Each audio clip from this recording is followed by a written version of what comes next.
Starting at number 10, did it exist before? So this comes from back in 2008 when a book was published, There's Something in the Woods. It's a non-fiction book by Nick Redfern. And so within it, a witness he interviewed had an encounter on the Cannock Chase with a paranormal entity that sounds quite a bit like Slender Man. While you listen to this description, keep in mind that Slender Man wasn't invented until that competition in 2009.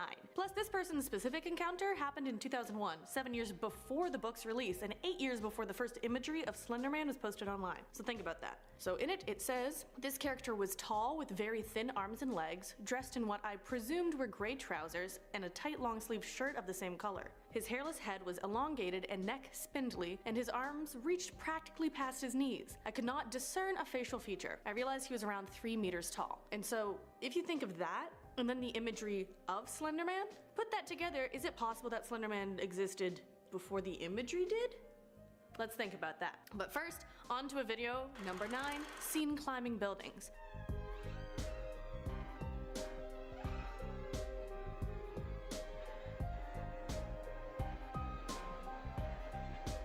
So this clip apparently comes from Russia. In the video, you see some shaky footage of a building, and then a dark figure is seen making its way down the bright side of the building. It appears to have a very slender torso and small head, but very long arms and legs. It appears to be climbing downwards. In comparison to other versions of Slender Man we have seen, this one is much larger. But some resources say that Slender Man is known to shapeshift, so could be him. Some people say he has tentacles springing from his back, so who's to say whether or not he's stretchy too? Also, this makes me think, is this what Spider-Man is really? Because look at those limbs. It looks like a giant daddy long legged spider crawling up the side of a building, or crawling down the side of a building. Either way, this is a long lanky guy looking for his next meal, and I wouldn't want to be in that building, honestly. On number 8, we have window watching. So this one comes from Yoon B. Del Rey on Reddit. They said they watched a video called Slender Man Sighting 2012 during the day, and they thought it was a fake one when they clicked it on the link, but after watching it, they still thought it was fake. Surprise. Later that night though, they did have a weird experience that made them change their mind. From their living room window, they can see past their fence to a big hill located behind their front yard, and they have sliding glass doors exiting to the backyard from the kitchen. They heard a knock on the glass doors in the night and went over to take a peek. They didn't see anything, so they shut whatever blinds they had there, locked all the doors and windows around the house, and then went back to what they were doing, watching movies. So as they continued to watch movies with their dogs, they got the crawling sensation that something was staring at them. They went to look out the window of the living room and said their soul was lost. There's a tiny window there that points out the backyard so they can look out. They saw what looked like a tall man with a black suit and tie. He had no face and was extremely skinny. He was standing up on the hill looking right at them. They ran up to their room and locked the door and hid in the closet, just not wanting to deal with it, and then nothing happened, but they still hear knocks on their window every once in a while. After just watching some videos and having that experience, I'd be kind of creeped out too. And so what was the video they watched earlier that day that made them think of Slender Man? We have another video at number 6, on the computer, then something in the hallway. So this video starts with the person behind the camera directing it at someone on their computer. Then they turn towards the hallway and we see it. Although it is shaky footage, we see something for a split second that is so tall that its head nearly hits the ceiling, and it also has long arms. There is then again shaky footage, but the camera turns back to what is believed to be Slender Man. This time there's a glow of light behind it, so we can kind of see the figure a bit more. And also, now I'm not so sure what it may be, because it could be maybe a shadow that is cast, but I wouldn't go messing with it. Number 5, in the Titanic. So this video comes from Travis Andrew Barker on YouTube back in 2012. His brother or him caught Slender Man behind Rose and Jack in the movie The Titanic. My brother was watching The Titanic and he found Slenderman. If you can see right there, we paused the movie. So after watching it, yes, I understand Slender Man's need to interfere with Jack and Rose's relationship. We all know 2 people could fit on that door. That's just physics. But this also is a bit much, Slender Man, you know? Appearing in the Titanic movie, I bet this may be overexposure on maybe a fancy, like, white guy's face at the same time. What is happening? How did Slendy get in there? Also, this is obviously a VHS tape, and Slendy has no business doing that on a VHS. Leonardo DiCaprio may be babyfaced in this movie, but he is no victim for Slenderman to go after, so move on. And also, keep your tentacle arms off Kate Winslet because she deserves better. Also, in this video, my favorite thing is this guy says, my brother was watching the Titanic, trying to cover up for himself, so you know what, I get it. You know, you don't want people to possibly roast you for watching a conventional rom-com, but I commend you. On top of that, you spotted Slendy, so good job. Moving on to number 3, sees something in his backyard, or Slendy in the garden. So in this video, we start off with a in his garden saying he saw a weird figure outside in the garden from his window. He pans upward and beside his red shed is a white-headed figure in dark clothes. The starts shaking and screaming and then runs off with the camera pointed at the ground. And yes, I know this could be fake. I know. But the kid is fearing something. Like, the scream sounds so real. Like, does he know it's award season? Because if he is acting, he deserves an award. I believe it. Just amazing. I'm quite empathetic, and hearing that screams, I'm like, I feel for this, you know? He had to go through that. I don't, oof, ugh. Shivers. Meryl Streep, who, you know. On to number 2, old footage. So this footage states on it that it is from April 7th, 1996. With different apps and editing tools, it's easy to fake the old camera look, so I wouldn't trust that part of this footage too easily. Plus, if it ends with a blackout, what is this, found footage? I don't know. But if we do take this video at its word for what it is, someone is looking around a structure and slowly moves their camera around the far corner. What they see is a tall figure in a suit with long arms that matches our Slender Man description perfectly. Once the person sees Slender Man, the camera goes down, but it seems to go down slowly as if the camera person is giving up on either filming or is defending themselves. And I don't know which. But I did mention that Slender Man may have powers to distort camera and audio equipment and may have mind control powers, so maybe this is evidence of that. I don't think so, but it is a possibility to keep in mind. All right, number 10, where it all began. We have to at least begin at the beginning. Slender Man first started back in 2009 when it made its first appearance on a website called Something Awful on June 10th of that year. It was posted by Eric Knudsen, 28 at the time, who went by the internet name of Victor Surge. It was supposed to be yet another entry into a paranormal image Photoshop contest, but no one expected what happened next. According to Eric, Slender Man was exactly that, a tall, thin, white-faced man with no facial features in a black suit. It had long arms that Knudsen said it would use to stalk young people and torment them with mind games. Soon, images and stories of Slender Man swept the internet, even earning deadly and dedicated followers, which we will discuss in detail later. As a result, many believe that Slender Man has actually been thought into existence through collective consciousness, that it has become a tulpa. A tulpa is an entity that is created in the mind and acts independently and parallel to your own consciousness. They are sentient beings who live in your head, but also live in the real world at the same time. So, while the initial beginning of Slender Man is fictional, there is just no guarantee that it remains that way. After all, as Dumbledore said, to make an entirely unrelated pop culture reference, just because it's happening in your head, why on earth should that mean that it is not real? Number 9, the Shadow Man. This first victim reports having been tormented by Slender Man his entire life and referred to him first as the Shadow Man. Many people who experience night terrors report seeing a tall, lanky shadow figure that torments them while in sleep paralysis. This guy first saw him when he was just 8 years old. While getting up to go to the washroom, they saw a tall, shadowy figure standing in the hallway. He reached out and beckoned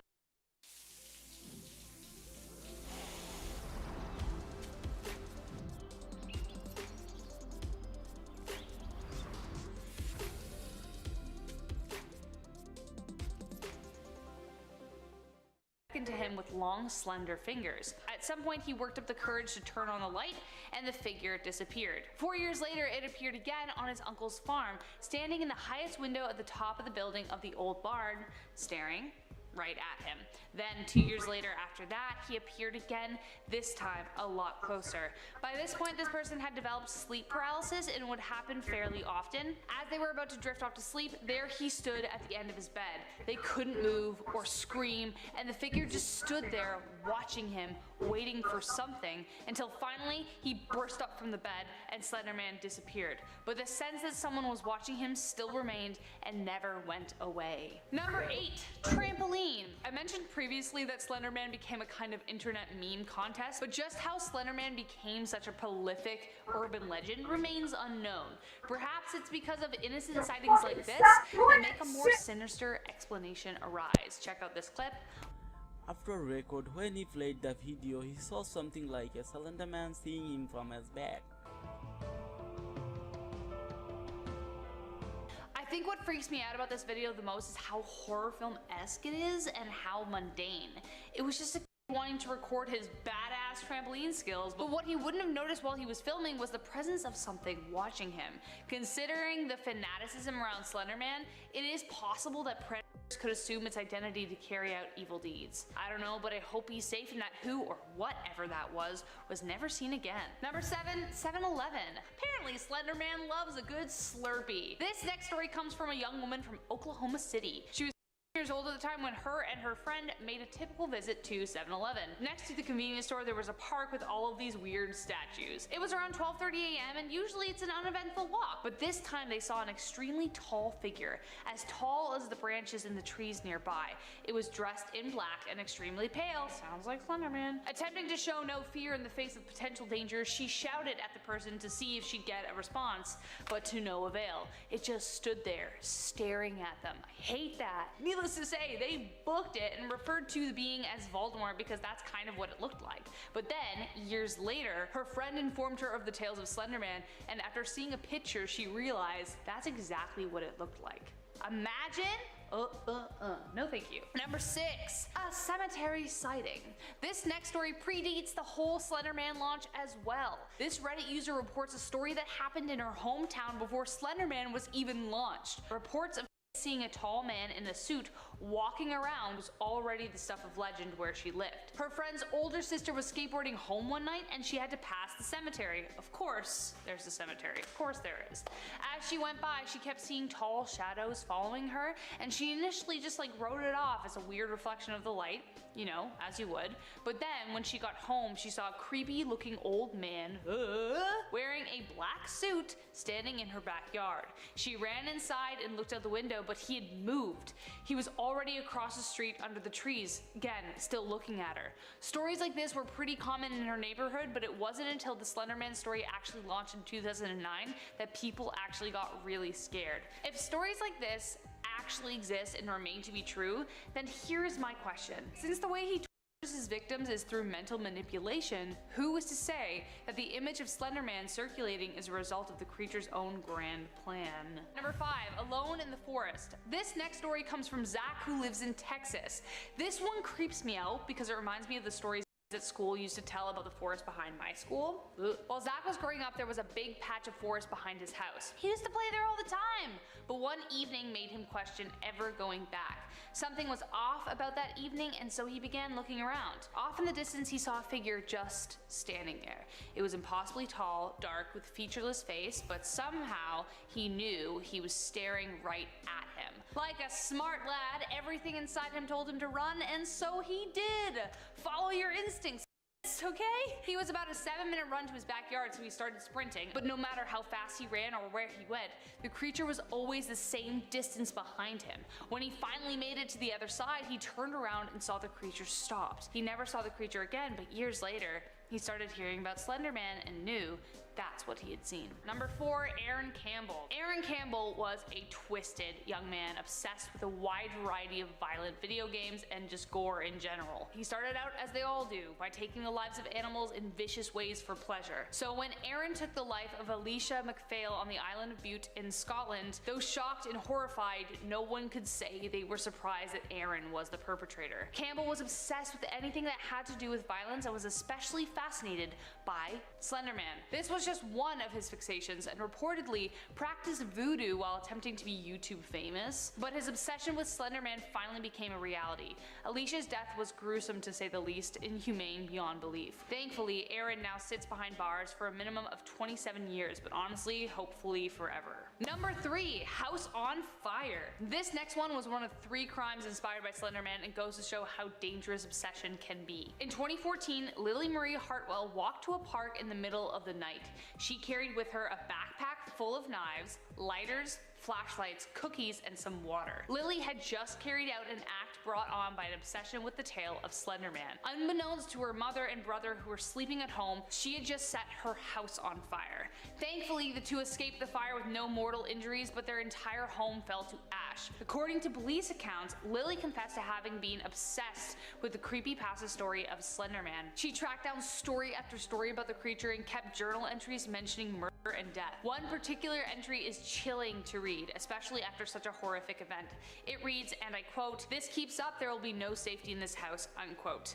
Lily was charged with arson and 2 attempted homicides. Weirdly though, Lily sent a text to her mom after the fact that read, "I'm so sorry mom, I don't know why I did it. Did any of you get hurt?" Like she was actually concerned. So it kind of goes to show that she was in a weird space and maybe she snapped out of it. Could it have been Slender Man? We don't know. Number 2, White Mask. One of the key tropes of Slender Man that I mentioned previously is his ability to mentally its victims. So could that be the reason as to this next story? In 2014 in Cincinnati, Ohio, a mother who chose to remain nameless along with her daughter was returning home from work. Her daughter was waiting for her silently in the kitchen, wearing all black clothing and a white mask. Already we know who she's trying to imitate, and given the daughter's reported obsession with Slender Man, you get the idea. But next, the unimaginable happened. The daughter attempted to stab her own mother in the chest. The mother was able to thwart the attack, earning only minor defensive wounds. Apparently, her daughter had a history with mental illness, and Slender Man had become an obsession of hers. She had drawings, diary entries, and references to killing, and even made a whole world dedicated to the creature on Minecraft. The girl's fascination inspired her attack on her mother, but there was something very off with her daughter, stating to police, and I quote, "She was someone else during the attack." Number 10. Home Alone. A Reddit user revealed an interaction they had with Slender Man in what they believe was 2014-2015. The user was watching random videos on YouTube like you might be doing right now, and they stumbled upon a video titled Slender Man Sighting 2012. They figured it was fake, but they decided to watch it anyway for their own amusement. It was just a video of people fooling around outside, but at one point in the video you can see some kind of creature in the background. They figured it was supposed to be Slender Man, and that was it. Well, after they finished the video, they heard a knock on the sliding door that led to their backyard. This obviously startled them, and they looked out the window to see what it was. There was nothing there, and being creeped out, they locked the door and shut the curtains. They then sat back down to watch something else more lighthearted to distract them, but they couldn't concentrate. They felt like they were being watched, so they went back over to the door and claimed to see a tall man in a suit and tie staring back at them. The man also had no face and looked exactly like Slender Man. So did Slender Man know they were watching videos of him and got summoned? That will be a mystery forever. Number 9. Apartment complex. This user posted their experience online saying, "Just as the first experience, this also happened in the middle of the night. Because my sleep schedule is mighty messed up, guess you can say I'm a night owl. I like to take my dog out to pee as I go to bed late and feel bad if she has to hold it in for too long. My area isn't too dangerous, but at night I'm just cautious and let the door to my apartment complex open just in case I have to rush in for whatever reason. So I took her out to pee, and on our way back to the door, a very weird man walked out of my apartment complex. He was dressed in all black, his head was bald and nearly white. Sounds like a typical Slender Man sighting, huh? I've only seen the back of him, but unlike Slender Man, he wasn't unnaturally tall or slim.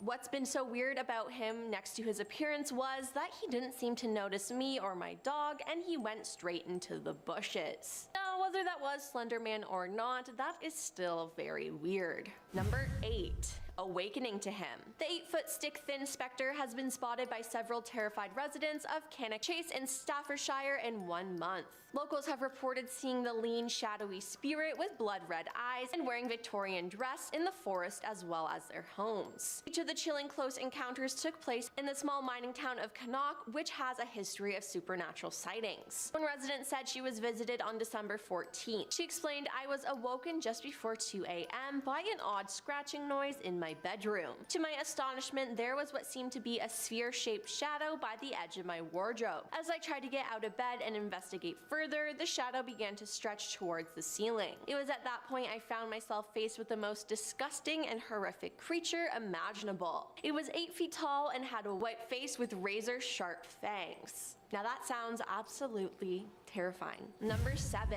Caught on camera. This extraordinary photo could show Slender Man caught on camera for the very first time. The image was taken by medium Christine Hamlet in the woods of Cannock Chase, Staffordshire. She was investigating previous ghost sightings when she took the incredible picture. She believes the photo is the only firm evidence to support the claims of the specter is currently haunting the area after taking the snap in September last year. "I have been going up to those woods for months and taken lots of photos, but I had never noticed this before," she said. "It kind of looks like the top half of Slender Man, like his shoulders and head, with the bottom half covered by bushes. I couldn't believe it. It could well be him. It would make sense after all these other sightings." She added, "It's really exciting that this could actually be a picture of him caught on camera, and the only one so far." The photo came to light after it emerged a paranormal probe had been launched in the Midlands following 4 sightings of Slender Men. Each of the chilling close encounters took place in the Cannock area, and now X-Files investigator Lee Brickley is trying to fathom why the ghoul has descended on the Staffordshire mining town.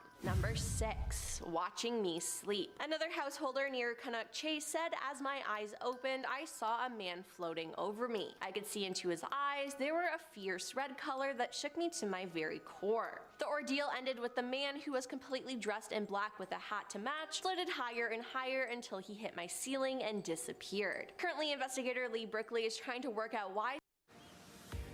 With available all-wheel drive and elevated ground clearance, take sophistication outdoors. The all-new, all-electric, 3-row Kia EV9. Reserve now. Kia. Movement that... Slender man, who is feared across the globe, has suddenly started appearing. Lee said to get so many sightings at roughly the same time is unusual. One theory is that he has nothing to do with the supernatural, and eyewitnesses are experiencing sleep paralysis, where individuals' eyes are open but they are in a state of sleep and therefore unable to move. There are reports of Slender Man seemingly pinning victims down as if sitting on their chest. That could be down to sleep paralysis, but who knows? Number 5. Rainy day. This user told a story of their experience with Slender Man, saying it was one of the really rare heavy rainy days, a Sunday to be exact, because Sundays are very silent over here. Mostly you see families walking in the park, but that's about it. Of course, on a rainy day like this, even less people are outside, but there was this one guy. He wore a black something with a hood. I can't tell if it was a jacket or hoodie. Then I walked to the other side of the street as I noticed him. He seemed to notice me and crossed the street walking towards us. He looked creepy, like an addict. I didn't like the speed of his walk as he walked towards me, nor his facial expression, which appeared kind of aggressive and insane.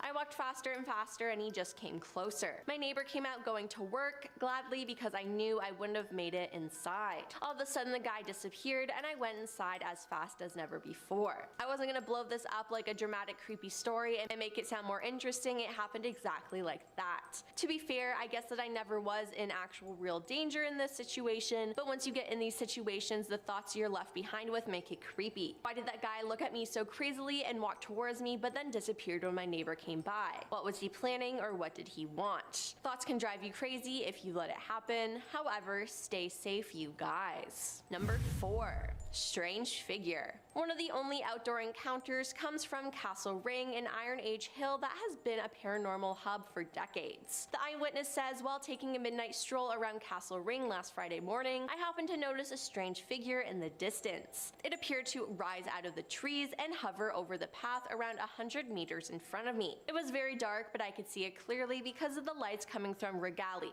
It was also a pretty clear night. If I were to compare it to anything, I would say it looked like a stereotypical Victorian gentleman, long black overcoat with a Homburg hat. I know this was no flying human because it had blood red eyes that shone in the night sky. It also had a mouthful of teeth that seemed to look like razors. Whatever it was, it stopped hovering and descended back into the trees. Needless to say, I did not investigate any further, and honestly, I don't blame them. Number 3. The forest. Slender Man has been caught on camera in the same forest where a man has gone missing, according to claims circulating online. In the clip, the man is filming himself walking around his campsite after noises from outside his tent woke him up. The man is petrified as he wanders around, looking for where the sound came from. He walks around a wooded area before he turns around and sees something terrifying. A white, skinny figure appears before the man, resembling Slender Man. The camper loses his breath, turning around to run as the video ends abruptly. The footage was shot in the US in 2017, and according to YouTube channel NVTV, the cameraman was reportedly camping at his favorite site on a trip and never returned. His camera was left behind along with his car and all of his belongings, and he is still reportedly missing. This is real found footage, which is truly terrifying. Number 2. Family affair. This story is about a mother and daughter seeing this elusive creature. They said Slenderman sighting 2013-ish maybe. Alright, so let's get to the point. I tried to block this out mostly because it was legitimately worrying. Call it BS, whatevs. I live out in Wyoming, so lots of trees, nature, etc. I was at dinner with my mother, and I don't remember how our attention was drawn to a tree outside, but once we saw it, it made my blood run cold with panic. We stared at it for a while. I saw a white orb and some off-looking branches. Meet Milo. He's part border collie, part terrier, and part party animal.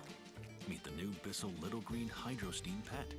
It's part portable upholstery cleaner, part grout saver, part steam-powered stain remover, and part party animal patrol. Every purchase saves pets, like Milo. Bissell, a new breed of clean. Branches. It was like the branches were moving in the wind and in weird wiggly ways, but it wasn't windy. My mother was weirded out and I didn't really believe what I was seeing. We shut the curtains and tried to ignore it, and we didn't talk about it until years later. When she did bring it up to me, I didn't want to talk about it and told her how I felt about it. A random person told me that Slender Man is probably what I saw, but I'm not sure, so I'm posting here for some opinions. Anyway, let me know your thoughts on this. Normally, I'd be like I'm just imagining things if it wasn't for my mother to confirm everything I saw. And coming in at number 1 is Slender Man death. On May 31st, 2014 in Wisconsin, 2 young girls, Anissa Wire and Morgan Gesser, lured their friend Peyton Leutner into a forest and stabbed her 19 times in an attempt to appease the fictional character Slender Man. Peyton crawled to a road where she was found and recovered after 6 days in the hospital. Anissa and Morgan were found not guilty by mental disease or defect and committed to mental health institutions for sentences of 25 years to life and 40 years to life, respectively. Peyton says she's come to terms with the aspects of the attack, but still sleeps with broken scissors. In her first interview about the 2014 attack, Peyton told ABC News that despite her lingering trauma, she has come to accept all the scars that I have. It's just a part of me, she said. The case drew widespread attention because of how young the girls were, how vicious the attack was, and because the 2 attackers said they did it because they believed Slender Man would otherwise hurt them and their families. In our number 10 spot, we have the Science Museum. This storyteller had read all about the Slender Man and couldn't stop thinking about him on a day trip to the Science Museum. Is he real? He seems so real. This girl has been known to have seen spirits in her past, and she wondered if maybe the Slender Man was just a demon that haunted people. A tall, pale demon. She was walking around the museum until she got to the space section. The museum was quite empty that day, and so she found herself alone. She went through a tunnel that is supposed to make you feel like you're looking at the night sky. She looked up, and in less than a few seconds, she suddenly became very aware that she was not alone. In the corner of her eye, she saw a tall man just hiding in the corner of the room. She got completely spooked that she tried not to move. She started to hear a weird sound, like a growling sound coming from where he was, and tears began to float down her face. She felt him walking close to her. She wanted to run for her life, but she felt frozen with fear. When all of a sudden, a young boy wearing a Minion shirt walked in, followed by his mother pushing a stroller. They made no indication of seeing something weird, and so the storyteller quickly turned in the direction that the Slender Man was.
Called Grunch Road that went deep into the swampy woods before coming to a dead end. That is where the Grunch people lived, a strange hybrid of albinos and dwarves, forced away from society and made to live in their own community. As the years went by, people started to doubt the story's authenticity, but it sparked up again when people started disappearing down Grunch Road. Nearby farmers reported their animals missing or finding them dead and drained of blood. Many locals now refuse to head down Grunch Road for fear of meeting the same fate. Moving on to number 9 now, we have Stull Cemetery. To those that know the story, Stull Cemetery in Kansas is better known as the doorway to hell. Legend says that the devil himself chose the cemetery as his entrance from the underworld to our own. Now it's said that a tree once stood in the cemetery and an old tombstone there was inscribed with the word witch. The tree was used to hang condemned witches back in the day who were put to death by the locals. The tombstone apparently marks the burial spot of Satan's own child, a creature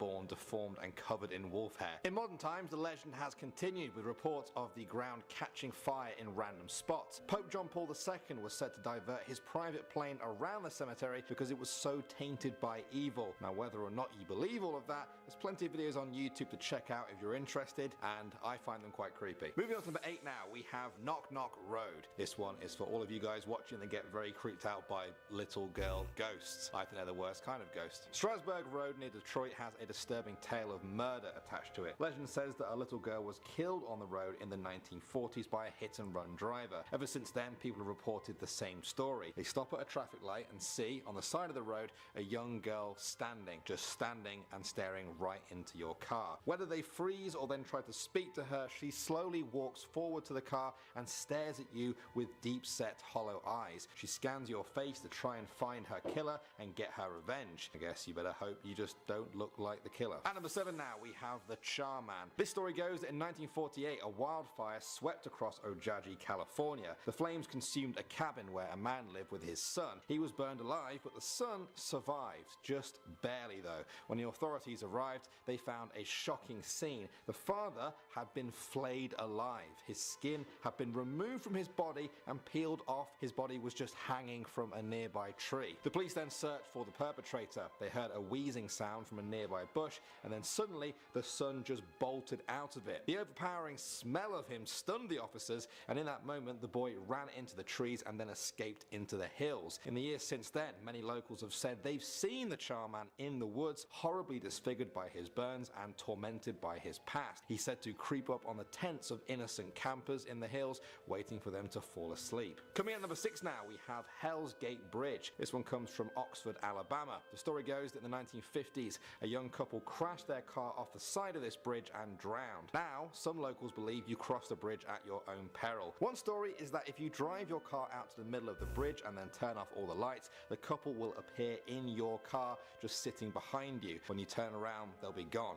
leaving a wet seat behind. The other story is that if you drive over the bridge and then look over your shoulder about halfway through, the scenery behind you turns into a portal to hell, just spouting fire and flames. Now, whether or not you believe all of this, it's enough for some people to just look for a different way to cross the river. Moving on to number 5 now, we have 100 Steps Cemetery. This is located in the town of Brazil in Indiana. Interesting name for a town, and the cemetery is even more interesting. It's been used for at least 150 years, and in that time, it's gained quite a sinister reputation for a ghostly undertaker. The story goes that as you walk up the many steps to the top of the cemetery, you must count each and every step. When you reach the top, you must turn towards the open field, and then the ghost of the cemetery's first undertaker will appear. Without saying anything, he will then reveal your own death to you in a vision. Straight away, you must proceed back down the steps and count each one again. If the number is different to the one that you counted on the way up, the vision was true. An added bonus is that if anyone tries to cheat and climb up or down without using the steps,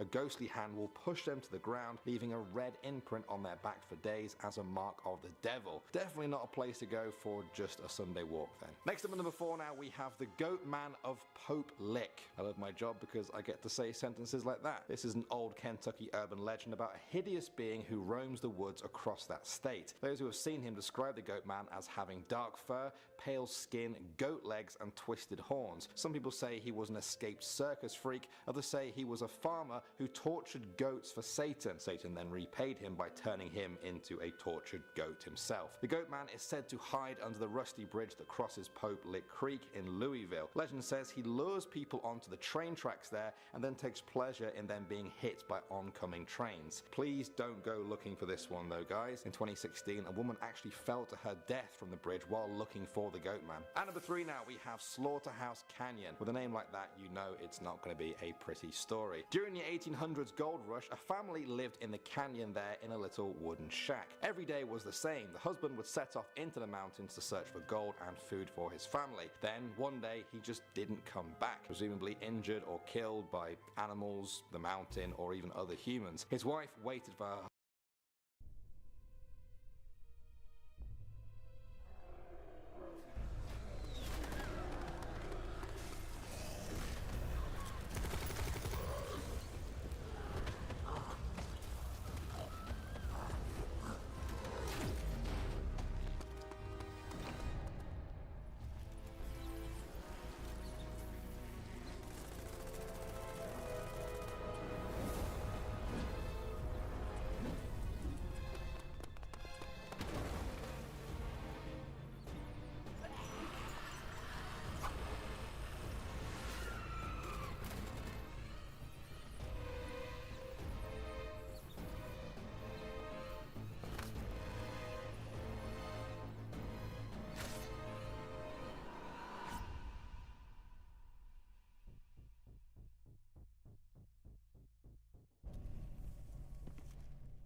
Step into Wix Studio, where creative freedom meets absolute efficiency. Intelligent design scale by default, and even advanced layouts adapt with responsive AI. In Studio, immersive experiences take shape with no-code interactions and custom CSS. husband for weeks until the whole family began to starve. Driven mad with the hunger and her children's cries, she put on her wedding dress, picked up a knife and murdered her children, throwing them into the river and then weeping until starvation killed her too. Legend says that if you visit the canyon today, you can still hear the mother's painful cries. Alright, next up at number 2 now, we have the Black Angel. This statue looks very creepy as it is. An old, worn, corroded angel staring down over Oakland Cemetery in Iowa City. Her sinister appearance has helped spawn a number of different legends around her. One of them says that a pregnant woman should never walk under her lest they want to lose their unborn child. Another says that if you kiss or perhaps even just touch the statue, you'll be dead within 6 months. This is the kind of story that scares everyone off. Whether or not you believe in curses, it's just not even worth thinking about. And finally, number 1 now, we have Cropsey. Many New Yorkers know the story of Cropsey, the boogeyman of Staten Island. Legend says that he was an escaped patient from a mental asylum who went on a murderous rampage. He had a hook for a hand, which he would then use to drag children back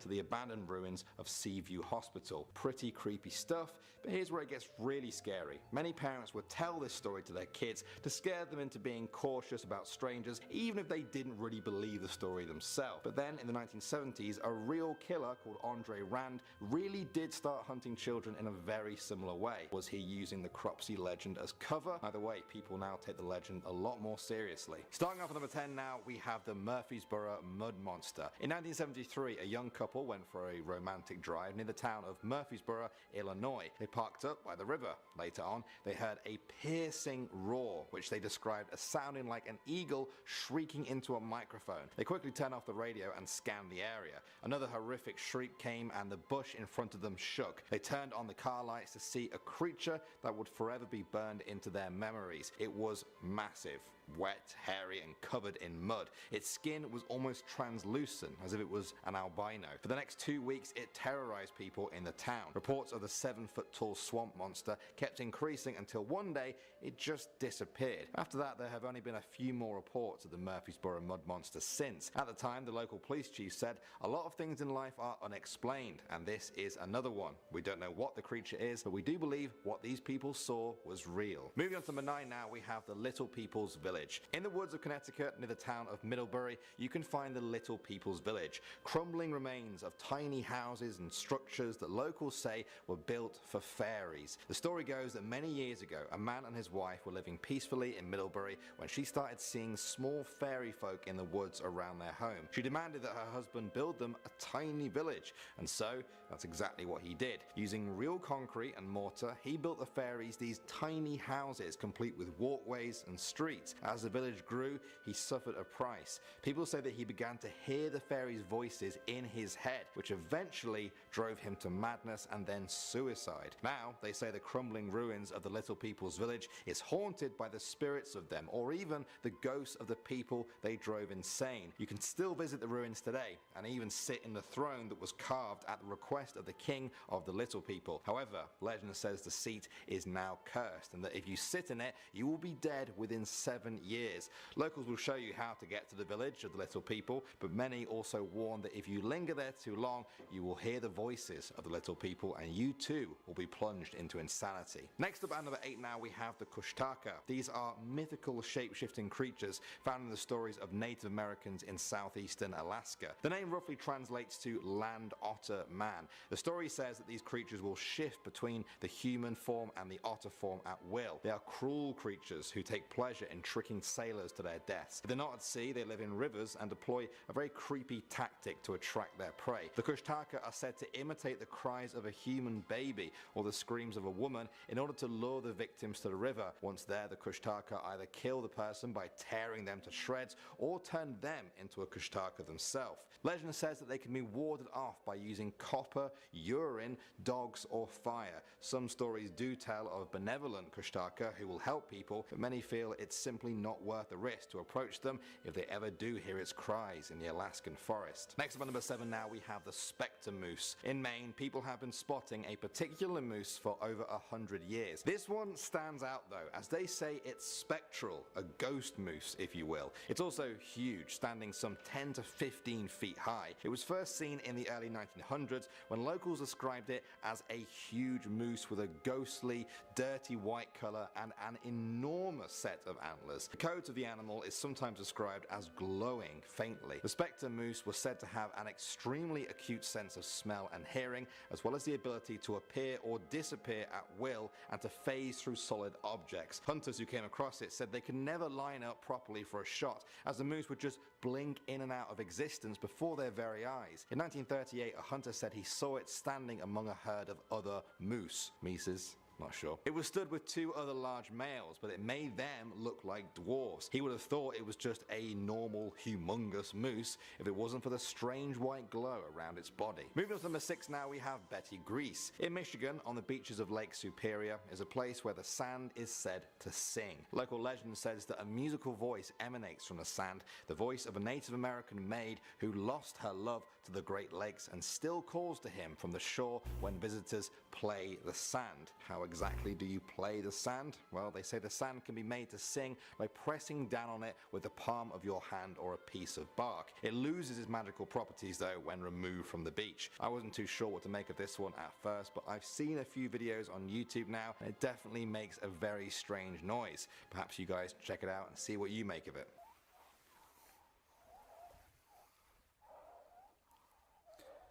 Next up at number 5 now we have the hauntings at the Hollywood Roosevelt Hotel. This historic hotel is over 90 years old and has hosted some of the biggest stars in Hollywood over the years. The 12-story high building has 300 guest rooms and 63 suites, some of which are said to be haunted. 2 of the ghosts are actually famous ghosts. Montgomery Clift is said to haunt room 928, the room he stayed in while filming From Here to Eternity. People say he moves around the occupants' luggage, while others have said they've seen him in the hallways rehearsing lines for his movie or playing the trumpet. The other celebrity haunting is someone a lot more famous, Marilyn Monroe. She is said to haunt the full-length mirror that was once in her suite. Since she stayed in the hotel, the mirror has been relocated from her room, but the hauntings still follow it. People report seeing the ghostly apparition of Marilyn standing over their shoulder. Some people might like that, definitely not me. Moving on to number 4 now, we have the bus to nowhere. This one comes from Pennsylvania. Some say that this state is home to a bus that goes nowhere. It picks up hopeless people and keeps them on it forever unless they are able to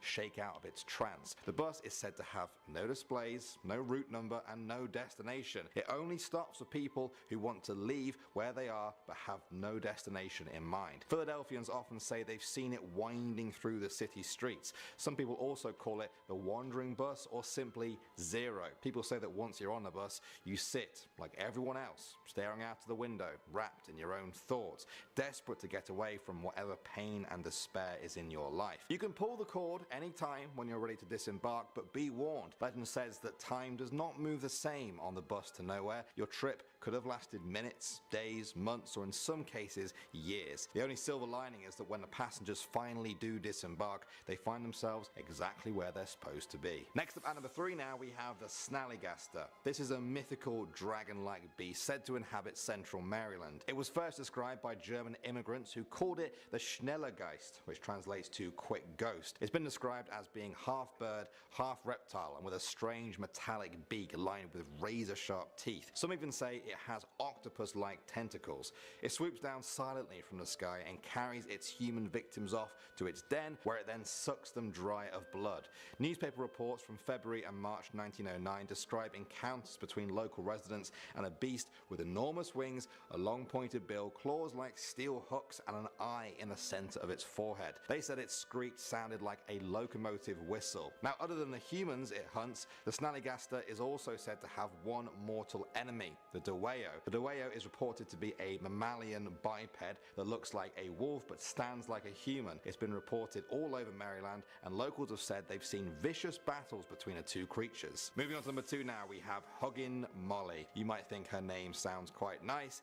Everyone needs a hug from time to time, probably not from Molly. Generations of people from Alabama have grown up with this very creepy legend. They said Molly is a giant ghost, at least 7 feet tall, who wanders the streets of Abbeville, Alabama. Late at night, she can be seen dragging her long black skirt as she goes. If you see her, run, because if she sees you, she will chase you and she will get you. Once she does, she picks you up with her huge arms and gives you the tightest hug of your life while screaming in your ear. They say the horrible sound she makes never leaves you. There have been no reports of Huggin' Molly ever killing someone, but her attacks are enough to strike fear into the hearts of everyone around. And finally at number 1, we have the Carter brothers. In New Orleans in the 1930s, a young girl ran into a police station begging for help. She said that 2 local businessmen, John and Wayne Carter, have been keeping her hostage and feeding off her blood. She showed them the cuts on her wrist, not quite enough to kill her, but just enough to extract blood from. The police rushed to the apartment to find 4 other women tied to chairs with their wrists slit in a similar fashion. In another room, they also found 12 bodies that had been drained of their blood. The police staked the place out and waited for the men to return. When they did, it took 8 police officers to hold them down and restrain them. Their strength seemed superhuman. The pair were executed for their crimes and buried in a sealed tomb. Years later, another member of the Carter family died. They opened up the tomb to lay them to rest and found that the bodies of John and Wayne Carter were gone. No remains, no clothes, no trace that they have ever been there at all. New Orleans became gripped with the legend of these vampire brothers who could escape death itself. To this day, many sightings of the brothers have still been reported, especially around the apartment building that they once called home. Or perhaps they still do. They've just learned their lesson to keep things more hidden. Starting off at number 10 now, we have the skunk ape. No, that's not my nickname. This is actually one of the most famous mysterious creatures said to wander from Florida to North Carolina and even Arkansas. As you guys might expect from the skunk part of the name, this thing doesn't smell great. Ever since the first sightings of it in the 1960s, people have mentioned the horrific smell of this thing. Often you can smell it before even seeing it. When you finally do, it looks like an ape. Big, hairy, and running on 2 legs. For some people, the skunk ape isn't just a rumor, it's a reality. Dave Shealy is the man who established the official skunk ape research headquarters. He said there is not only 1 or 2, but 9 of these creatures living in the Florida Everglades alone. He spent most of his life trying to document them. According to Shealy, the average male skunk ape stands 6 to 7 feet tall and weighs roughly 450 pounds. Females are 5 to 6 feet tall and weigh in at about 250 pounds. Moving on to number 9 now, we have Charman. Ohio's Camp Comfort County Park is a picturesque place in California. It's also known for being home to many creepy spirits.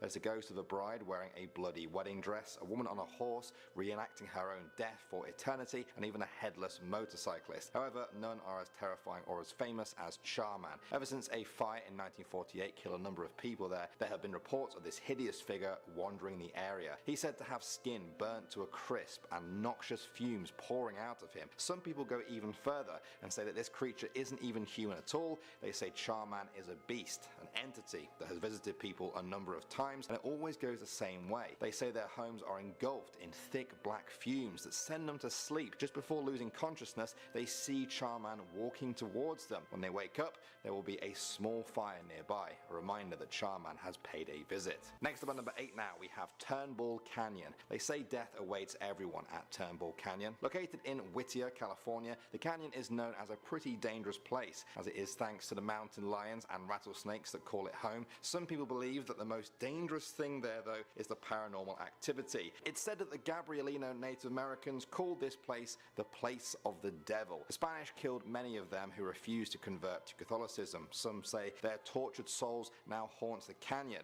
Then, in the 19th century, members of the tribe who worked in the area reported seeing ghosts and witches in burial grounds there. The sightings became more frequent and reports started of there being a satanic cult that had taken root in the canyon. They were supposedly sacrificing children from a nearby orphanage. When locals got wind of what was happening, the cult disappeared overnight, but the reports of ghosts, creatures, and hooded figures still appear from time to time. Moving on to number 7 now, we have the Night Watchers. We're moving over to Hawaii now for this one. We all know it looks like paradise, but as we've seen in our last few videos, it's no stranger to some creepy urban legends. One of them is the Night Marchers. Locals say they are ghostly apparitions that can be seen walking in formation at night, never stopping, always facing forward, and there is always the sound of a beating drum echoing out in the silence of the night. Hawaiians say they are armed spirit warriors en route to a battle. They carry old weapons and are clothed in decorated helmets and cloaks. The next question is naturally, why do they appear? Well, some say they are restless souls looking to reclaim rightful territory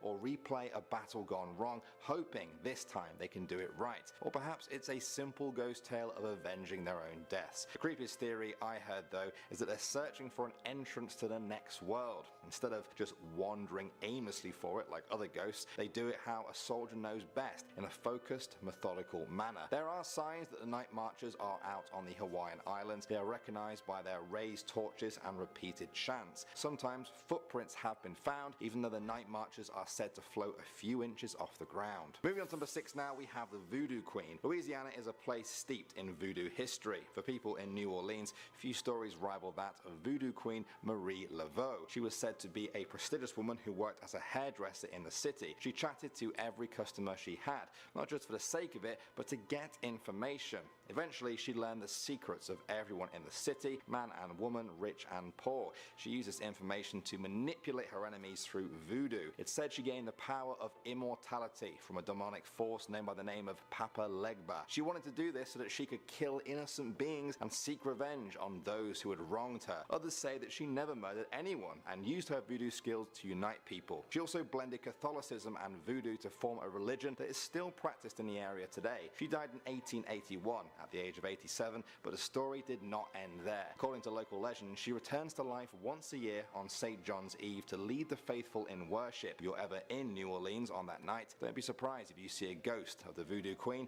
looking for her followers. Moving on to number 5 now, we have the Rougarou. We're staying in Louisiana now for this one. The Rougarou is a werewolf creature that has been sighted across French Louisiana for centuries. The creature is said to have all the familiar tropes of a werewolf: huge, leering, covered in fur, and ready to tear any human to shreds. It differs from a classic werewolf though, in that the Rougarou is said to have a genetic disorder rather than catching its disease from someone else or being cursed into it by a witch. A Rougarou is a totally normal person until one day when their condition is just turned on. Their body is enlarged and they develop an insatiable craving for raw meat. They will remain in this painful state until they complete their transformation, and there's only one way to do that: to take a bite of human flesh. Those who have seen a Rougarou describe it as huge, standing between 7 to 8 feet tall, with massive sharp teeth and deep glowing red eyes. It becomes its animal form on the night of a full moon. For many people, the Rougarou is far scarier than a typical werewolf because the person doesn't even know they are one until it's far too late. It could be your friend, your family member, it could be me, or it could even be you. Next up at number 4 now, we have the Skinwalkers. In traditional Navajo culture, the Skinwalker is a witchcraft practitioner who wears the skins of various animals. A Skinwalker can morph into a number of different creatures, including coyotes, wolves, bears, crows, and owls. In the past century or so, those outside of the Navajo people have also reported seeing Skinwalkers. They've been described as half-human monstrosities who run on 2 legs at insanely fast speeds. One woman claimed that a Skinwalker appeared on a Navajo reservation land. It ran alongside her car at 60 miles per hour, darted in front, and then disappeared into the night. They're often said to let out a screeching howl of laughter as they run circles around terrified people. Sightings like this have led many people to become interested in Skinwalkers and want to interview Navajo tribes people to find out more about them. The problem is, there is a deep superstition among the Navajo people when it comes to talking about Skinwalkers. Many of the elders believe it's not good to talk or even hear about Skinwalkers, otherwise you will attract them to you. Let's hope we don't do that after discussing them in this video. Next up at number 3 now, we have Stowe Lake. Stowe Lake lies in Golden Gate Park in California. It's said to be home to a ghost that not only appears to visitors, but can also be summoned by them. According to locals, the ghost of Stowe Lake was a mother whose baby fell into the lake. Now they say that she can be summoned by standing on the edge of the lake and saying exactly these words: white lady, I have your baby. You will have to repeat it 3 times and then she will appear. The best place to do this is said to be next to the Pioneer Women and Children statue. That in itself is said to be quite a spooky statue as it changes expressions at night. If she deems you worthy enough, then she will appear to you and immediately ask you for her baby. If you say that you have the baby, she will haunt you until the day you die. If you say you don't, she'll drag you down to the lake herself. Coming at number 2 now, we have the Legend of Chloe. This is said to be the ghost of a girl that haunts Myrtle's plantation in LA. One day, a teacher took a picture with one of her students on a field trip there. It has since become famous among the paranormal community. Behind them, there appears to be the ghost of a girl standing in the window. She appears to be looking directly into the camera. The owners say this is Chloe, and it's not the first time that she's been seen. The picture was sent to the Society of Physical Research in England, founded in 1882, claimed to be the oldest and most prestigious paranormal research group in the world. They found nobody had tampered with or edited the photograph, leading to many people saying this is proof proof of Chloe's existence. The photograph has now been sent around the whole world, always with a request for an explanation, but so far none have emerged. And finally, number 1 now, we have the Devil Man of Algiers. We're returning again to Louisiana for this one. Algiers is the oldest neighborhood in New Orleans. This story dates back to 1938, when reports of a man terrorizing couples spread around the city. When asked to describe the man, some details were disputed, but one thing everyone agreed on was that this man was undoubtedly, categorically, the devil. He was described as having eyes like a chicken, with bright pink star-shaped ears and long black horns. He also rode on thin air and shape-shifted while announcing himself as the devil. The most common reports involved him terrorizing bars, attacking women, and appearing before local couples. People who saw the Devil Man say they always felt a sense of oncoming death or dread, that they even saw their lives flash before their very eyes. Perhaps the most scary story comes from a young couple. They said as they were traveling home one evening, a strange person tried to stop their car. They slowed the car and asked what he wanted. He asked for a ride to a nearby town. The couple felt uncomfortable though, and so they politely declined. Later, as they drove down the highway, they saw the same man walking along the side of the road. They drove past him, but after just 10 minutes, there he was again, walking by the side of the road. Again, he asked them to stop and requested a ride, and again they refused. When they saw him again, he changed into the devil before their own eyes. They sped off again, and then there he was, this time riding a brown horse. They rushed to tell the police, who went to investigate. The police saw him and requested that he stops. When he didn't, they fired shots into him. He jumped off the horse and sprayed the bullets back at them, laughing and rubbing his hairy hands together. He was brought to jail, where he quickly slipped out of his cell and into New Orleans legends. Starting off at number 10 now, we have the White Cemetery. This one comes from the village of Barrington, Illinois. There lies the White Cemetery. Locals say that if you have to drive past it, don't stop, always keep going. They say that spirits of the dead have been wandering around outside the gates there since the 1820s.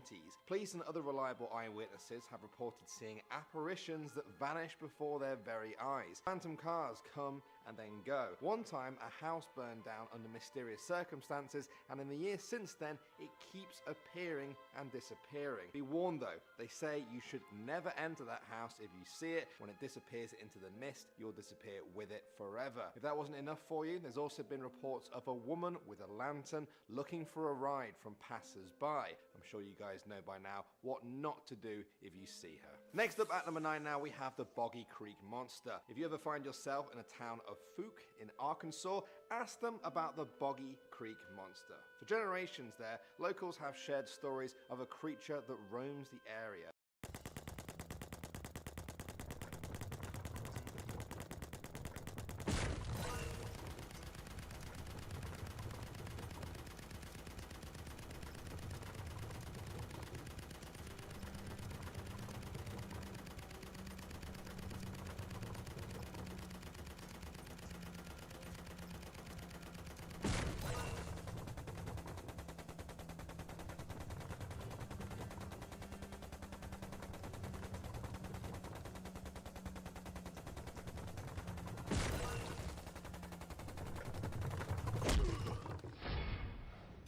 Ebony. Download now.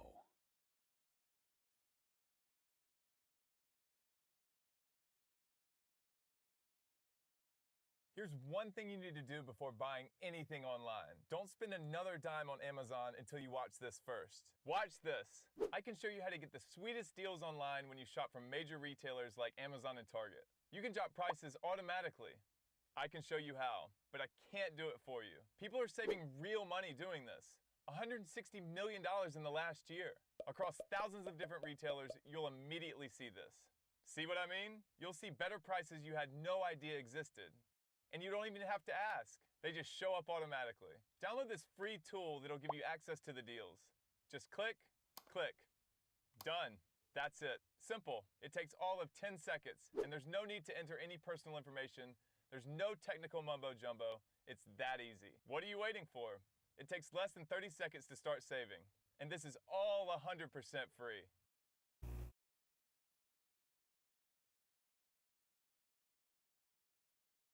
They say it stands between 7 and 8 feet tall and weighs almost 300 pounds. Its chest, legs and arms are covered with thick hair. Sometimes these Sasquatch-like stories are relatively recent, but The legend of the Boggy Creek monster goes way back. The first sightings of it came in 1834. Locals reported that a wild man was roaming the area. When groups set out to find him, he retreated back into the hills. By the 1900s, sightings around the town were becoming more frequent. By the end of the century, residents of the town reported seeing the animal more often. In 1997 alone, there were 40 sightings. In all that time, people have claimed the animal was nocturnal. But in 2000, a sighting occurred in broad daylight in the Sulphur River Wildlife Area near the town. In the years since then, the sightings have only continued, drawing visitors in who want a glimpse of the Boggy Creek monster.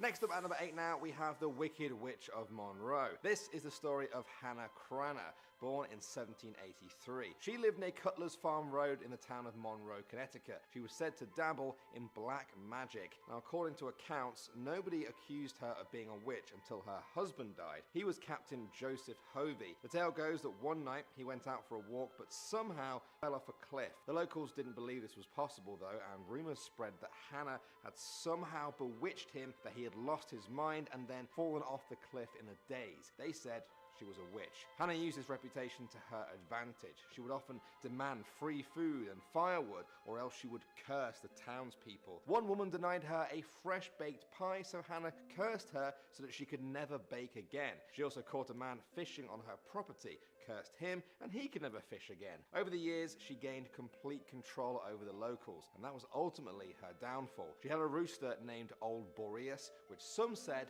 was her familiar, a sort of spiritual companion that witches are supposed to have. Shortly after the rooster died, she told a neighbor that her end was also near. She said her coffin must be carried by hand to the graveyard, and she must not be buried before sunset. She died the next day. It was snowing heavily. The locals decided to ignore her instructions and thought it would be easier to pull her casket across the snow on a sled. As the procession started, the coffin fell off the sled and slid all the way back down to her front door. They tried and failed again. In the end, they decided to just carry her to the graveyard like she asked for. They buried her just after sundown. When they returned to her house though, they found it engulfed in flames in the middle of the snow. Ever since then, the sight of her house and her grave has been attracting paranormal investigators, many of whom say her vengeful spirit still lives on. Moving on to number 7 now, we have Homie the Clown. In the 1990s, every school kid in Chicago had heard the story of Homie the Clown. Many of them had actually seen him. In the autumn of 1991, there were reports of a man in a white van who stalked school kids on their way home and lured them in. If that wasn't scary enough, he was also dressed as a clown. Locals named him Homie after a character from the comedy show Living Colour, but this was no laughing matter. Strange rumors began to spread about Homie. Perhaps the strangest aspect of the creepy stalker was that he seemed to be everywhere in the city. School kids all over Chicago reported seeing him. It didn't matter who you were or what school you went to, everybody avoided white vans. Nobody wanted to get caught by Homie. At one point, even the police began to investigate it, but they soon passed over the case. Sightings of Homie began to decrease by the mid-90s, and now some people are left wondering what really did happen. Was it just a made-up story that got out of hand, or did Homie get what he wanted and leave town? For now, at least. Next up at number 6 now, we have Lake Lanier. It didn't take me very long to find countless stories online about what some people say is Georgia's most cursed lake. They say evil has seeped into the very water there. It wraps itself around any visitors who ignore the locals' warnings. The lake is man-made, created in the 1950s to provide hydroelectricity and water supply to Atlanta. The project was plagued with problems from the beginning. Funding cuts halted work a number of times. Neighboring states bickered over water flow requirements and how the water should be used. In order to fill the lake up, the government had to move 250 families, 15 businesses, and even relocate 20 cemeteries along with the corpses. Entire towns were then submerged. They say the lake was cursed for the trouble it had caused, especially to the dead. In the years since, there have been a highly unusual number of deaths linked to the lake. They've ranged from boating accidents, drownings, to cars crashing off the road and into the water. Boats have sunk or hit invisible objects. Strong swimmers have drowned in calm conditions. Locals have reported feeling as if they were being pulled underwater by unseen hands, or feeling the air leave their lungs out of nowhere. In 2011 alone, 17 deaths occurred there, cementing it in people's minds as a very cursed Lake. Moving on to number 5 now, we have Riverdale Road. This one comes from the town of Thornton in Colorado. It lies about 20 minutes north of Denver. It's not the most famous place in the world, but it's gaining a paranormal reputation for a very creepy road, Riverdale Road. It leads to a popular hilltop overlook. One night, many years ago, a jogger was running up the road. Out of nowhere, a speeding car came over the hill and crashed into the jogger. The car sped up into the darkness, leaving the jogger to die by himself on the side of the road. They say he vowed vengeance with his dying breath, and locals say his spirit returned in anger. Now he haunts the road and looks into every single car that passes by for the killer that took his life all those years ago. They say that if you park up on the road and turn off your engine and lights, he'll think you're the one who hit him. People have reported hearing sounds of footsteps running towards them, followed by angry beating on the side of their cars and handprints appearing on the windows. If this sounds like an experience you'd like, well, at least now you know where to find it. Coming in number 4 now, we have the Hoosac Tunnel. This tunnel runs through the Hoosac mountain range in western Massachusetts. It may not look like much, but it has a very bloody history. Construction began in 1851. It took 24 years to build, and during that time, around 200 workers were killed. This earned the tunnel the nickname of the Bloody Pit. Perhaps one of the most shocking incidents came in 1867. On October 17th of that year, fumes in the 1,000-foot tunnel ignited, causing an explosion that destroyed a hoist used to lower men, equipment, and supplies. The flaming parts landed on 13 men. The area was also flooded. Rescue attempts were made to get down to them, but they failed and the men were just presumed dead. That wasn't the case though. You see, months later,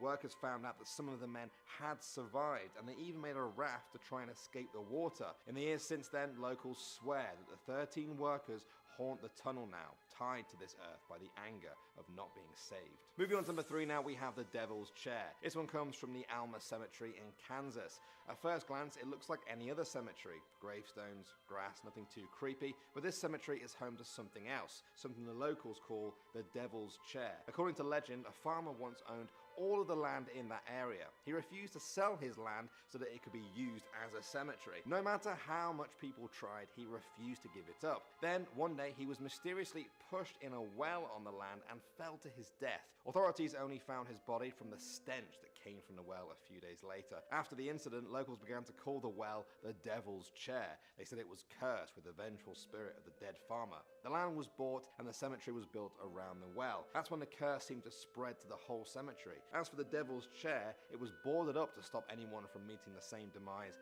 as the farmer. Legend says that those who have sat on the boards have been known to mysteriously disappear, victims of the farmer's vengeful spirit. Next up on number 2 now, we have Buck's Tomb. This one comes from Maine, where you can find the tomb of Colonel Buck. He was the founder of the town there called Bucksport, an honored figure in many people's eyes. But this story may have a dark twist to it. On his tombstone, there appears to be the strange image of a woman's leg. Locals say that Colonel Buck once sentenced a woman to death for being a witch. As she burned, her leg rolled out of the fire, along with her final curse against him. Her son told the colonel, "Your tomb shall bear the mark of a witch's foot for all eternity." Legend says that his heirs have tried to clean the foot off the stone many times, but still it remains. They even tried to replace the monument twice, but it still keeps coming back. These days, visitors flock to see the monument in person, but a wrought iron fence keeps them from getting any closer to this creepy tombstone. And finally, number 1 now, we have Chessie. You guys have heard of Nessie, right? The Loch Ness Monster? Good. Well, I'd like you to meet Chessie. In Maryland, it's not uncommon to hear people talk about the Chesapeake Bay Monster, Chessie for short. The first sightings began in the 1930s. The crew of a military helicopter flew over the Bush River, and they claimed they saw an unknown reptilian beast in the waters below. Now, at first, people weren't sure if they just made a mistake or even made it up altogether. Over the years, though, more and more sightings of Chessie occurred. They say it looks like an anaconda or a python, serpentine, snake-like, and dark in color. One thing everyone can agree upon is that it's huge, up to 30 feet in length and as as thick as a telephone pole. Interest in the beast peaked in 1982 when one family apparently videotaped Chessie from their home on Kent Island. The Smithsonian held a mini symposium on the tape and concluded that, among other things, this was absolute evidence that something large was living in Chesapeake Bay. They didn't go on to say that it was definitely Chessie, but that's only strengthened this legend. Going off number 10 now, we have the White Cemetery. This one comes from the village of Barrington, Illinois.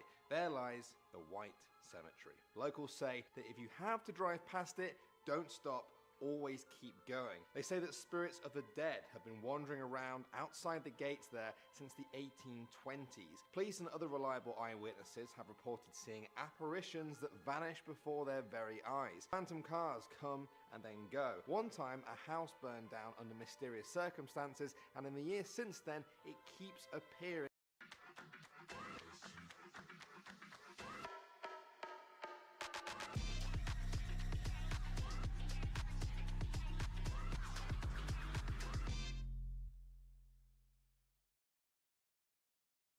And disappearing. Be warned though, they say you should never enter that house if you see it. When it disappears into the mist, you'll disappear with it forever. If that wasn't enough for you, there's also been reports of a woman with a lantern looking for a ride from passers-by. I'm sure you guys know by now what not to do if you see her. Next up at number 9 now, we have the Boggy Creek Monster. If you ever find yourself in a town of Fuke in Arkansas, ask them about the Boggy Creek Monster. For generations there, locals have shared stories of a creature that roams the area. They say it stands between 7 and 8 feet tall and weighs almost 300 pounds. Its chest, legs and arms are covered with thick hair. Sometimes these Sasquatch-like stories are relatively recent, but the legend of the Boggy Creek Monster goes way back. The first sightings of it came in 1834. Locals reported that a wild man was roaming the area. When groups set out to find him, he retreated back into the hills. By the 1900s, sightings around the town were becoming more frequent.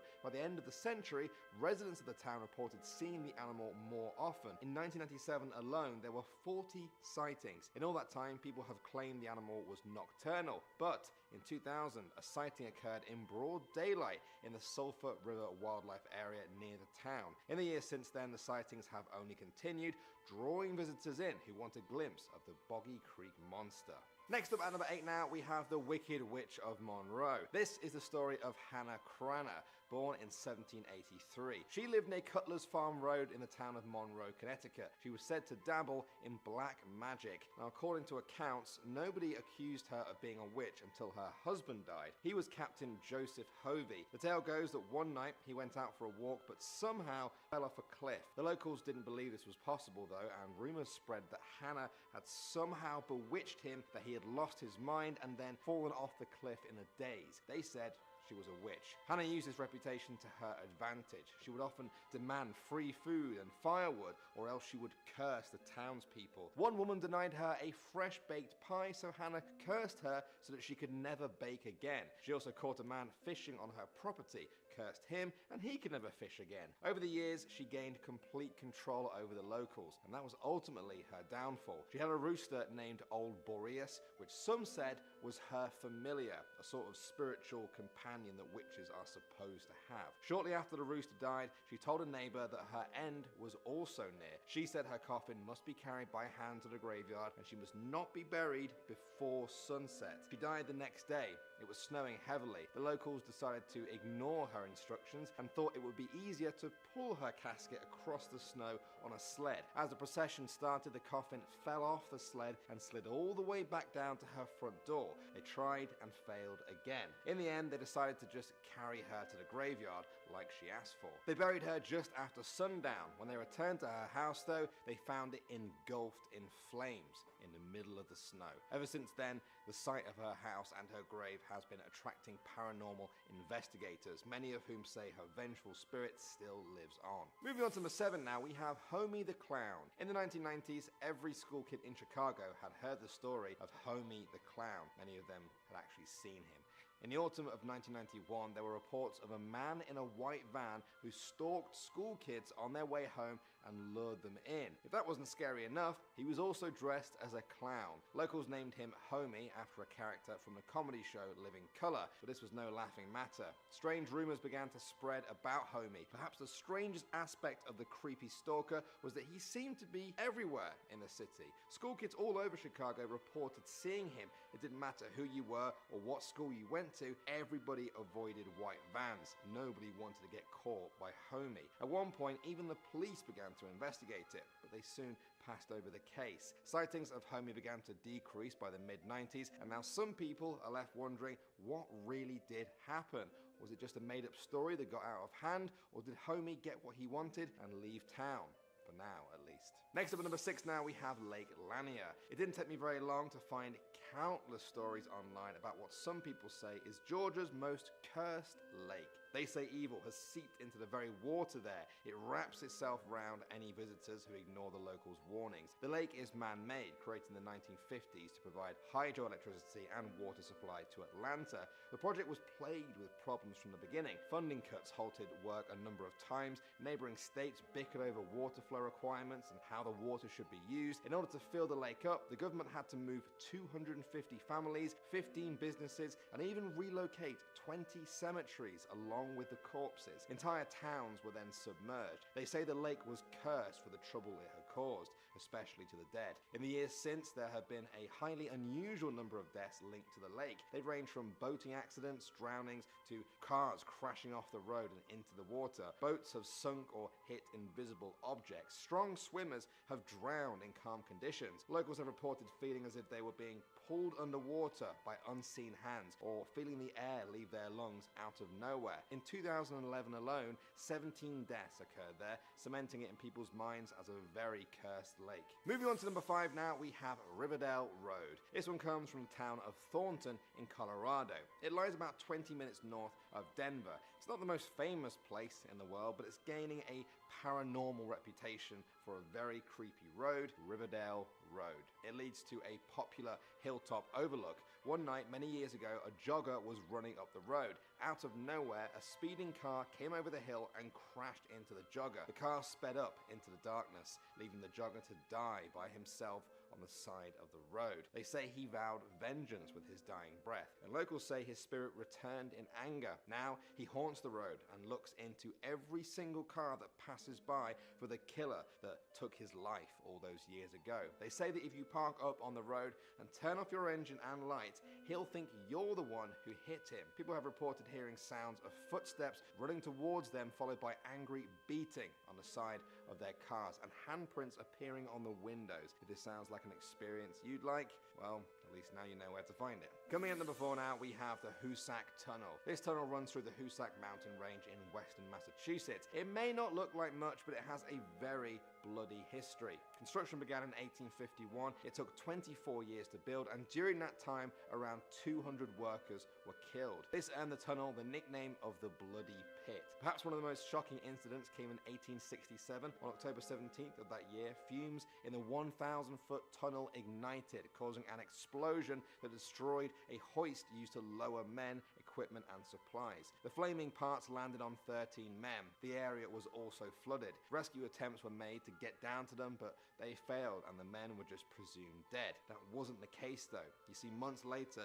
workers found out that some of the men had survived, and they even made a raft to try and escape the water. In the years since then, locals swear that the 13 workers haunt the tunnel now, tied to this earth by the anger of not being saved. Moving on to number 3 now, we have the Devil's Chair. This one comes from the Alma Cemetery in Kansas. At first glance, it looks like any other cemetery. Gravestones, grass, nothing too creepy, but this cemetery is home to something else, something the locals call the Devil's Chair. According to legend, a farmer once owned all of the land in that area. He refused to sell his land so that it could be used as a cemetery. No matter how much people tried, he refused to give it up. Then, one day, he was mysteriously pushed in a well on the land and fell to his death. Authorities only found his body from the stench that came from the well a few days later. After the incident, locals began to call the well the Devil's Chair. They said it was cursed with the vengeful spirit of the dead farmer. The land was bought and the cemetery was built around the well. That's when the curse seemed to spread to the whole cemetery. As for the devil's chair, it was boarded up to stop anyone from meeting the same demise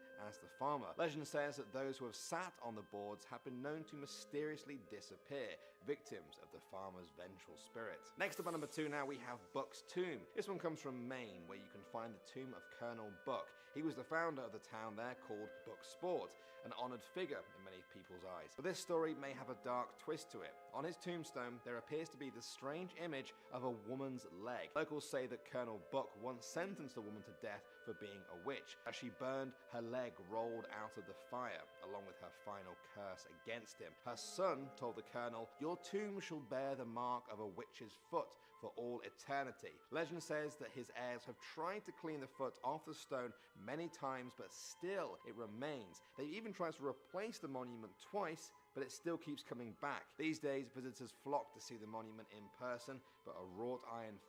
With cyber attacks on the rise, protecting your data security is more important than ever. The Durbin-Marshall bill shifts billions in consumer spending to less secure payment networks. Don't let Durbin-Marshall steal your data. Tell your senators to oppose the Durbin-Marshall bill. Fence keeps them from getting any closer to this creepy tombstone. And finally, number 1 now we have Chessie. You guys have heard of Nessie, right? The Loch Ness Monster? Good. Well, I'd like you to meet Chessie. In Maryland, it's not uncommon to hear people talk about the Chesapeake Bay Monster, Chessie for short. The first sightings began in the 1930s. The crew of a military helicopter flew over the Bush River, and they claimed they saw an unknown reptilian beast in the waters below. Now, at first, people weren't sure if they just made a mistake or even made it up altogether. Over the years, though, more and more sightings of Chessie occurred. They say it looks like an anaconda or a python, serpentine, snake-like, and dark in color. One thing everyone can agree upon is that it's huge, up to 30 feet in length and as thick as a telephone pole. Interest in the beast peaked in 1982 when one family apparently videotaped Chessie from their home on Kent Island. The Smithsonian held a mini symposium on the tape and concluded that, among other things, this was absolute evidence that something large was living in Chesapeake Bay. They didn't go on to say that it was definitely Chessie, but that's only strengthened this legend. Starting us off, in at number 10, we have the Alaska Triangle. The Alaska Triangle covers an area ranging from Juneau in the southeast to the northern Barrow region, all the way over to Anchorage. This is an area that apparently craves souls, and more than 20,000 people have gone missing without a trace in this region. So what's the explanation for this? Some people believe that a mythical creature is roaming in this area and he likes to feast on human flesh, while others believe that this area causes you to become confused and disoriented, so you're not able to find your way home. The most famous disappearance was back in October 1972, when an airplane that was carrying some pretty important political leaders suddenly disappeared. This led to one of the largest manhunts in Alaska's history. It lasted 39 days and it involved 400 aircrafts, 12 US Coast Guard vessels as well. But nothing was ever found. Even to this day, this remains as one of the biggest mysteries in Alaska. And you know what? Note to self, never visit the Alaska Triangle, because it's just as scary as the Bermuda Triangle. Why is everything in triangles? Charman heats things up in at number 9. Charman has a pretty gruesome backstory. This urban legend is about a father and a son who were both caught in a house fire, and they suffered from horrible burns in 1948. After the fire, the son became so mentally unstable, which caused him to stab and hang his father to death. When the police finally found the son, he was so burnt that they weren't even able to tell if he was alive. So he was able to run away before they can arrest him for the brutal murder. Ever since that night, the chairman can still be seen wandering around the woods that surround Ojai, and that's located in California. Rumor has it that he will approach tents and torment campers. He will also attack anyone that goes in his way, and it's unclear on how many people he's actually killed. So be on the lookout if you are in Ojai, California for the chairman. Let's head over to the Beast of Bladenboro over in North Carolina, and this brings us in at number 8. This terrifying creature looks like a panther, but he is a bloodthirsty killer who lurks in the darkness. And that's because he's looking for his next meal. He is known to attack dogs and even people, so watch your back if Yeah, we're not in North Carolina now, I don't have to worry here, but if you're in North Carolina, watch yourselves. People have claimed to see this beast say that he's about 3 feet long, 20 inches high, and has a long tail with a cat's face. Others say that his scream sounds like a woman being stabbed with a knife. According to the local reports, animals in the area have died mysteriously, and all of their blood was drained from their bodies. Some of them were mutilated, and some of them were even found with broken bones or completely flattened. So is this just an urban legend, or does the beast of Blaytonboro actually exist? I'm really hoping that he doesn't. Moving in at number 7, we're talking about the Chupacabra. His name literally means goat sucker. And I think this is a real thing. This creepy animal is said to roam through Mexico, Southwest USA, and Puerto Rico. The Chupacabra is blamed for killing livestock and terrorizing people. They look like a hairless bear, and sometimes they can be seen with spikes on their backs. I just hope this guy doesn't get thirst for human blood, because if that was the case, we'd all be in a lot of trouble. I'd probably never leave my house, even though he's only an urban legend. I would still be afraid. I mean, just look at this thing. This is what nightmares are made of. The creepy clown statue scares us in at number 6.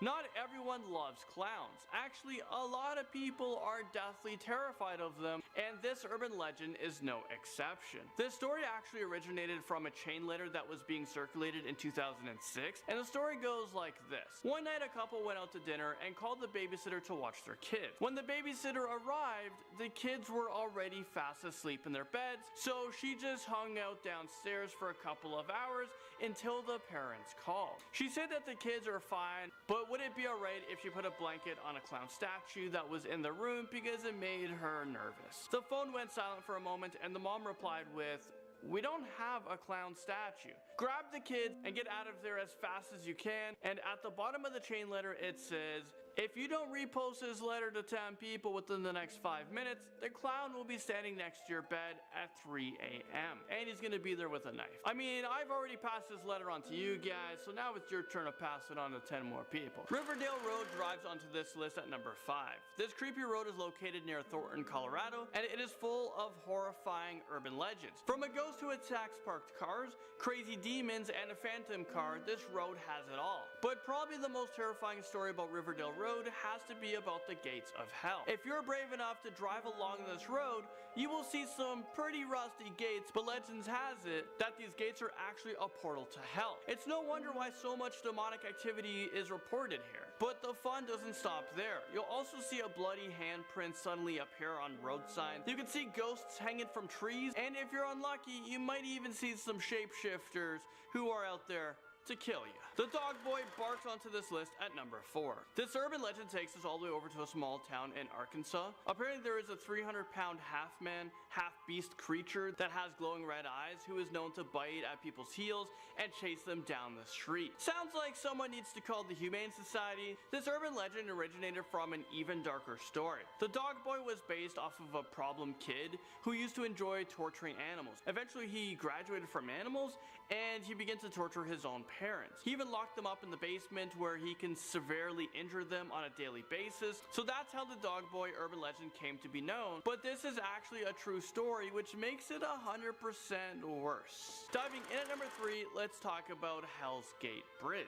A young couple was driving over this bridge, but they somehow managed to swerve their car off of the bridge. This happened during the nighttime and they ended up drowning. So now there are 2 legends associated with Hell's Gate Bridge. The first one is, if you drive your car in the middle of the bridge and turn off the lights, the couple will magically appear in the back seat and leave a wet spot. And the second urban legend states that if you drive over the bridge and you look over your shoulder halfway across, you will see a portal to hell engulfed in flames. So make sure you guys don't put your car in reverse, because you might not be making it out there alive.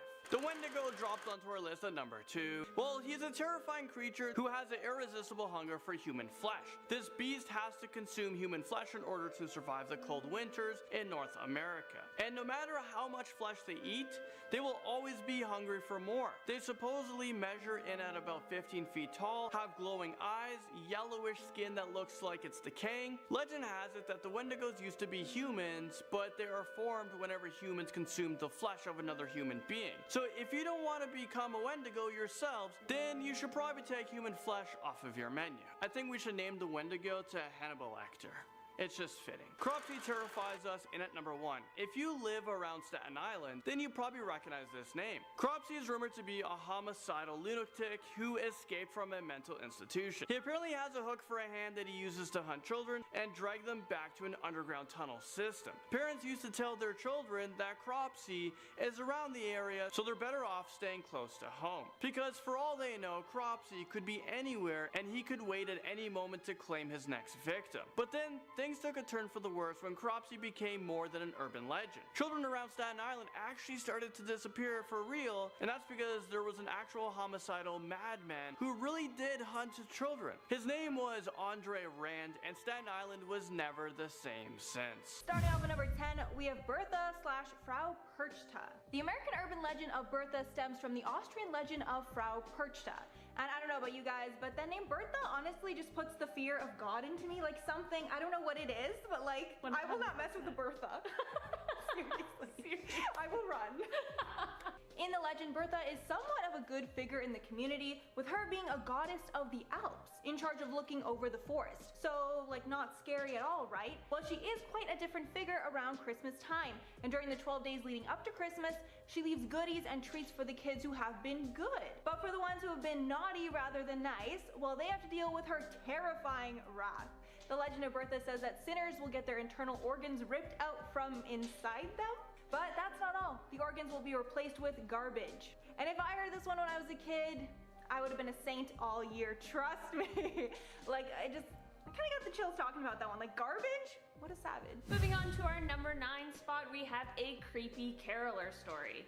But before we dive into this one, guys, please don't forget. There's nothing more powerful than you.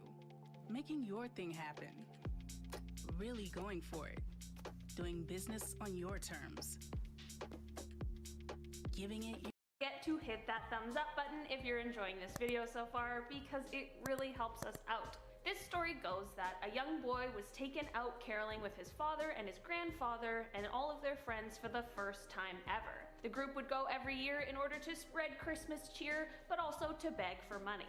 The boy couldn't play an instrument, so his father gave him a triangle and told him to strike it every once in a while, which is exactly how you play the triangle. The group arrived at one house and a woman answered the door carrying a tray of glasses. She offered one to the boy's grandfather and he happily accepted it. The boy then looked to the upstairs window and saw another woman standing there with an extremely hideous face. When the boy looked back to the woman in the doorway, he realized that she also had the same hideous face and went to warn his grandfather, but it was too late as he was already taking a big gulp of whatever was in the glass. This is when the woman in the doorway said, "Oh dear, you've drunk blood, sir," and then slammed the door shut in front of them. His grandfather stumbled backwards and fell to the ground. This was the last thing that the boy remembers until he was waking up alongside all of the rest of the group. It was around dawn and everyone had been knocked down into the snow and were just waking up as well.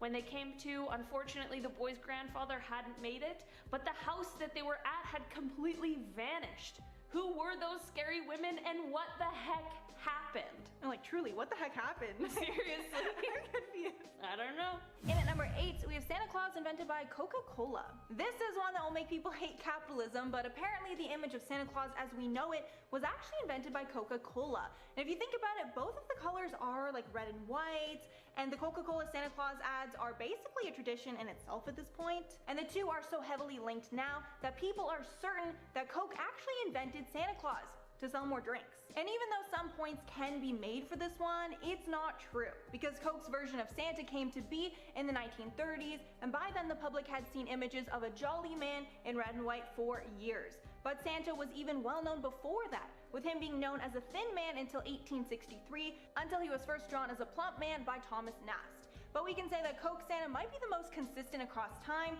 even though his depiction can be credited more to Norman Rockwell than Coca-Cola. In our number 7 spot today, we have an Elf on the Shelf conspiracy. The Elf on the Shelf became an extremely popular Christmas tradition in the last few years and has seen tons of families participating. Basically, it's a teeny little elf that comes to your home for the month of December and spies on you to make sure that your kids are on their best behavior so that they can report back to Santa. Oh my god, I had no idea that's what that was. This is a cute little system and ensures that children are staying in line, especially as the holidays are approaching, but there are some pretty creepy stories that go along with it. First of all, the idea of an elf just spying on everyone's family is pretty uncomfortable. Inviting a stranger into your home to watch your every move, especially your children's, is kind of bizarre when you really think about it. The other creepy story that goes along with this holiday tradition is the belief that if a child touches the elf on the shelf, it will lose all of its powers and then it will be unable to report back to Santa, and therefore the child will automatically be put on Santa's naughty list.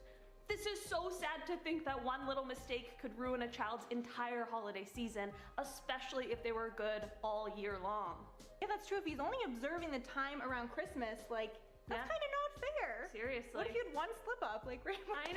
I know. And like, what if you, like, the elf fell on the floor and you were just trying to pick it back up? Yeah. You know? You were trying to do a good deed. You didn't get all the facts. It's upsetting. Yeah. It's upsetting. Truly upsetting. Honestly. Then in at number 6, fake Santa surprise goes wrong. There's an urban legend about a father who tried to surprise his kids as Santa Claus, but sadly it went horribly wrong. It started when the father claimed he was going to be out of town for Christmas, which would have nobody suspect that he was Santa. But on Christmas Eve, when he was crawling down the chimney, he ended up getting stuck and actually died of asphyxiation. And then sadly on Christmas morning, when everyone came down to look at their presents, they noticed a bad smell coming from the chimney, and they ended up making the terrible discovery. That's really rough, finding your dad on Christmas Day. In our number 5 spot and our halfway mark, we have a story of Rudolph.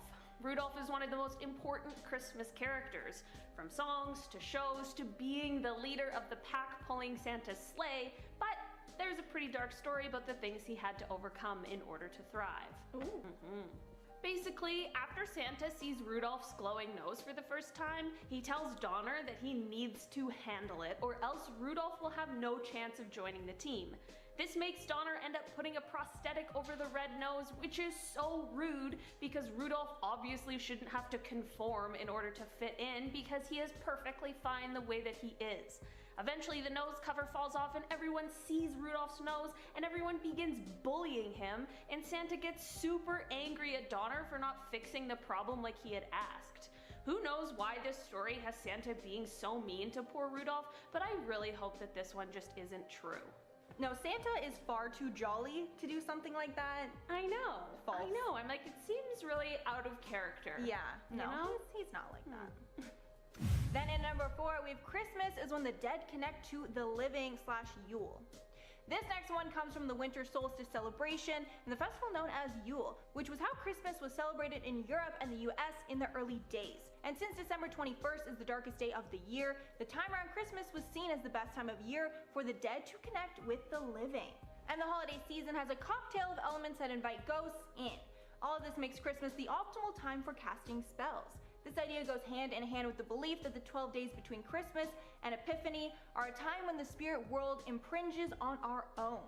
So basically, watch out for witches and spirits around Christmas because that is the peak of their occurrence. That is a new thing that I just learned. That's crazy. Coming in at number 3, we have Hermie the Elf. Hermie the Elf is one of Santa's most famous elves. He was a bit of a misfit compared to the other elves, and part of the reason was because he didn't really want to be at the shop making toys with all the other elves. Hermie actually really wants to be a dentist, which is very cool. Oh, wait, props to you, Hermie. Things take a turn though, because in this story, Hermie gets a little too obsessed with his true passion until it kind of consumes him. Legend says that Hermie would rip the teeth out of the bodies of humans or animals in order to use them for the toys he made, which is just as disgusting as it is horrific. I mean, this honestly might be true because remember when he lured the abominable snowman out of his cave and then Yukon Cornelius hit him with a rock so that they could extract his teeth? I can't believe that they actually let Hermie back into the North Pole and also let him open a dentist's office because something isn't quite right with that guy. Just something a bit off about him. Yeah. Can't put your finger on it. I'm like, something sneaky's going on here. And at number 2, we have the clown puppet. The clown puppet is an urban legend that is honestly just as terrifying as it sounds. The story is about 3 sisters who asked their parents for Christmas presents. The oldest was 15, the middle was 12, and the youngest was 7. And for Christmas, the oldest daughter wants a laptop. The middle daughter asked for an iPad, and the youngest daughter asked for a small doll. And on Christmas Day, they all unwrapped their presents, and instead of a small doll, the youngest daughter got a clown puppet. and even though it wasn't what she wanted, she decides to keep it anyway. But then 2 days later, the youngest daughter goes missing, and they never find her or find out why. Then the next year, the middle daughter asks for a clown puppet in memory of her younger sister. But again, 2 days later, the middle daughter disappears. Then the year after, the last remaining sister asks for a clown puppet again in memory of the other sisters. And as you can probably expect, she also went missing 2 days later. Many months later, when the parents went to look in the attic for something, they saw the clown puppet sitting on a throne of lollipop sticks, and arranged around it were the severed heads of the sisters. And I guess the lesson here is don't keep asking for a clown puppet when it's connected to multiple disappearances. Like, learn your lesson the first time. In our number 1 spot, we have the Grither. The Grither is one of the most awful things in the whole world, and he is said to be the monster that resides in the North Pole. He sleeps in the wreckage of an abandoned ship that somehow ended up in a dark and creepy cave. He doesn't mind the cold or the damp, but when someone says his name, it gets him very upset, and since he has huge ears that grow every single time his name is said, he can definitely hear you even if you think you are whispering. His ears have actually gotten so big that he can use them to fly, which is how he gets to you if he has heard you say his name. When he gets to you, he takes his extra long arms and reaches out and then opens up his fists that are the size of basketballs to gather you up so that he can eat you. The only people who have seen the Grither are the people who he has eaten.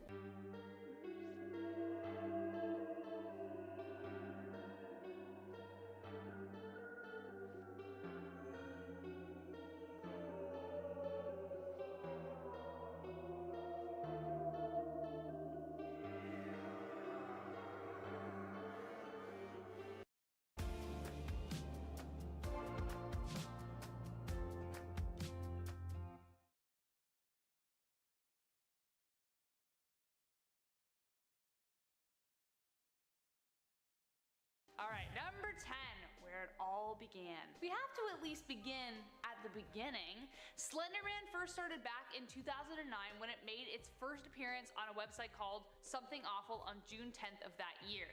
It was posted by Eric Knudsen, 28 at the time, who went by the internet name of Victor Surge. It was supposed to be yet another entry into a paranormal image Photoshop contest, but no one expected what happened next. According to Eric, Slenderman was exactly that, a tall, thin, white-faced man with no facial features in a black suit. It had long arms that Knudsen said it would use to stalk young people and torment them with mind games. Soon, images and stories of Slenderman swept the internet, even earning deadly and dedicated followers, which we will discuss in detail later. As a result, many believe that Slenderman has actually been thought into existence through collective consciousness, that it has become a tulpa. A tulpa is an entity that is created in the mind and acts independently and parallel to your own consciousness. They are sentient beings who live in your head, but also live in the real world at the same time. So, while the initial beginning of Slenderman is fictional, there is just no guarantee that it remains that way. After all, as Dumbledore said, to make an entirely unrelated pop culture reference, just because it's happening in your head, why on earth should that mean that it is not real? Number 9, the Shadow Man. This first victim reports having been tormented by Slenderman his entire life and referred to him first as the Shadow Man. Many people who experience night terrors report seeing a tall, lanky shadow figure that torments them while in sleep paralysis. This guy first saw him when he was just 8 years old. While getting up to go to the washroom, they saw a tall, shadowy figure standing in the hallway. He reached out and beckoned to him with long, slender fingers. At some point, he worked up the courage to turn on the light, and the figure disappeared. 4 years later, it appeared again on his uncle's farm, standing in the highest window at the top of the building of the old barn, staring right at him. Then 2 years later after that, he appeared again, this time a lot closer.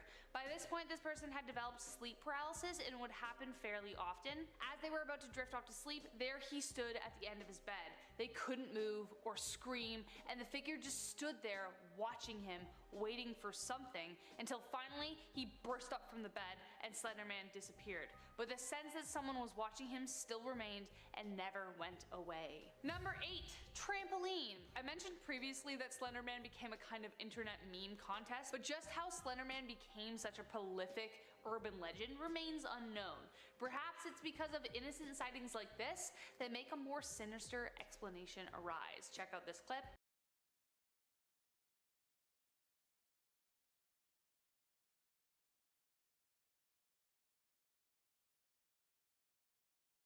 think what freaks me out about this video the most is how horror film-esque it is and how mundane. It was just a kid wanting to record his badass trampoline skills, but what he wouldn't have noticed while he was filming was the presence of something watching him. Considering the fanaticism around Slender Man, it is possible that predators could assume its identity to carry out evil deeds. I don't know, but I hope he's safe and that who or whatever that was never seen again. Number 7, 7-Eleven. Apparently Slender Man loves a good Slurpee. This next story comes from a young woman from Oklahoma City. She was 15 years old at the time when her and her friend made a typical visit to 7-Eleven. Next to the convenience store there was a park with all of these weird statues. It was around 12:30 a.m. and usually it's an uneventful walk, but this time they saw an extremely tall figure, as tall as the branches in the trees nearby. It was dressed in black and extremely pale, sounds like Slender Man. Attempting to show no fear in the face of potential danger, she shouted at the person to see if she'd get a response, but to no avail. It just stood there, staring at them. I hate that. Needless to say, they booked it and referred to the being as Voldemort because that's kind of what it looked like. But then, years later, her friend informed her of the tales of Slender Man, and after seeing a picture, she realized that's exactly what it looked like. Imagine? No thank you. Number 6, a cemetery sighting. This next story predates the whole Slender Man launch as well.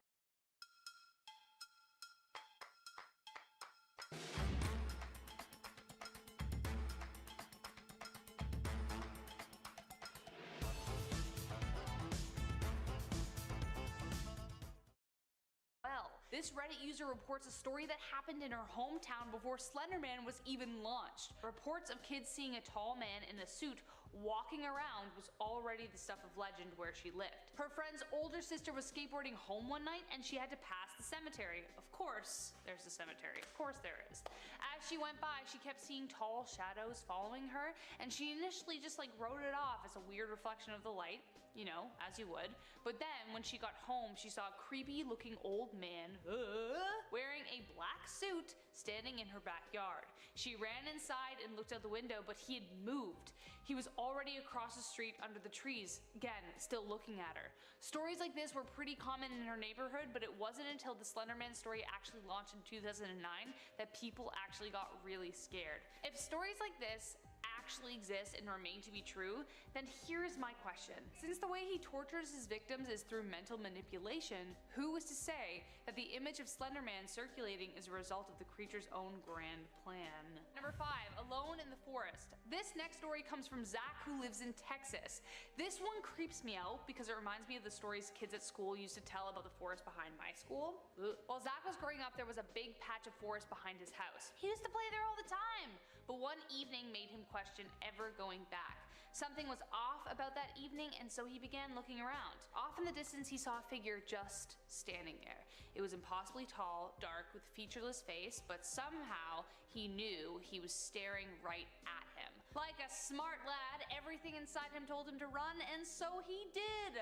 Follow your instincts, kids, okay? He was about a 7-minute run to his backyard, so he started sprinting, but no matter how fast he ran or where he went, the creature was always the same distance behind him. When he finally made it to the other side, he turned around and saw the creature stopped. He never saw the creature again, but years later, he started hearing about Slender Man and knew that's what he had seen. Number 4, Aaron Campbell. Aaron Campbell was a twisted young man obsessed with a wide variety of violent video games and just gore in general. He started out as they all do, by taking the lives of animals in vicious ways for pleasure. So when Aaron took the life of Alicia McPhail on the island of Bute in Scotland, though shocked and horrified, no one could say they were surprised that Aaron was the perpetrator. Campbell was obsessed with anything that had to do with violence and was especially fascinated by Slender Man. This was just one of his fixations and reportedly practiced voodoo while attempting to be YouTube famous. But his obsession with Slender Man finally became a reality. Alicia's death was gruesome to say the least, inhumane beyond belief. Thankfully, Aaron now sits behind bars for a minimum of 27 years, but honestly, hopefully forever. Number 3, House on Fire. This next one was one of 3 crimes inspired by Slender Man and goes to show how dangerous obsession can be. In 2014, Lily Marie Hartwell walked to a park in the middle of the night. She carried with her a backpack full of knives, lighters, flashlights, cookies, and some water. Lily had just carried out an act brought on by an obsession with the tale of Slender Man. Unbeknownst to her mother and brother who were sleeping at home, she had just set her house on fire. Thankfully, the two escaped the fire with no mortal injuries, but their entire home fell to ash. According to police accounts, Lily confessed to having been obsessed with the creepypasta story of Slender Man. She tracked down story after story about the creature and kept journal entries mentioning murder and death. One particular entry is chilling to read, especially after such a horrific event. It reads, and I quote, "This keeps up, there will be no safety in this house," unquote. Lily was charged with arson and 2 attempted homicides. Weirdly though, Lily sent a text to her mom after the fact that read, "I'm so sorry mom, I don't know why I did it. Did any of you get hurt?" Like she was actually concerned. So it kind of goes to show that she was in a weird space and maybe she snapped out of it. Could it have been Slender Man? We don't know. Number 2, white mask. One of the key tropes of Slender Man that I mentioned previously is his ability to mentally torture its victims. So could that be the reason as to this next story? In 2014 in Cincinnati, Ohio, a mother who chose to remain nameless along with her daughter was returning home from work. Her daughter was waiting for her silently in the kitchen, wearing all black clothing and a white mask. Already we know who she's trying to imitate, and given the daughter's reported obsession with Slender Man, you get the idea. But next, the unimaginable happened. The daughter attempted to stab her own mother in the chest. The mother was able to thwart the attack, earning only minor defensive wounds. Apparently, her daughter had a history with mental illness, and Slender Man had become an obsession of hers. She had drawings, diary entries, and references to killing, and even made a whole world dedicated to the creature on Minecraft. The girl's fascination inspired her attack on her mother, but there was something very off with her daughter, stating to police, and I quote, "She was someone else during the attack." Number 1, last but not least, fatal followers. We had the infamous Slender Man trial. Morgan Geyser and her friend Anissa Vire were fanatic believers in a legend of Slender Man, and the consequences were almost deadly. In May of 2014 in Wisconsin, the girls made an attempt to show their dedication to this false idol by offering up a sacrifice. Their victim of choice was Peyton Leutner, one of their classmates. The 2 girls lured Peyton to a slumber party at their house and decided to play a game of hide and seek in the forest. During the game, the 2 girls got knives, pinned her down, and left 19 wounds and hit 2 major arteries. They fled the scene of the crime, and Peyton, being the utter badass that she is, dragged herself to a nearby road where she was saved by a nearby biker. Peyton lived to tell the tale, thankfully, and both Anissa and Morgan have been diagnosed with childhood onset schizophrenia. Morgan was charged with first-degree intentional homicide, which moved it to an adult court. Geyser was ordered to spend 40 years in a mental health institution, and Anissa was committed to a mental health facility for 25 years. And we're kicking off this list with The Man in the Woods by Chad Damassi. The story goes a little something like this. Nothing seemed out of the ordinary during the first 4 hours of Chad's fire lookout night shift. Around 2:15 a.m. caught the sound of footsteps, but he assumed it was just a passing deer. He grabbed his binoculars to scan the area, and the noises compelled him to look down, where he noticed a man near the base of the tower. Thinking the man was a lost camper, common occurrence in those parts, Chad decided to offer help. Engaging in a casual conversation, he pointed the man towards the nearest campsite. The man went on his way. Content, Chad returned to his post, opened the mini fridge, grabbed a bottle of water, and relaxed while appreciating the serene view of the woods. However, the calmness abruptly shattered after approximately 20 minutes. Once again, the disconcerting sound of movement reached Chad's ears. With binoculars in hand, he searched and saw the same man below, calling out to him, yielding no response. The man seemed completely oblivious. Filled with unease, Chad descended the stairs, shouting for the man's attention. As his foot touched the final step, the man turned to face him, but to Chad's horror, the man's visage was a blank canvas of skin, emanating a chilling, muffled scream. The man's eyes locked with Chad's. Frantically, Chad sprinted back upstairs, leaping multiple stairs at a time into the tower. He hurriedly tried to barricade the large windows while the man ascended with deliberate, thunderous steps, his muffled scream persisting. After some time, the stomping ceased, leaving Chad uncertain of the man's whereabouts. Gazing out the window, he found no trace of the intruder on the balcony. Refusing to succumb to his fear, Chad unsheathed his hunting knife, flung open the door, and dashed around the balcony, but his search yielded nothing. Hastening back inside, he locked the door. His heart was pounding. He reached for the radio to contact the other park ranger. He glanced at the window, and there, standing outside, was the faceless man. Paralyzed, Chad suddenly realized, even worse, he was actually seeing the man's reflection. Number 9, The Light Isn't Safe Anymore by Firelight Wood Watcher. This story is about a man working in a fire watchtower with his pet dog Sam.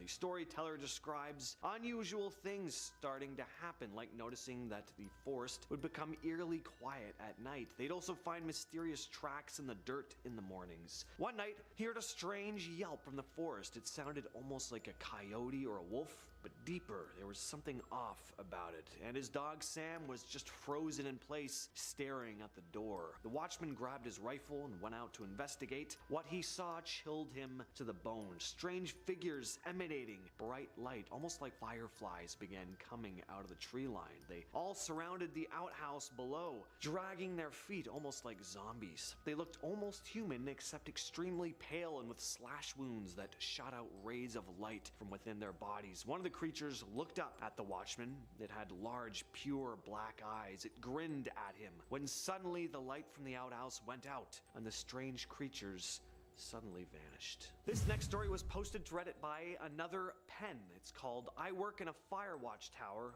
and the Mist is Coming. John had begun volunteering at a fire watchtower, but was out on a walk when he noticed storm clouds rolling in. The weather was predicted to be completely clear, so he was pretty confused and started making his way back to the tower to call it in. Soon he became enveloped in a strange fog though, and John noticed a small fire, and beside the fire was a man sitting on a log. John made his way over to the man, who referred to him by name. John was obviously pretty uneasy about this, especially when the man told him things about himself that no stranger could possibly have known, like how he'd been diagnosed with lung cancer before coming to the fire tower to spend the last remaining days of his life. Next on the list, we have Fire Lookout here. Here's some advice. This was posted to Reddit by user Copper Tucker. It describes advice that a fire lookout has for dealing with a strange creature that stalks the forest. First of all, treat the forest as if it's someone else's home you're visiting. Don't carve your name into trees. Do not ever cut a tree down. Don't overfish. Always put your fire out. If you're camping overnight in the woods,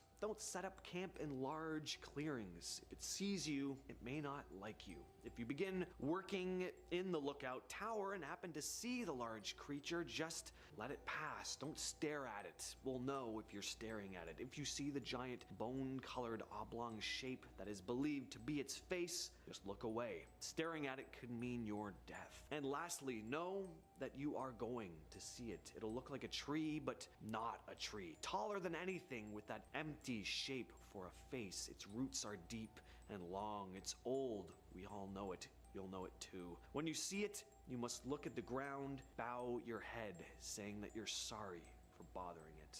Maybe it will leave you alone. This next story is brought to us by an unknown author, simply titled Something in the Woods. As I settled down into my post in the Firewatch Tower, the night stretched out before me, engulfing the forest and natural fit, room for your toes. Stay comfortable. Stay out there. If the shoe fits, right? shroud of darkness. Alone and vigilant, I scanned the horizon, watching for the faintest hint of danger. Hours passed, uneventful and serene, until an unsettling feeling crept into my bones. Faint whispers carried on the wind, echoing through the trees. My pulse began to quicken as shadows danced beyond the tower's windows. A chill slithered down my spine, and then, in the distance, I saw it, a flicker of movement, a silhouette lurking among the trees. Panic seized me as I realized I was being watched. I observed unseen eyes. The whispers grew louder, though, forming in unintelligible words that gnawed at my sanity. Fear consumed me as I realized that in this desolate tower. The following story was posted to Reddit by user Kylex7637. He describes a man waking up in a fire tower he was staying in with his partner when he suddenly woke up in the middle of the night completely alone. He figured his partner had gone to the bathroom, but her boots were still by the door. She wouldn't have climbed all the way down the tower in the middle of winter without putting on her boots. He went down to find her. Before stepping out, I look down and see them, a few perfect sets of footprints, leading out the door to a snow-cleared spot in the railing. Shivering, I walk over, the snow crunching under my feet louder than I feel it should. My hands freezing on the railing, I look down and see her. She's laying on the ground. Not really laying, more like stuck. Time stops, but my heartbeat doesn't. She's not moving, just a perfect silhouette in the fresh snow. I head down the stairs as fast as I can. Fire lookouts always have stairs that feel more like ladders. In a flash, I'm at the bottom, breathless and hotter than I should be in this weather. I got to the hole in the snow where I saw her lifeless body. She's gone. The perfect silhouette remains, but she's gone. Then I see the tracks. In the full moon, I can make out what seems to be large elk prints in the snow coming from the trees to me and back again. I'm sure I can make out the shape of her at the forest edge, or maybe an animal. The antlers are clear as day against the moonlit sky beyond, but it's standing much too tall now. The hair on the back of my neck stands up as I feel warm breathing glide past my ears. Then I hear her like a whisper, calling to me from the balcony, calling me to come back to the fire, back to bed. Her body is still crooked, just like when she was lying in the snow next to where I stand. The snow crunches softly now as I make my way into the trees. The next story was written by Carrie Hammond, who posted to Reddit under the username Search and Rescue Woods. It features multiple stories experienced by a search and rescue officer working in United States parks. One such story goes as follows. I was teamed up with another SAR officer because we'd received reports of bears in the area. We were looking for a guy who hadn't come home from a climbing trip when he was supposed to, and we ended up having to do some serious climbing to get to where we figured he'd be. We found him trapped in a small crevice with a broken leg. It was not pleasant. He'd been there for almost 2 days, and his leg was obviously infected. We were able to get him into a chopper, and I heard from one of the EMTs that the guy was absolutely inconsolable. He kept talking about how he'd been doing fine, and then when he'd gotten to the top, a man had been there. He said the guy had no climbing equipment and he was just wearing a parka and ski pants. He walked up to the guy, and when the guy turned around, he said he had no face. It was just blank. He freaked out and ended up trying to get off the mountain too fast, which is why he'd fallen. He said he could hear the guy all night climbing down the mountain and letting out these horrible muffled screams. That story bothered the hell out of me. I'm glad I wasn't there to hear it. Number 3, The Lookout. So this next one is really more of a recommendation than a story itself. This is a short horror film written and directed by Catherine Oostman. It's about a woman working as a fire lookout who wakes up hearing strange noises one night. Someone calls for help over the radio, saying that there's something out here. When she goes out to investigate, she encounters that something that I don't want to show here to avoid spoilers, but the cinematography is fantastic here, lots and lots of atmosphere. So if you've been looking for a spooky, foreboding short horror film about a fire watchtower, then give this one a watch. Number 2, Black Eyes. We have another story posted by Reddit user Search and Rescue Woods. In this story, the narrator had been searching for a woman who'd been separated from her hiking group. They managed to find her, and luckily she wasn't injured, but she was in shock. As they were taking her back to base ops, the following happened. She kept looking behind us and asking us why that big man with the black eyes was following us. We couldn't see anyone, so we just wrote it off as some weird symptom of shock. But the closer we got to base, the more agitated this woman got. She kept asking me to tell him to stop, making faces at her. At one point, she stopped, turned around, and started yelling into the forest, saying that she wanted him to leave her alone. She wasn't going to go with him, she said, and she wouldn't give us to him. Finally got her to keep moving, but we started hearing these weird noises coming from all around us. It was almost like coughing, but more rhythmic and deeper. It was almost insect-like. I don't really know how else to describe it. When we were within sight of base ops, the woman turns to me, and her eyes are about as wide as I can imagine a human could open them. She touches my shoulder and he says to tell you to speed up. He doesn't like looking at the scar on your neck.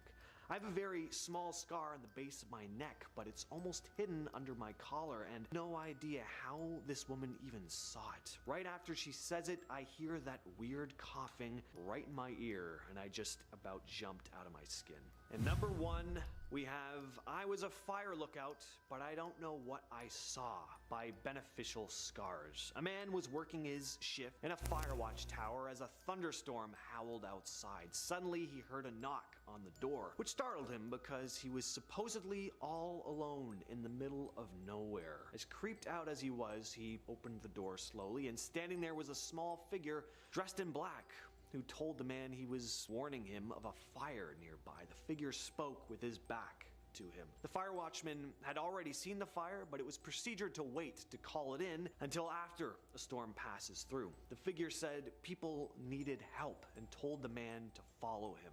Suddenly, a flash of lightning lit up the room, revealing that the man had a burnt, disfigured face. The fire watchman yelled out in shock and picked up the phone to call for help. The dispatcher picked up, and when the watchman explained the situation, he was simply told, "Do not leave, no matter what. Do not talk to him. Do not look at him. Pretend he is not there." The watchman was confused before the dispatcher continued by saying, "That is not a man." Starting off this list, in our number 10 spot, we have the single braid story. The road that runs along the campus of the Chinese University of Hong Kong is referred to as Single Braid Road, and this is the story that gave it that name. On a cold night, a girl with a long braid in her hair went to great lengths in order to sneak into Hong Kong from the mainland with her boyfriend. They boarded a train to head into the city when they saw police on the train checking people's identification. Because she wasn't supposed to be there and had snuck in, she decided the only thing to do would be to try and jump off of the moving train. In a gruesome turn of events, her braid ended up getting stuck in the window and ripped off all of the skin from her scalp and face. The girl stumbled onto the road where she collapsed and died. Throughout all of this, her boyfriend continued on the train, went into the city, got a new job, and pretended like the girl never existed. Flash forward to another night when a male student is walking alone on Single Braid Road when he sees a girl standing in the distance. He calls out to her, but she doesn't respond, so he begins to approach her and can see that she has a long braid in her hair. When he reaches her, he taps her on the shoulder, and when she turns around, he sees that she has no face. Then she just disappears. They say that the ghost has appeared many times since then, but only male students can hear her. I just want it to be known that if I was in her place and a boy did that to me, I would absolutely come back to haunt him and all men for the rest of eternity. Moving on to number 9, we have Room 111. And if you're liking this video so far, then make sure to give it a big thumbs up and subscribe to our channel because you know what? It really helps us out, so thank you very much. Now, much like most of these stories, this one has evolved over time, so there are 2 versions of the story. The one I'm about to tell you surrounds a very intelligent science undergraduate who thought he discovered how to master time travel. So one night in room 111 of Grace Tian Hall, he wrapped himself up in a mechanism he had created. It was a bunch of wires attached to an alarm clock and a big battery. When the clock's alarm went off, he believed he was going to be able to travel in time.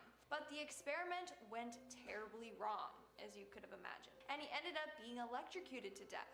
His roommate found him laying in bed with a note beside him reading, "I will come back soon." Upon this discovery, the roommate went mad and had to be taken to a mental asylum. And now, no one ever dares to stay in room 111 for the events that happen there. In our number 8 spot today, we have the story of the hanged ghost. While ghosts are extremely common in Chinese folklore, these ghosts are pretty specific. A hanged ghost is a spirit of someone who is hanged, whether it be from committing or execution, and they haunt the location where they died. While most ghosts are already pretty creepy, the hanged ghosts have quite an appearance. They're said to appear as a corpse with a long red tongue that hangs out of their mouth. The goal of these ghosts is to try and convince anyone they come across to join them in the afterlife. Making our way down the list, number 7, we have the painted skin. This story has to do with a demon that hides its true gruesome appearance by transforming into other people. So one day this man named Wang runs into this beautiful woman on the street that claims to be homeless. He takes her home and hides her in his house from his wife. and he has an affair with this mystery homeless woman.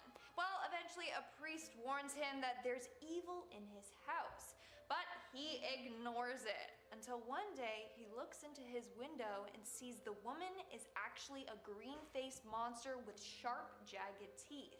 She had been wearing a mask made out of human skin. The story basically ends with the guy getting his heart ripped out by the demon, and then the demon transforms into different people to hide his identity. In the climax, the demon shows its true self, and the priest beheads it with his wooden sword. And then Wang's wife just coughs up his heart and puts it back into Wang's chest, and then he's brought back to life. Crazy, I know. Also, what kind of a bedtime story is this, really? Coming in at number 6, we have the Little Finger story.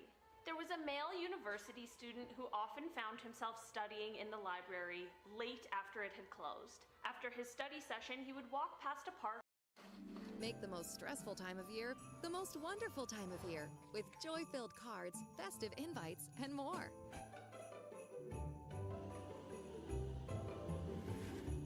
Share more happy for the holidays. On his way back to his dorm, and he always saw a small little girl sitting on a swing in the park.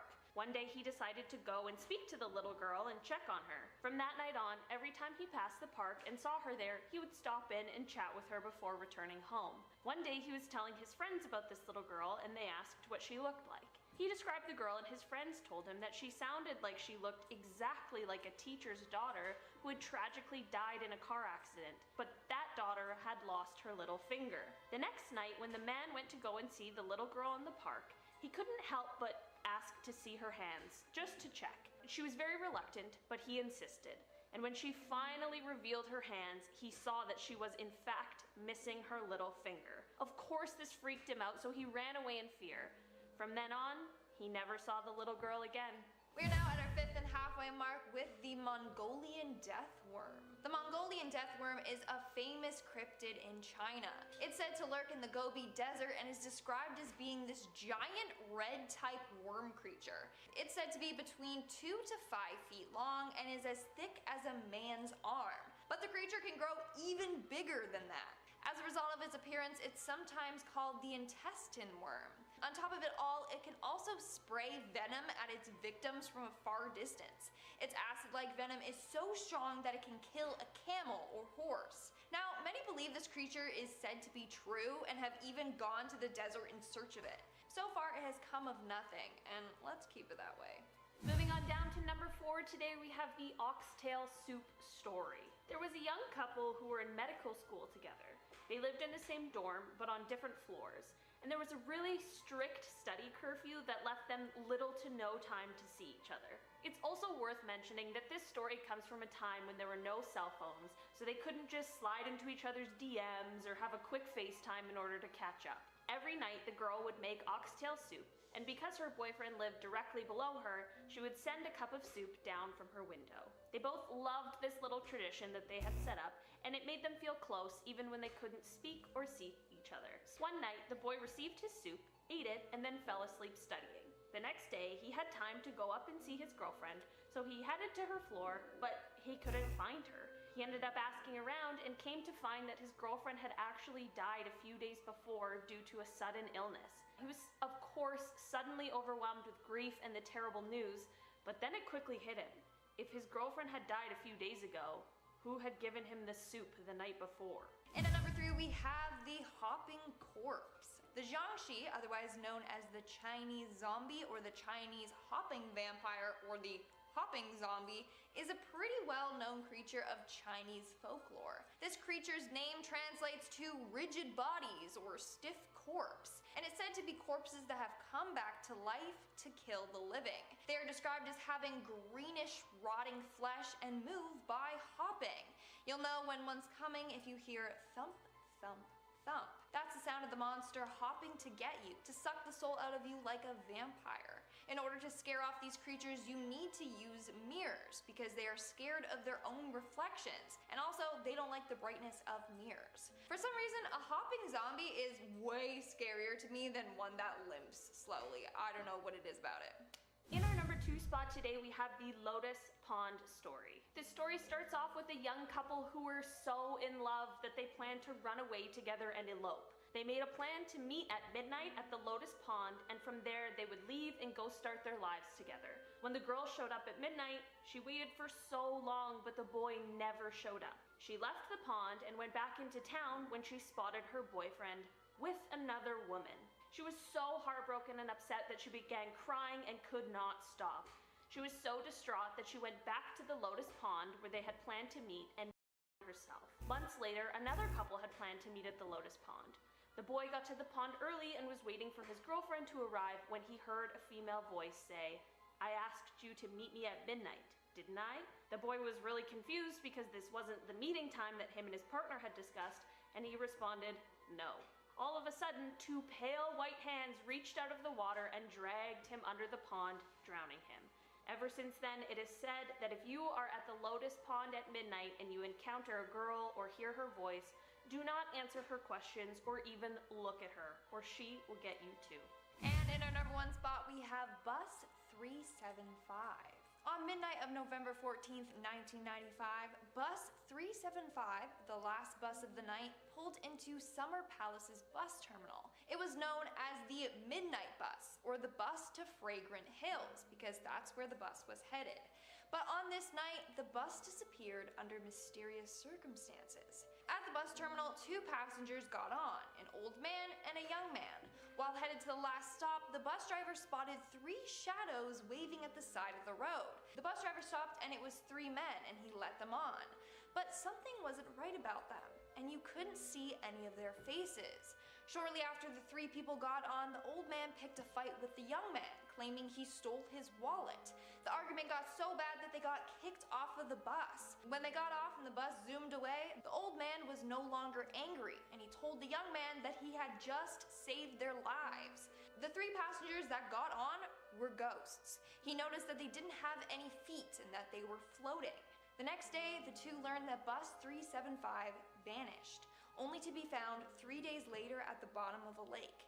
Inside the bus, there were 3 decomposed corpses. Now, some believe that this is a true story, and to this day, it remains an unsolved mystery.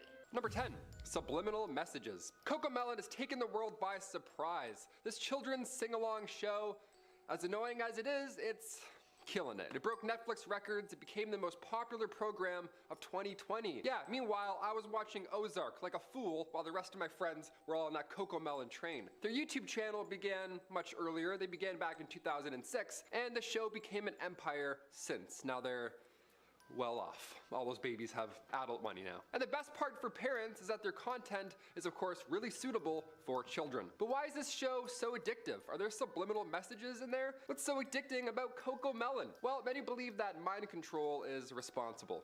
Yeah, like this stuff. To be fair, these songs are quite catchy. They get stuck in your head. But is this a stairway to heaven type scenario? Like, what are we really hearing backwards? You know what I mean? What happens when I play it in reverse? Yes, no shit. It's like, click the like button. I'm like, what? This guy's weird. While it's great to see your child go from temper tantrum to CoComelon choreography, one has to ask, what is this doing to a young mind? What are the long-term effects here? I think the show is just full of bangers, personally, but let's continue with some other theories and see how we feel at the end about this CoComelon show, demonic show. Number 9, JJ. Okay, so there's a character named JJ the baby, except JJ the baby talks like a grown man, and it's quite confusing for everyone. Well, not really, he talks like a 9-year-old, but either way, that's still confusing, right? This baby's walking around paying bills like he's an adult. He's singing, he's dancing. Again, he knows TikTok choreography. This man's doing choreo better than the other babies. So much so that Reddit users have actually expressed their own theories on this Benjamin Button baby scenario. Perhaps he's adopted. Maybe he's a genius. I don't know. He has blonde hair while his parents have brown. So maybe that's not really, totally convincing. That happens in the real world quite often. But the theory that I like a little more and want so badly to be true is that JJ is a human man trapped inside the body of a toddler. Yeah, what a nightmare. My bones would hurt so much. I grew up watching Rugrats, and they would drive cars, they would ride on the backs of elephants. They did some crazy stuff. Reptar was voiced by Busta Rhymes my entire childhood. I had Busta Rhymes teach me how to count growing up. He did it fast too, like Reptar. But maybe there's something with JJ that I don't know. I don't know, maybe he's from the future or something. He thinks he's better than us or something. I don't know. He certainly acts like it. Walking, talking baby, saying full sentences. Get out of here. I hope parents who have to watch the show are watching this and they agree right now that JJ is a narc. Something's going on with JJ over there. So hit that thumbs up if you think he's an undercover cop. Number 8, addictive viewers. Like I mentioned off the hop, some believe that there's a darker reason as to why so many kids are addicted to Coco Melon. They're having a tantrum, then it comes on and they're all of a sudden honed in.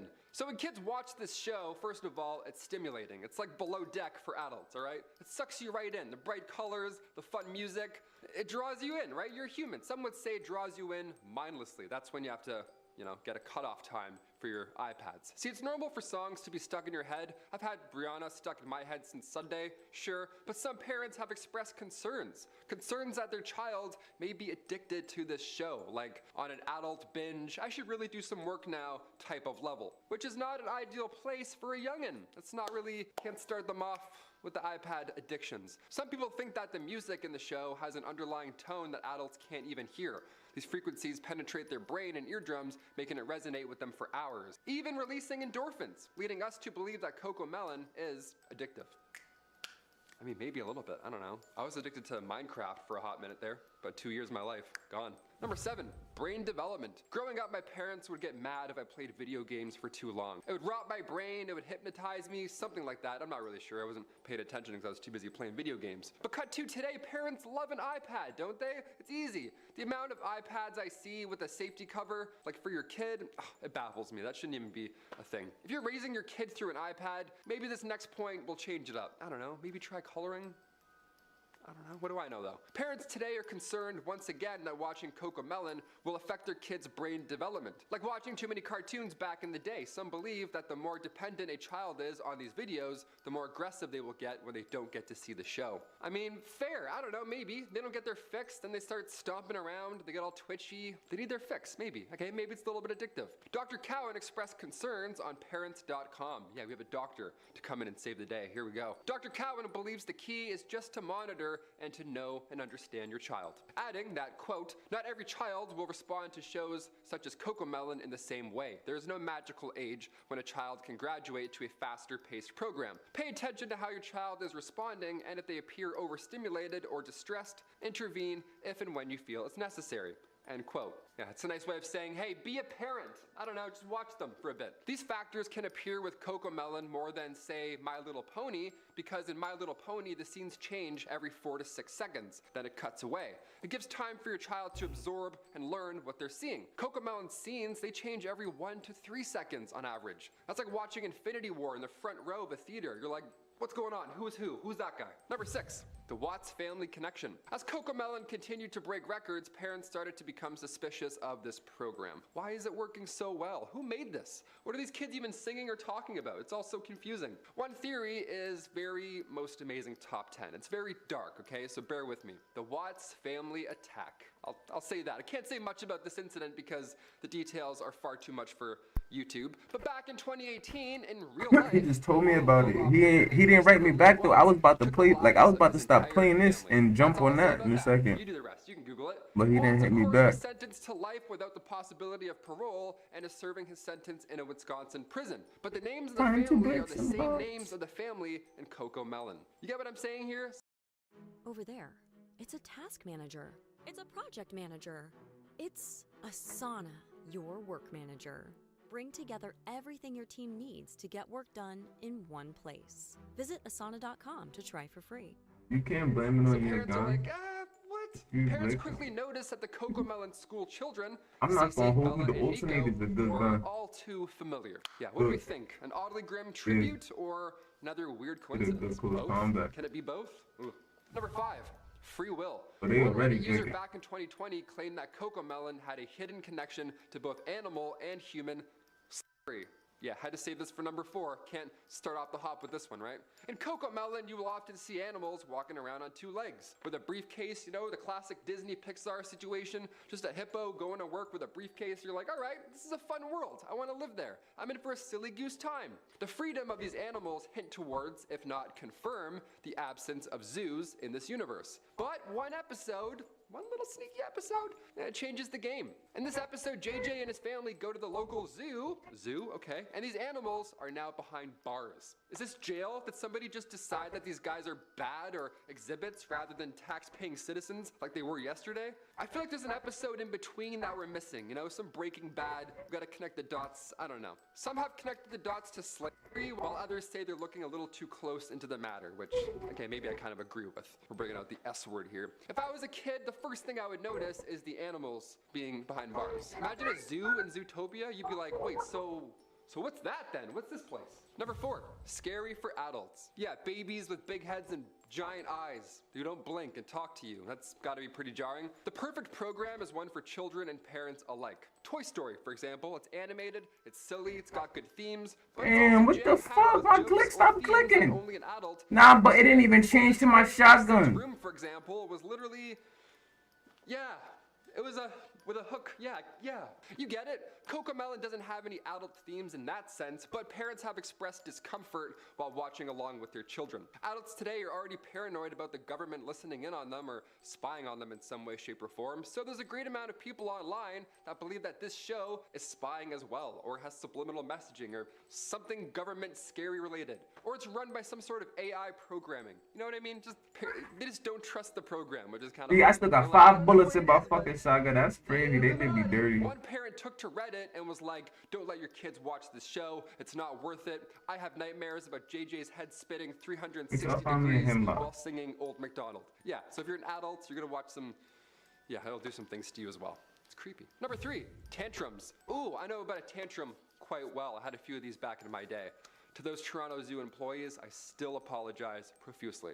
I don't know, something must have scared me. Experts have said that CoComelon is not the cause of a child's tantrum, and that some parents turn on CoComelon to keep their child occupied, but other parents are worried that maybe their choice in programming is why their son hasn't been talking so much. So we have to ask, can a program aimed at babies and toddlers with characters singing nursery rhymes be really that bad? Psychologist Danielle Marullo says there have been some studies that look at the effects of watching TV on language and social development, and with these younger groups, it doesn't add to that development. Doesn't do much per se. Research tells us that the shows they watch need to have high quality educational content, and not all shows have educational content, let alone are in high quality to begin with. For kids under 2, playing and social interaction are key to social, language, and physical development, end quote. Thank you, Marullo. Marullo believes that it doesn't add anything to their development. It can actually take time away from things that do.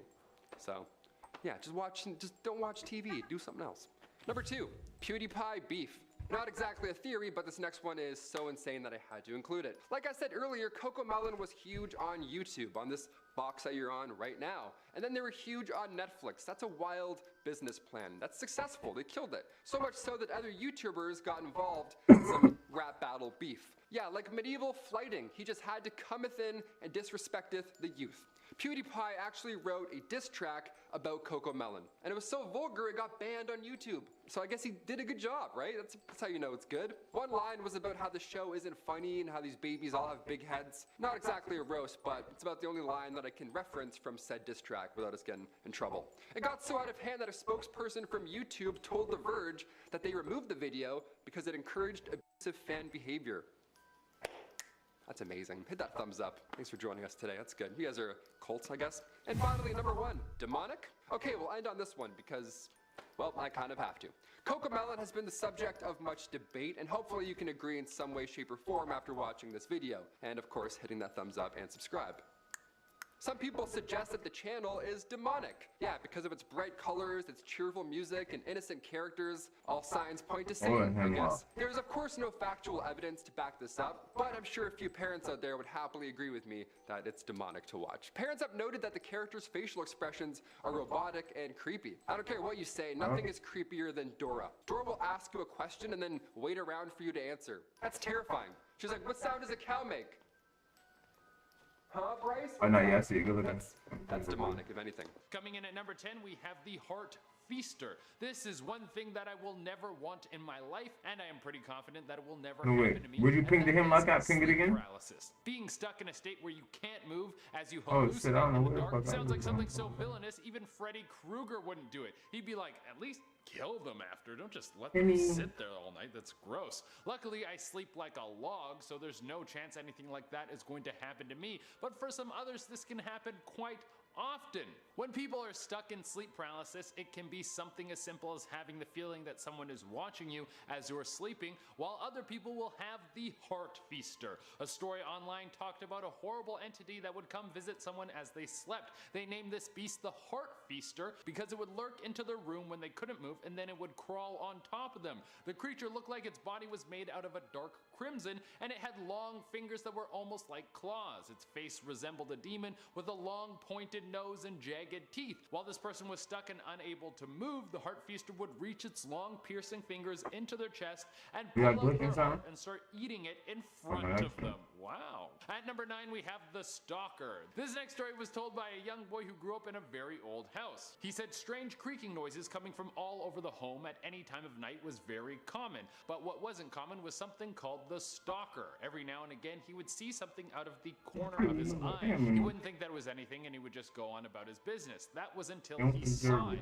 It was something he called the stalker. He said it looked like the girl from The Ring, but it was on all fours. When he looked at it, the stalker just stayed in one spot for what felt like an eternity. The ghost was locked in one spot until it scampered into another room. He told his parents about it, but he brushed it off and said it was a dream. However, our writer was certain that it happened because he went to investigate the spot where the stalker was, and there were 2 wet handprints on the floor. At number 8, we have a short one. Some of my favorite ghost stories are the short ones. It's impressive what you can do with a few sentences. This one goes like this. I woke to the baby monitor crackling with a voice comforting my firstborn. As I adjusted to my new position, my arm brushed my wife sleeping next to me. Ooh, that is creepy.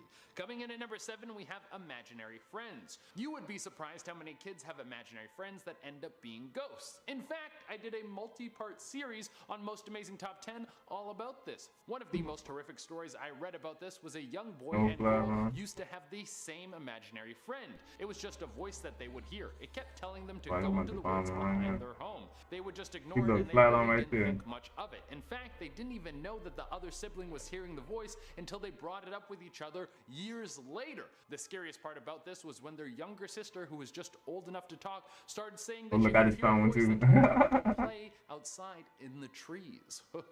Coming in at number 6, we have glowing eyes. A girl was walking home late one night and she can feel something is off. She's not sure what it could be, but she knows she doesn't feel safe.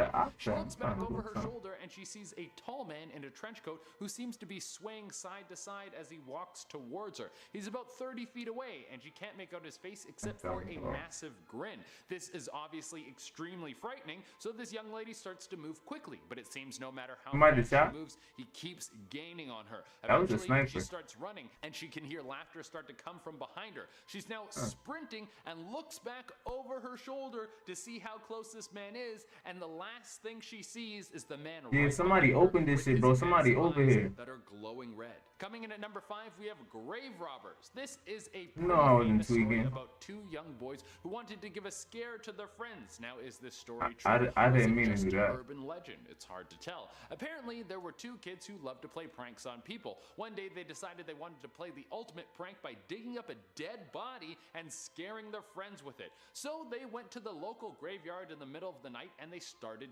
digging. When they finally worked their way down to the body, they started cheering in excitement. The people living Am I nearby not heard seeing the noises something? and they thought that the dead were How the rising fuck they from get their over there graves. quick and They then get back ran over and here? attacked the 2 boys, mistaking them for zombies. They were both killed and now their ghosts haunt the graveyard. Coming at number 4, we have voodoo priestesses of New Orleans. New Orleans has a long history of voodoo, and apparently there are people who live out in the bayou who have found a way to communicate with the dead. They will talk to the spirits of But the somebody dead just who have been opened that left shit and took upon that the problem. earth without anyone to listen to them. Because these voodoo practitioners have spent the time learning how to talk to spirits, they can command power over them. They can use the dark magic of the dead to cast spells on people, bringing them misfortune. That really sounds like it sucks. Coming at number 3, we have another short one. All right, we have room for one more short, scary ghost story before I hit you with the top 2. I think this one might be my favorite short ghost story of all time, and it goes like this. My daughter won't stop crying and screaming in the middle of the night.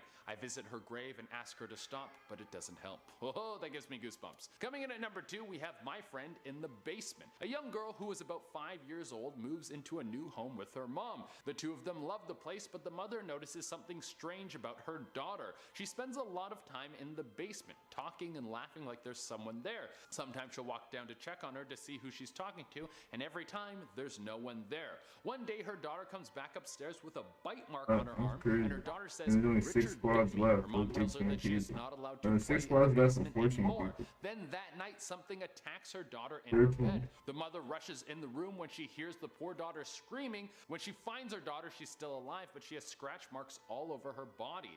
The next morning, the two of them leave the home, never to return. And at the number 1 spot, we have the taps. Something that ghosts love to do is turn on the taps and jack up your water bill. If you go online and search for this, you will find countless stories of ghosts who love to mess around with the water. This one was pulled off of Reddit, and it was about a young girl who was living alone, and she was often woken up by the sounds of running water. At first, she thought that maybe she forgot to turn off the taps, but it started happening so frequently that she assumed that she was sleepwalking. But then it started happening when she wasn't home. Terrified that someone was breaking into her house when she wasn't there, she called the police. They came to check out the place, but they couldn't find anything. So her next best move was to set up cameras and spend the night at a friend's house. Then she saw it, the taps in the home turning on by themselves. Now it's time to go down. Mentos gum comes in a durable paperboard gum bottle. I know with these. pretty much anything. On the spiritual route and have someone come in and fix the ghost problem. A medium came through to contact the ghost, and it turns out there was a body of a girl who had been drowned in a tub that was in the home, who had been buried under the house. That is spooky. Starting off this list at our number 10 spot, we have Alexa's Riddle. This story comes from Reddit user unicorn_rider12. Because his partner just slid over there. I thought he was by So himself. Abby and I live in Massachusetts. We were in Rhode Island for the day. My husband gets a phone call We from kinda some creep. 866 number. It said it was Alexa, and in a creepy voice said, "How about we play a little game? Say, Alexa, tell me the riddle of the day." Then just hung up. Frickin' creepy. I checked the logs, nothing. I checked to see if we had that skill. Nope. I'm not entirely sure what in the jigsaw came over Alexa in that moment, but I guess she had something to say. I hate these stories about people checking the history told and you they seeing was no creeping. evidence that anything super spooky even happened. Like, where could it have gone? How is there What no is that, trace a of it left jelly roll? behind? Either I'm getting pranked, or there's something seriously sinister happening. Somebody just In jumped. our number 9 spot today, we have The Stormy Night. This story comes from Reddit user Shirasar_A, and they wrote, quote, "We have Alexa and Hue bulbs. In the middle of the night, I'm passed out in bed. My husband was working nights at the time. Apparently it was storming outside and the power was knocked out briefly. Well, for those that don't know, Hue bulbs automatically come on full brightness when you regain electricity. You can disable it now. So I'm asleep, it's who knows when. My bedroom lights turn on full brightness and I hear a woman's voice say, 'Hello.' Needless to say, I woke up and about myself, assuming someone was in the house. That was the night we disconnected our Amazon Dot and never used it again. That would be absolutely terrifying, especially in that confused daze that you get when you're suddenly woken up in the middle of the night. Also, now you got a storm outside too. It's just a real nightmare scenario that thankfully we all now know you can disable the feature. So hopefully we can all just continue to sleep peacefully without the fear of a terrifying wake-up call. In our number 8 spot today, we have the haunted Alexa. This Reddit post comes from the user Goblin Marketeer, which is a great username, and they write, quote, "I have an Echo Dot because the original owner thought it was haunted. She would randomly start talking, usually saying, 'Sorry, I'm having trouble understanding you right now,' to a totally silent room, or give the weather for Cincinnati when we live in New York, when no one asked, or offering to call a contact from her list, again, to a completely silent room, and the contacts always started with S. The last straw before it was tossed in a box and given to me was something like, 'Self-destruct code not given, self-destruct aborted.' Well, That is terrifying for sure. At this point, the new owner isn't sure if the Alexa itself is haunted or if it was just the house that it came from that is holding the creepy spirit. Either way, that Alexa is definitely holding on to something strange there. In our number 7 spot today, we have The Nightmare. This post was made by Reddit user MeJock, and they wrote, quote, "My wife took the kids to visit her grandmother for a week. We had just moved into a new house and bought some furniture, so I was stayed home to spend the week building / mounting the furniture to get the house ready for the fam. Anyway, on the first night after they left, I was mounting some shelves and cabinets in one of the bedrooms when I suddenly hear this loud and very weird sound coming from downstairs, kind of like a scream. I assumed it was the cat howling to get outside. Then suddenly, I heard it again. I froze and listened. There were a few seconds of silence, and then I heard it again. After a few seconds, I realized that it wasn't the cat. I recognized the sound as being the voice of my baby. My mind started racing. My kids and wife are in another country right now, so how the hell am I hearing the sound of my baby loudly emanating from downstairs? After a minute or so of thinking, my super paranoid mind came to the conclusion that either A, someone has hacked into our laptop and is remotely viewing videos of our kid, or even worse, B, while I've been up here listening to music, some creep broke in and is sitting down there at our table watching videos of our kids. I decide I have to quote-unquote man up and check it out. So, my heart pounding in my chest, I grab my hammer and start creeping down the stairs. Then I pause, thinking that I should grab my phone just in case I need to make a quick call to the police. Mind you, all the while I'm hearing the sounds of my children from downstairs and it is creeping me out. I reach into my pocket, pull out my phone, and then I realize what was happening. Somehow, I had basically butt opened, similar to butt dialed, my videos on my phone and they had started playing in my pocket. My phone was paired to the Echo and thus the audio from the videos was being played via the Echo. Ah, the good old Bluetooth connection that we forgot was on. Always a terrifying experience, but this one just might take the cake when it comes to full-blown horror. In our number 6 spot today, we have chemtrails. If you were to ask Alexa what a chemtrail is, she just might get the conspiracy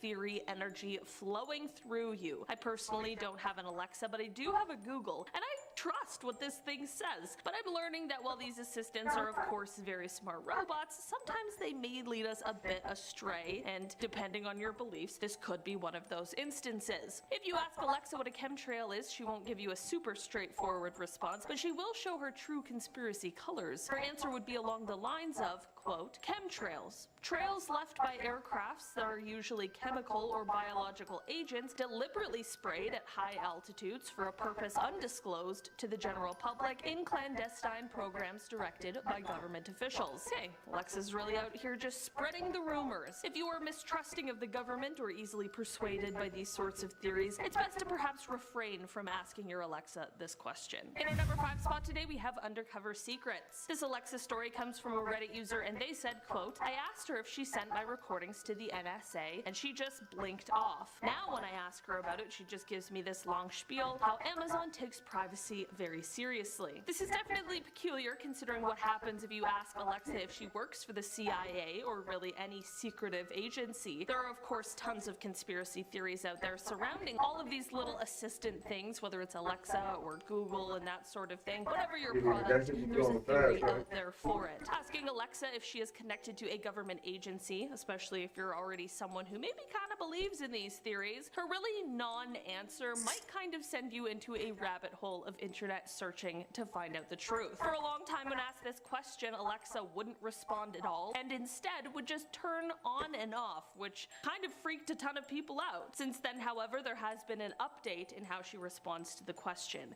Instead now she gives a humorous response, not really a direct answer, using humor as a deflection tactic. Very interesting, Alexa, smart move. Or like in this case where she just gives a privacy and security spiel. Maybe she's just trying to trick us, bore us into moving on. In our number 4 spot today, we have The Scary Movie. This story comes from a Reddit user that was replying to a prompt asking about people's creepiest Alexa I just stories. got everything that I user wanted. wrote, quote, "My husband was away for the weekend and I had a girlfriend over to watch Hemlock and a movies. Scout. Right at the scariest climax of the movie, every single light in my house turned on 100%, then everything went completely black. Of course, that is so frightening. Did the movie unleash some sort of demon? Is the killer really in the house? My adrenaline would be so high. I'd be so on edge. That can't be be just a coincidence. I'm And shooting for also, this one what boy does now this because have to do with I Alexa? Well, the user continues their post and finishes it by saying, quote, "So there we were, too scared to move, while my husband halfway across the country was drunkenly showing off, look, I can control the lights in my house from my phone." Well, that definitely explains that. I guess just remind your spouse, partner, roommate, friend, whoever shares an Alexa system with you, that just because they're not home doesn't mean that you're not. In our number 3 spot today, we have hiding the body. Many people used to do this with Siri as well when she was first unveiled, but it's definitely not something that is recommended. You can ask Alexa or any of your digital assistants the chilling question of where to hide a dead body. Of course, I assume and hope that anyone doing this is only trying to ask a shocking question to see what kind of answer they get and not really wondering the answer to this horrible question. But Alexa's answer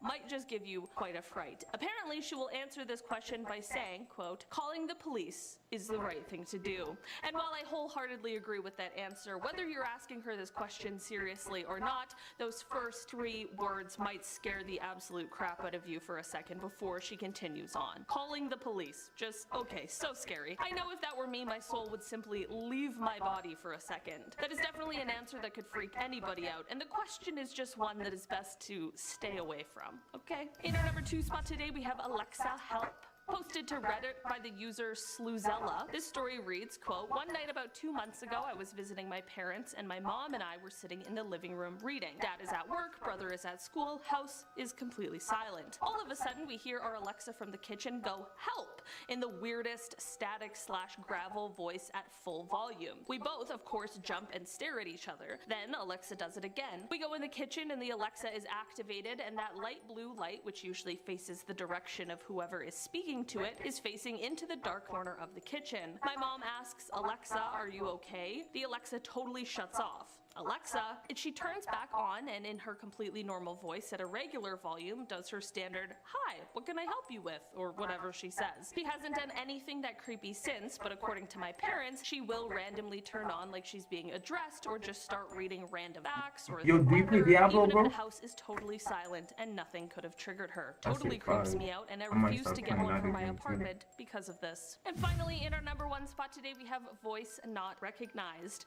This story comes from the Reddit user CRB2519, and it is a super short but very effective, like a one-line horror story. All they write is, quote, "It said, voice not recognized, but I didn't say anything and I live alone." Either Alexa is speaking to herself now and doesn't even recognize her own voice, or she really is out here talking to ghosts. I remember that on previous parts of this list, we spoke about how there are people out there who truly believe that our Alexa devices have the ability to see into different realms, including ones that may or may not have some sort of paranormal entities. Could this just be another sign of that, or is this only proving the conspiracy theories out there? Or is this just one rather terrifying glitch? Either way, I can assure you that if this happened to me, Alexa He's low, was he's low swiftly as fuck. getting unplugged. Starting us off at number He's 10, low as fuck. a creepy drive. Oh, he's shielding up, he's shielding up. This first story comes from the Reddit user His man's behind him. Jade, and well, it just goes to show how weird and creepy people can be. There's 2 over there, there's 2 over there. McDonald's in high school and was almost always the person in the first drive-through window. At night, since we didn't have a dishwasher, it was also my job to do the dishes. One night when it was Dude, this is the last one I'm gonna play right here. 50 to 60-year-old man Must switch over to pulled up something to the else. window in his very low car to pay for his food. I had my hair in a braided high ponytail. The man flashed me a creepy smile and That's right, you commented just on tried. how Some nice standard. my hair was and how it's such a good handle. Now, while that would be a creepy thing to say to any person, let me just remind you that this girl was in high school. She continues on saying, quote, "I was very confused and weirded out, so I stepped over to do the dishes as soon as I could. After a bit, I thought I saw the cars move, so I walked over to help the next customer, but when she looked out the window, she saw that the cars had in fact not moved, and that the same creepy old man was watching, let's just say, explicit content on 2 separate smartphones." Coming in at number 9, a lawsuit. This next one comes from the user the_heartless, and they start off by saying that they worked at McDonald's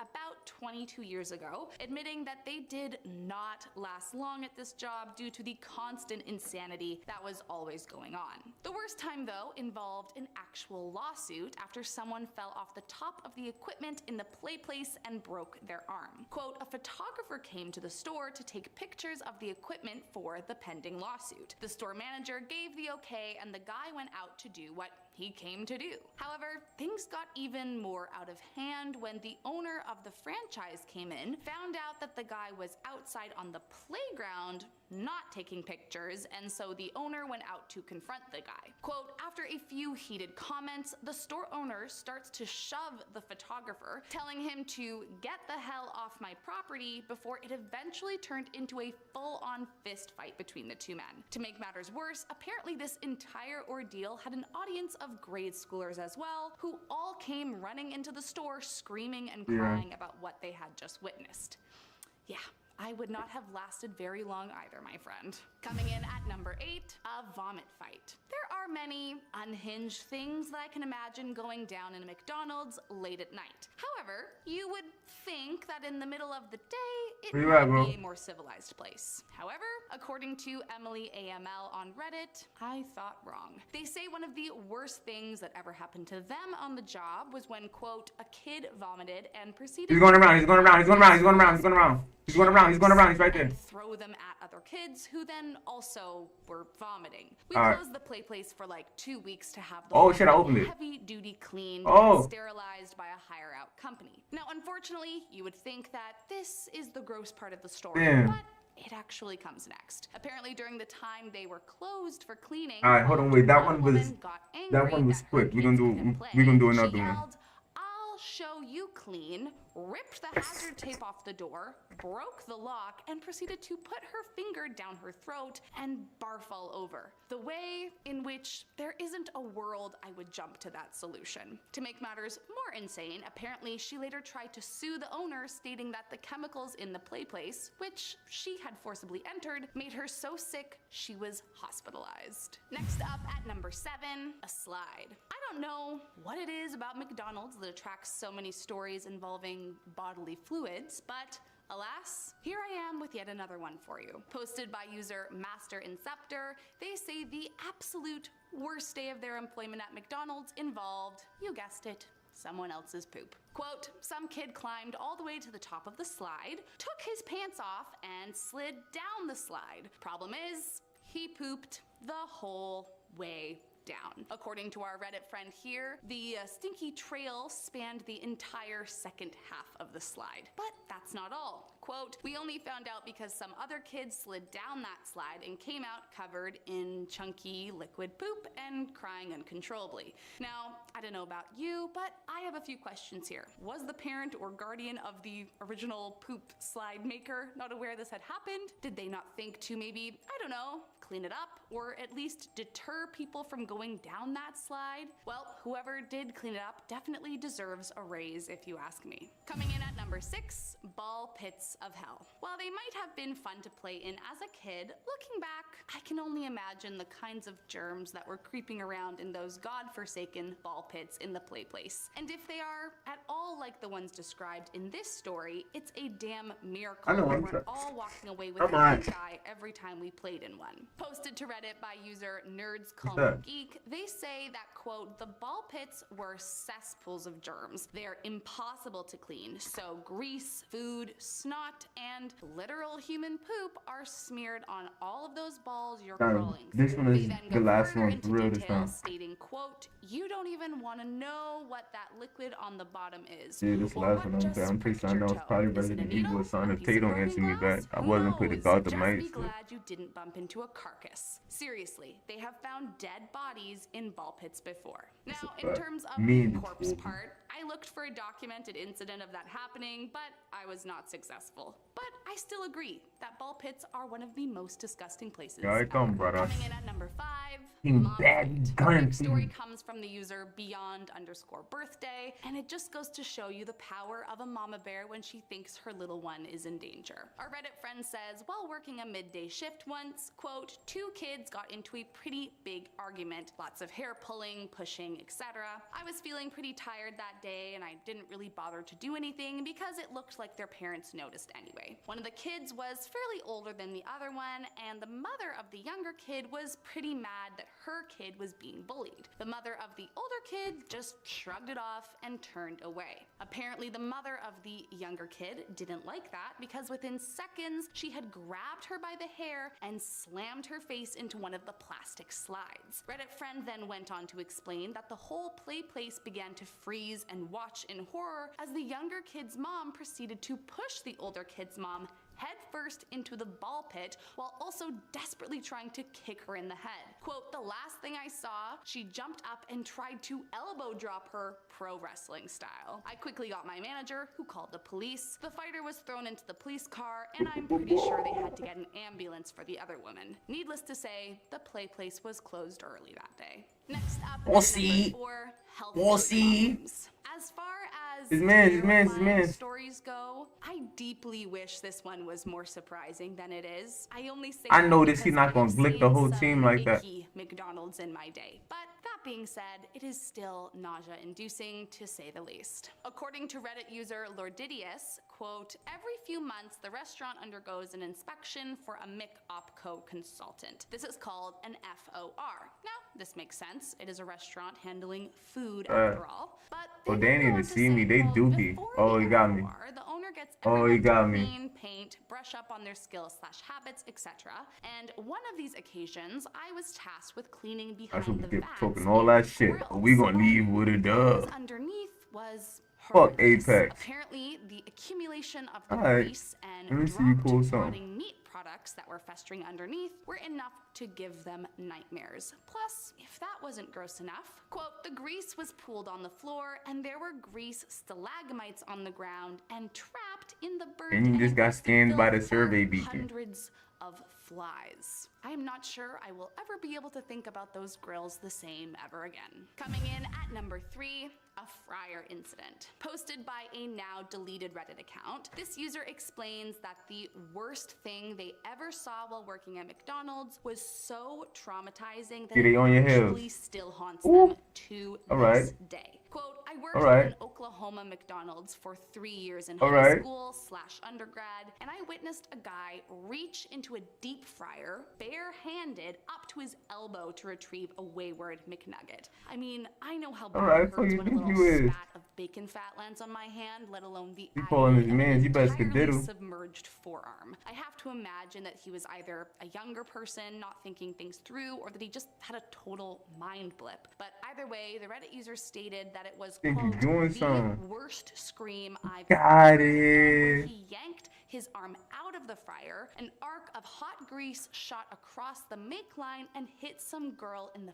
face. Talk about a traumatizing shift for everyone involved. I hope that poor girl's face was okay, and I hope that the young man was rushed to the hospital immediately. Coming in at number 2, making milk. I just heard something. It sounds like a door. There's a saying, the show must go on. I'm sure you've heard of it. But even so, in a life or death situation, that would never be upheld. And the last place I would think this kind of mantra would apply would be a McDonald's drive-through, but according to Road Dog 1, that is exactly what happened. Quote, I worked at a McDonald's and learned firsthand how the place slowly sucks your soul away. For example, one day I was working, and as I was about to take the order of the next person in line, he just effing fell over and started having a heart attack. Everyone froze, and I ran to the back of the store and told the manager to call an ambulance, which she promptly did. But the sick part is, while this man was lying on the floor, turning blue. Give me and back about now, 3 feet nigga. away from me, Yeah. my other managers told me I was required to keep working. So here I am,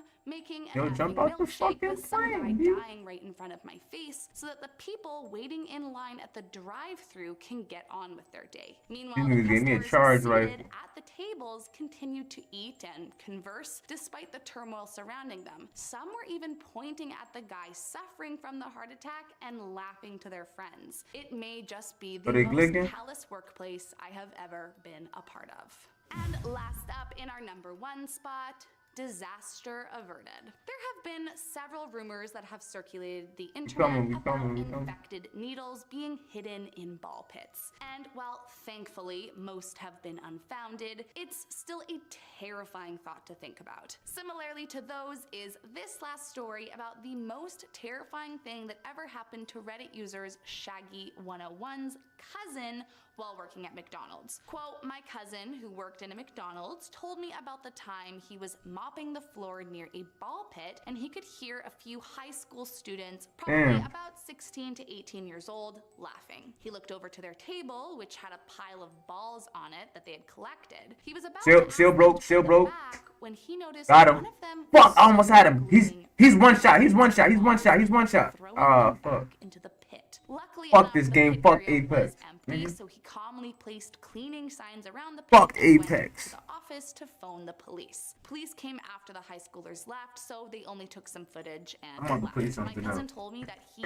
and a coworker found at I don't least even- I 30 don't even know what I'm balls about to with play. razor I'm blades about to stuck to play them. Like, actually, what is wrong with people? Starting off this countdown, we have the black hair girl. Now, this I'm is about to said hit to be zero a quick, very see? old Japanese story that has scared kids He's for trying to do that generations gauntlet and next. generations. So once upon a time, there was a poor Yo, samurai living you got in the PC, right? Or you got the One day he gets Apple? visited by a With wealthy Mac? man, and he was like, "Come work for me." So he leaves his wife, works for this dude, and then gets with another woman and just leaves his See, wife. I didn't play the Fall Guys or the what's the name? Why did you say a half a stick but then a quarter of a cup? And there she was, happily welcoming home. He fell asleep. Oh, a in half a bath stick is a for quarter cup? hours. But when he woke up, he discovered he was holding her cold, rotting corpse covered in her black hair. Turns out that his wife passed away many years before. I love you. from Cause it's sadness.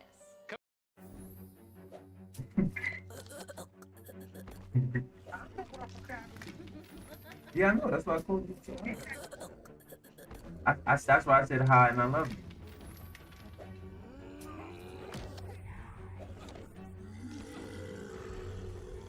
Coming in the number 9 spot, we have Kanabari Nayoto. Okay. This Why he is got up the bald stream? I was man talking to him on there and he ain't answered me. in every room in your home. The bald man is a tale people would Oh, tell to is your kids phone who still wanted on them it? to lock their windows and keep their blinds No, shut. no, not The because they always story tell goes me like that only this. 3 The viewers bald is on man it. was a big time creep. He would go from house to house and peer through people's windows to try and see them naked. This was the favorite pastime of this peeping Tom. Eventually, he was What you caught, doing? and it was discovered that he'd been doing this for quite some time. His family disowned him, and as a punishment, his head was shaved bald. Now, this marked weirdo had nowhere to go, and he was forced Just to live on ask the him what game he's trying to play right now. I'm His asking if he's trying to play Gotham Knights peep on people only grew, and one day he or returned something else. to try and kidnap someone. I'm playing with Damari right now. Damari say he love you. Ghost lived on it said that people will see a bald phantom in a white I'm talking to I'm talking to him on like we playing Apex. Please call the Ghostbusters. Have some creepy ghosts spy on me while I'm on I the think he toilet. can hear you. You can hear her? She said she loves you and she misses you. Well, just give me the Where's address. Yeah, tell him to get on. And guys, make sure you like, comment, subscribe. Yo, what's up, Sana? What are you doing? It's your big head. Bell and stick around until the end of this list because we're going to be shouting up some comments from our collab video, Top 10 Deadly Climate Change Predictions. Coming in at number 8, Oh yeah. we have 8. Let me see your hair. Who did your This hair? story has to do with a creature known as Hashishaku-sama. Huh? I'm sorry if I pronounced that wrong. It was very hard. Wagwan brethren. Yo, why you ain't hit me back? Super thin and tall, standing Why you ain't hit me back on the Twitch thing? I was writing back to you. woman on the outside, but she is Cause Gotham Knights downloaded. is known to trick and abduct. Yeah, been downloaded, bro. You ain't hit me back. Sees her is doomed to die in the next Yo, few but days. listen, Damari don't have it though. Black hair and is Damari don't have it though. So you trying to play something else right now? paired with a wide-brimmed hat. What you like? I'm trying to see. In fact, Yo, she tends to attract children what's that by one shit called? comforting them Like and Left 4 making Dead herself seem like or a one of them other trustworthy shits? adult. People also say that she can He's mimic playing the on the behavior sex of their box. parents to also try to trick the children. But don't be fooled, for if you do, you will be killed by Oh, now you don't want to play. Now you don't want to play. You just got off the game. I've been trying to tell you. You made me download this shit.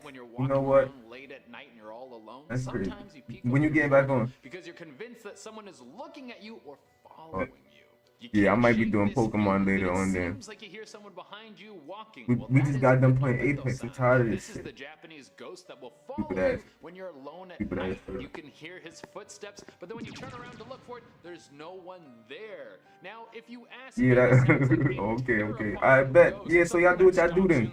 Alright, if anything, just I guess we probably could play later. But I might do Pokemon or Final Fantasy later. Beto-san is actually considered cute. If you're walking alone Wait, and what? you hear some steps behind you, you're supposed to say Beto Beto-san. Yeah, that's what I was saying. I was about to, but yeah, like we could run it later on. In front. There's even a statue of him Right. around certain cities, and it says you can leave coins in his mouth for good luck. Nah, we gonna go hard mode. This story surrounds a I'm young trying to girl die, who nigga. is obsessed with her appearance. So much so that Yeah, she the spends mindset was days good. staring at herself in the mirror. I think he can hear you. I got him on the mic. While doing so, she became really But nah, alright though, bro. malfunking. I love you. I'm gonna hit you back later. Her beautiful self. Hit me when you're So getting one on. day she decided to paint the mirror purple. Alright, I love you That's later. when she saw what she truly looked like. In disgust, Yo, she yo. smashed the Okay, mirror. Time passed on, yo, and on her you still signed on my 20th Twitch, birthday, right? she got hit and killed by a car. As she was dying, her final words I'm were trying to. purple. I don't know why it's not showing all my After the viewers. funeral, a bunch of visitors were found dead. But under fucking. weird circumstances. Alright, I'm trying to They see. all died when they turned 20. Yo, All whatever were games found they got on the dead Game in Pass that they got on. Charleston, Matter of fact, because I got Good thing that PC I too. already turned 20. Yeah, Coming in number 5, we have I'm trying to see. Kokori-san. If you guys have watched my content before, you might know what I'm about to say. I don't mess with Ouija boards. I got refuse Warzone. to use them, and they creep I me got out. Devil And the May Kokori-san Cry, is basically the Japanese version Resident of Evil, Ouija and Final board. Fantasy. There's some key Yeah, Warzone was differences, free. though. Oh, I got When you Black use a Ops 3 Ouija too. board, the intention is to contact someone from the spirit world, maybe a dead relative. And 9 Yeah, you times got out of that 10, whack you end up in ass contact with Xbox. I some hate demon that will Xbox. eat your heart. But with Kokori-san, you're Xbox actually make you pay contacting for the every, spirit of a but it trickster make you who pay is for named everything. Kokori-san. This thing is like the Captain Planet of little trickster animals. This thing is part fox, part dog, part raccoon, and when you put them all together, it sounds like one of the cutest animals that has ever lived. That shit But this this is is weird. still a trickster god. It will come down Yo, you're and tweaking. mess with I you. had both. That's why I got rid of the sex box. And at number 4, we have the Snake Woman. The Snake Woman is a Japanese legend about a Not the woman whole who shit. They got has the more body of a wrestling. They got massive more. snake and a head of a woman.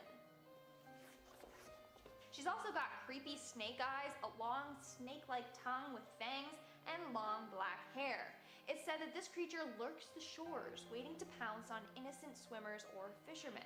What she will do is trick them. She will pretend like she's drowning, and then when they go to save her, she will snatch them and drag them underwater. She also can paralyze her victims with her eyes, and then use her tongue to suck out all their blood. This is used as a cautionary tale to warn children about swimming or going near water at night or by themselves. Coming in number 3, we have Futakuchiona. If you know someone who doesn't eat a lot but they still seem to gain weight, they might be Futakuchiona. The English translation of this creature is the two-mouthed woman. She is a woman who has been cursed with a second mouth on the back of her head that is never satisfied, that always needs to eat. Her front-facing mouth seems to be small and never eat. It's so small and shy. The mouth on the back of her head, though, that thing is massive and drooling and constantly demanding more food, and it can use the woman's hair like long tentacles that grips food and slams it down the second mouth. If the woman doesn't eat, the second mouth will cause her pain. So she's kind of in a tough spot. How this creature came to be has a couple of different tales, but I think the one I like the best is about a man who remarries and his new wife doesn't like his daughter at all. Eventually, the man has a baby with his new wife, and every time she serves the two kids, she starves the one child who is not hers by birth. Eventually, that child dies. Then, one day, the dude is chopping wood and accidentally hits his wife in the head with an axe. That sounds a little sus if you ask me. The slash then turns into a mouth that constantly eats and is never full. This is the curse that is given to her for starving that poor child. In our second spot, we have the Red Crayon. This story begins with a newly married couple that moved into their first house together.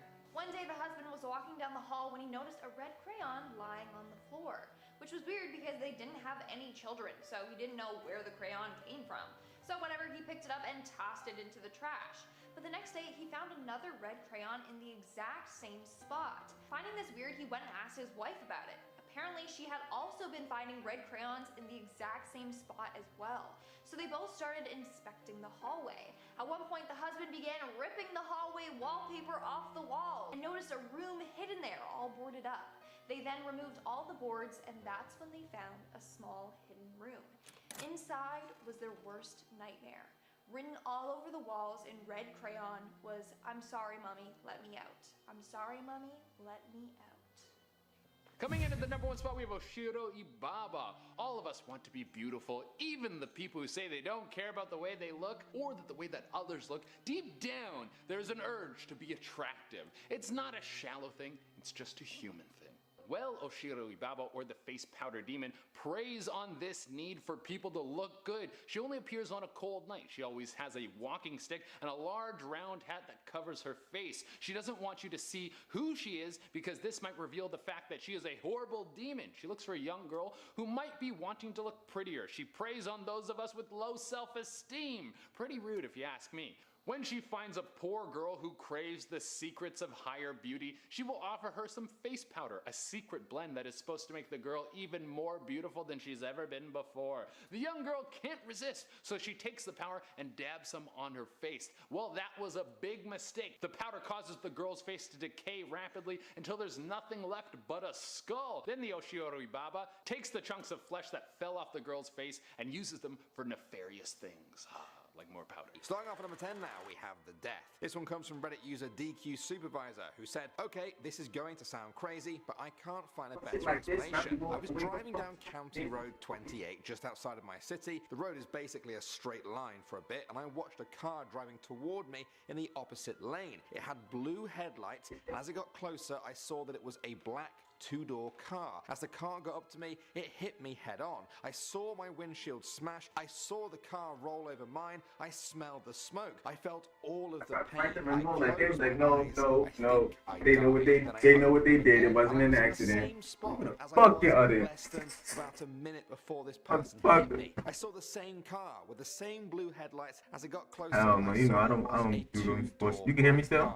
I was freaking out because this car had I don't really do them sports. but it just kept on I'm trying to see something. and did not hit me. I Hold on, wait. I'm trying to see if I can keep you on. that car did hit me. I'll put I'll on be finding you- another way to drive home from now on. Has anybody else experienced this? You can I still do hear not me? have another explanation. All input and questions welcome. I must have got pushed from that You can still hear universe me? into this one. Maybe not. I don't know anything about this stuff, but nothing else makes sense. At the number 9 spot now, we have The Passengers. This one can hear came me? from Mark of Shame on Reddit. For some reason, this one felt really real to me. They said, driving home on a storm day, I see that a side road up to the local golf course is blocked off by flashing barricades. I also spy a Mercedes parked past the barricade with its hazards on. I stop and walk up to the car to see if they need help. I'm an EMT. I shine my light Yo, you in can the hear me? backseat to see a man slumped over, apparently asleep. Yo, Thinking I've you got got Discord, right? I move up to the driver window and rap on the glass and shine my light in. The driver is sitting bolt upright, unmoving. Alright, yeah, you gotta jump on my Discord because we can talk on there. Doesn't cause him to blink, And you can just set it up to your Xbox. You can talk on it through your Xbox. slump forward So that I can still talk to you because I'm about to put on I Pokemon. call down to the sheriff's station and request a Hold on, code wait. 2 unit I gotta up to get- my I think my location to help me Discord check link them is- out because the doors are locked. While on the phone, I'm I about to get walk it. back to the Post it. truck to get my go bag. As I'm on the phone with dispatch, she asked me to get a license number for the car just as a PG&E cherry picker truck comes rumbling down from up the closed road. I move to go around the truck to get the plate number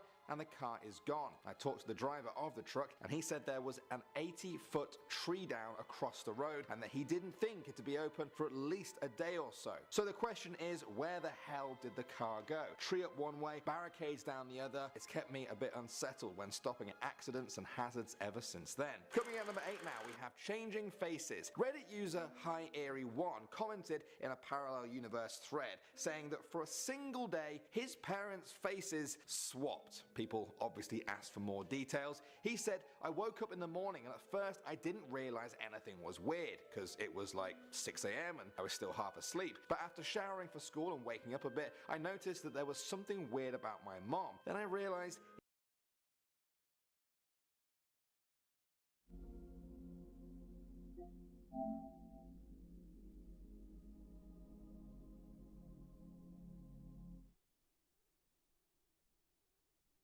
I know a place that will break you into 1,000 pieces.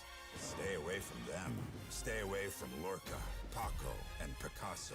Don't ask about Lola. Ay, Caballo Grande. Ay, Dolor de Nieve. But there's nothing like a good cursed video to keep you up at night. I find a lot of creepy internet videos far more creepy than most horror movies that come out nowadays. Which one of these clips creeped you out the most? Let us know in the comments. With that said, let's jump right in. I'm your host James, and these are the top 10 cursed TikToks of 2023 you are warned not to watch. Leave. Stop. You gotta go. Shh, shh, shh, shh, shh. And we're starting off the list with no solicitors. This video was uploaded to TikTok by Win McPix, who seems to experience a considerable amount of paranormal activity in his home. In this clip, he picks up his phone and starts recording, having started to hear a thumping sound on the door leading to his backyard. He enters the kitchen, and we can clearly see a pair of hands rhythmically thumping on the glass door. It looks like some stranger is trying to get his attention, which would be scary enough given that it's in the middle of the night. But then the cameraman turns the lights on, and the hands instantly vanish. The thumping sound persists though. It's not until he opens the sliding door that the thumping sound finally stops, fading away to the sound of crickets. Just an empty backyard on a cool summer night.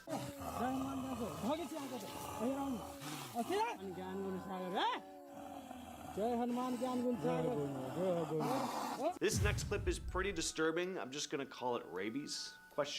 We see this guy crouching on the ground, mouth wide open, making strange animalistic kinds of noises. You can also hear a couple different men yelling at him, likely telling him to back off. One of the strangest things about this video is that the dude's eyes seem to glow at one point. They have that eye shine you get with many different animals when you shine light on them in the dark. But humans don't have this. At least we're not supposed to. Many have commented on this clip saying, this is possibly footage of a skinwalker mid-transformation.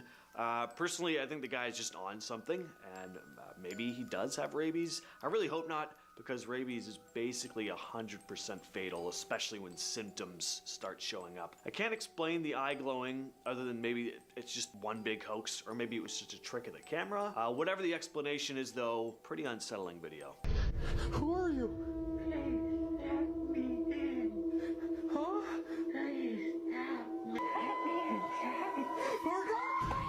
In at number 8, we have Let Me In. The footage for this Let me TikTok in. was Give me a taken second. from a Hey, YouTube what's channel going on? What called you doing? Life of Luxury. I'm under no impression that this video is real, but regardless of that, it's just a damn creepy clip. An effectively scary video. So, this absolutely nightmarish looking thing is standing outside the cameraman's door, pleading with him to let her in, saying, "Help me, it did this to me." Not only does this person have this uncanny valley look to them, clearly it's a mask, but it's a super freaky one, but the voice is also deeply disturbing. You don't know if this person was just horribly maimed and in actual need of help, or if it was just some psycho wearing someone else's skin on their face. Bro.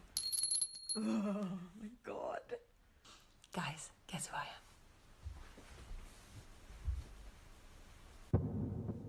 Next on the list we have dolls. So this video starts off with a woman saying she's babysitting and has found something really creepy in the person's house. We see a life-size doll having been placed facing into a corner as if it's counting for hide and go seek or something. Babysitter is obviously a little freaked out, but also kind of entertaining herself with how bizarre this doll is. Take note of the bells sitting in the doll's pocket, by the way. And then she finds a second doll, also placed in a similar position, hands covering its eyes, facing another. Creativity doesn't like limits. Watch ideas grow and evolve into the solutions you've been looking for. Whitewalls.com. White Walls magnetic dry erase steel whiteboard wall panels from Magnatag. Unleash your creativity.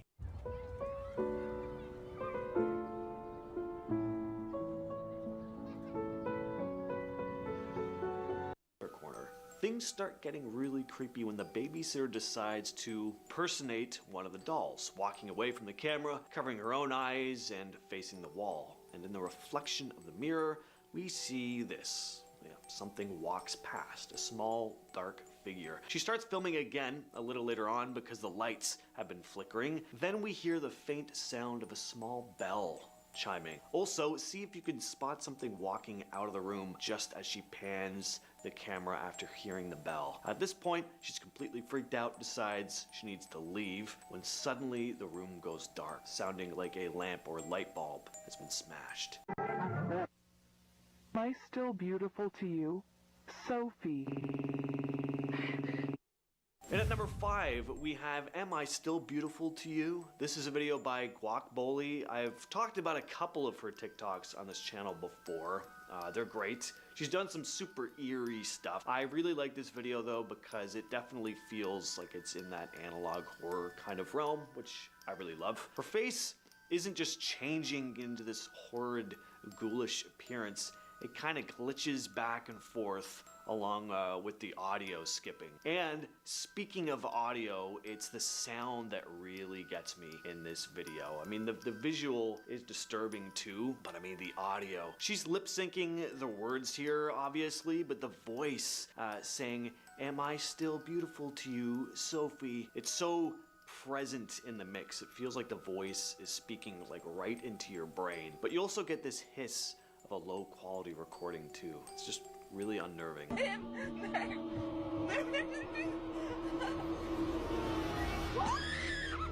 In at our next spot we have, I'm just gonna call it The Ghoul. So this looks like it was filmed at some kind of haunt or something. Of course, this is someone in a costume, but I don't care. I saw this walking up to my car window. I'm passing into the next life. Even though this is not a real ghoul, there is one thing that is very genuine in this video, and that's the camera woman's reaction. She sounds genuinely terrified, almost like she's on the verge of tears. Not sure why she thought it'd be a good idea to roll down her window. Like, as this thing got closer to the car, kind of deserved to have this creature lunge at her. Anyway, whoever was in the costume did a great job. That's the kind of performance I want to see in my horror movies.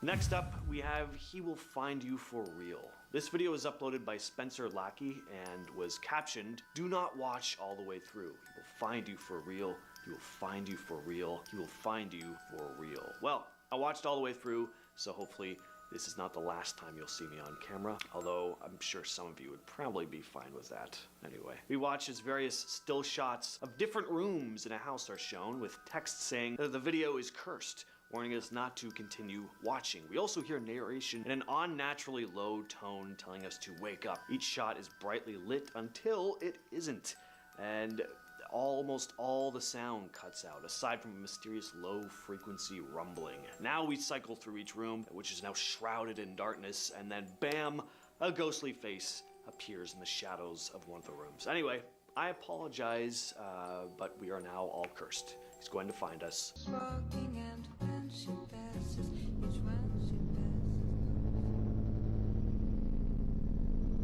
Number 3, Faces in the Closet. What makes this video extra creepy is its origins. Nobody seems to know exactly what this clip is from. It was originally uploaded to TikTok by HorrorWorld29, but that account is not around anymore. Some commenters think it could be from a Japanese horror movie, but nobody's been able to find this particular clip in anything. The video starts with a young girl wearing a mask, playing in an apartment. Her mom walks in, her face is too pixelated to make out any of her features. Then the camera pans over to their closet, which is open, to reveal what look to be disembodied heads piled on top of each other. And just to top it off, one of them blinks.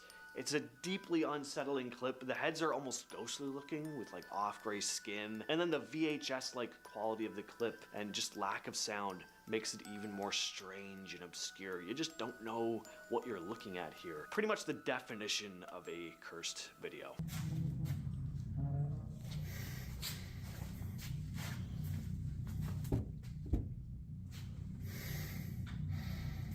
In its second place, we have the haunted construction site, another TikTok by Win McPix, who seems like he can't escape the paranormal even when he's outside of his apparently haunted house. He states in the caption of the video that he was invited to visit a haunted construction site before the demo. He starts walking around, filming, going into various empty rooms. He enters into a hallway, stating that it's much colder than the other areas. He points the camera into one of the rooms, where he not only hears a thumping sound, but sees a dark, shadowy figure lurking in one of the corners. He walks into the room, only to see the figure vanish. But whenever he leaves the room and pokes his head back around the corner, we see the shadowy figure reappear, peeking out from inside the room.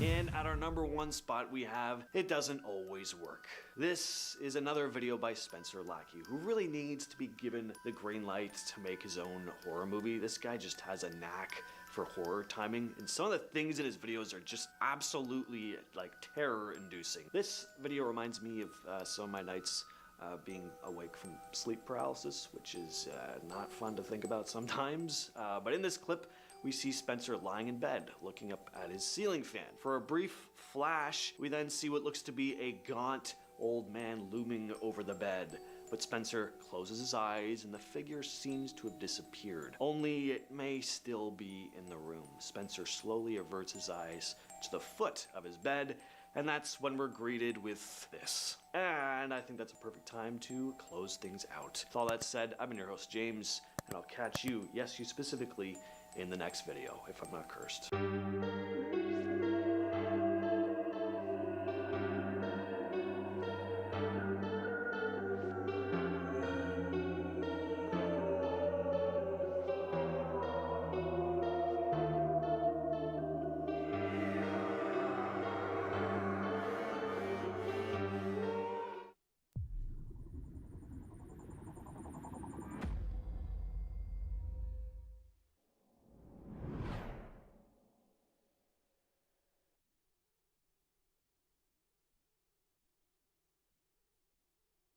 Number 10. White Rock Lake Park, Dallas. In 1943, the story of the ghost of White Rock was published in a Texas folklore publication, Backwoods to Border. The story goes that there was a young couple who was looking for somewhere they could be alone. They drove down a deserted road and parked on the shore of the lake. When they turned their headlights on, they saw someone walking towards them. A woman dressed in a white sheer dress who was soaking wet was coming closer and closer to their car. Concerned, they asked the woman if she was alright, and the woman then spoke and said, "I'm sorry to intrude, and I would not under any other circumstances, but I must find a way home immediately. My boat overturned. The others are safe, but I must get home." The couple agreed to take her home, and she gave them an address not too far away. As they drove off, the driver turned back to ask for some directions, but the backseat was empty and soaking wet. When they arrived at the address the woman in white gave them, a man answered the door, and when he was told what happened, he replied, "You are the third couple who's come to me with this story. 3 weeks ago, while sailing on White Rock Lake, my daughter drowned. Many sightings have been reported since." Number 9. The Moody Mansion, Galveston. Before I get to the next entry, make sure to like and subscribe if you're enjoying the video so that I can keep bringing you the most amazing content. Before it was known as the Moody Mansion, it was the Willis Mansion. Built for Narcissa Willis in 1895, this 31-room mansion boasts a Romanesque architecture with ornate features like stained glass windows and hand-carved woodwork. She commissioned the house to be built against her late husband's wishes after he'd passed, spending the family inheritance in the process, something her 10 children did not appreciate. Unfortunately, she didn't get to live there long since she passed away in 1899, and it was then purchased by the Moody's. In 1900, a hurricane destroyed much of Galveston and took the lives of some 6,000 people, but strangely, the mansion stayed standing, untouched. Perhaps it was the ghost of Narcissa keeping her prized possession safe. Visitors to the house constantly report faces and spectral images showing up in photographs taken in the house, prompting paranormal investigators to come here to do research. Number 8. San Fernando Cathedral, San Antonio. The oldest church in the entire state of Texas has stood tall for nearly 300 years, and in that time it's collected many spirits, some of whom were buried within the walls of the church themselves. When searching for paranormal activity here, one of the first things things researchers often see is a white horse trotting in front of the cathedral, only to disappear soon after. It's said that the horse was a gift from an Apache tribe that was refused and killed. Other ghosts that walk the grounds include that of a man dressed in black clothes from the 18th century who follows tours and then suddenly disappears, as well as those of monks who can be seen and heard standing at the back of the pews during services. Number 7.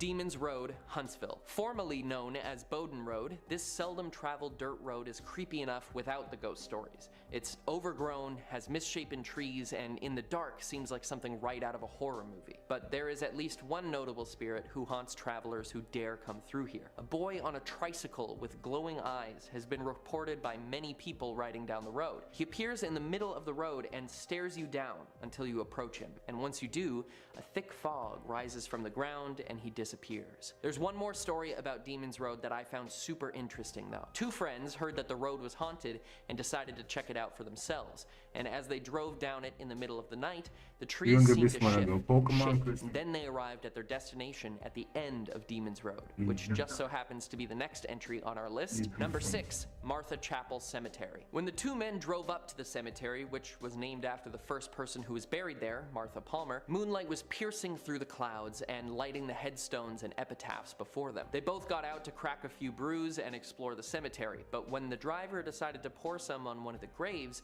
a skeletal hand burst from the ground, grabbing at his ankle and dragging him into the dirt. His friend and passenger ran over to help, kicking at the zombie-like arm and dragging him away. We are Wardens, your go-to wholesale textile supplier. Whether you're looking for high-quality t-shirts, polos, cozy sweats,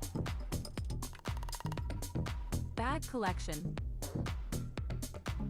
or promotional gifts, we have got you covered. Our mission is to make your wholesale and retail experience seamless and cost-effective, allowing you to focus on what matters most: growing your business.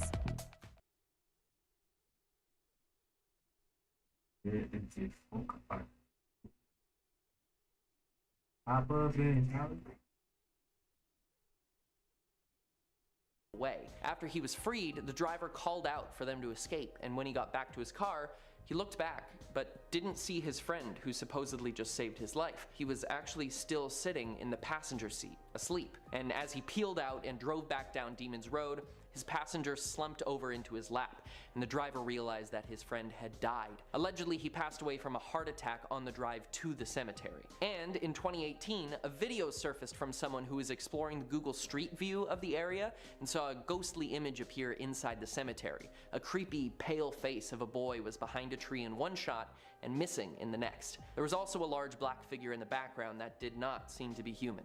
Spooky stuff. Number 5, Miss Molly's Hotel, Fort Worth. Originally built in 1910 as the Palace Rooms, Fort Worth's first bed and breakfast, Miss Molly's, has had quite the history. During Prohibition, it became a speakeasy called the Oasis. In the 1940s, it became a brothel known as the Guyette Hotel.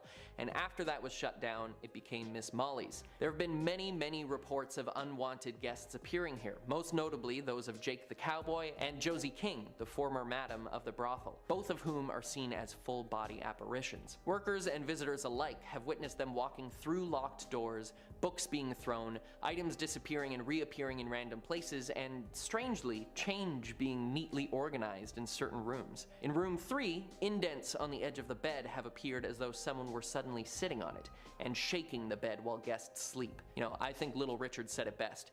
Good golly, Miss Molly. Number 4, The Grove, Jefferson. This house, built in 1861, has had many owners over the years, and most would agree that the place is cursed. Since its construction, most of the owners of the house have experienced some sort of tragedy. The original owner lost his cotton factory due to a freak flood, and a lynch mob committed horrible atrocities on the properties, where 4 freed slaves were brutalized and hung from trees on the property. The spirits of these men are said to be the most active spirits on the property. Later owners saw multiple family members take their own lives on the property, and some developed rare diseases. The spirits here are quite restless, and there are reports abound of books flying off shelves, mirrors shattering, voices telling people to do horrible things to themselves, and full-on ghostly apparitions that appear and disappear at will. All of these things show that the Grove definitely belongs on this list. Number 3, the Black Swan Inn, San Antonio. There is no relation to the 2010 film here, but the strange happenings have messed up people's people's minds just as much as Natalie Portman's character's was. The land that the inn now stands on has major ties to indigenous peoples from some 7,000 years ago, and is also a former battle site for the war between the Texan and Mexican army in 1842. But 35 years later,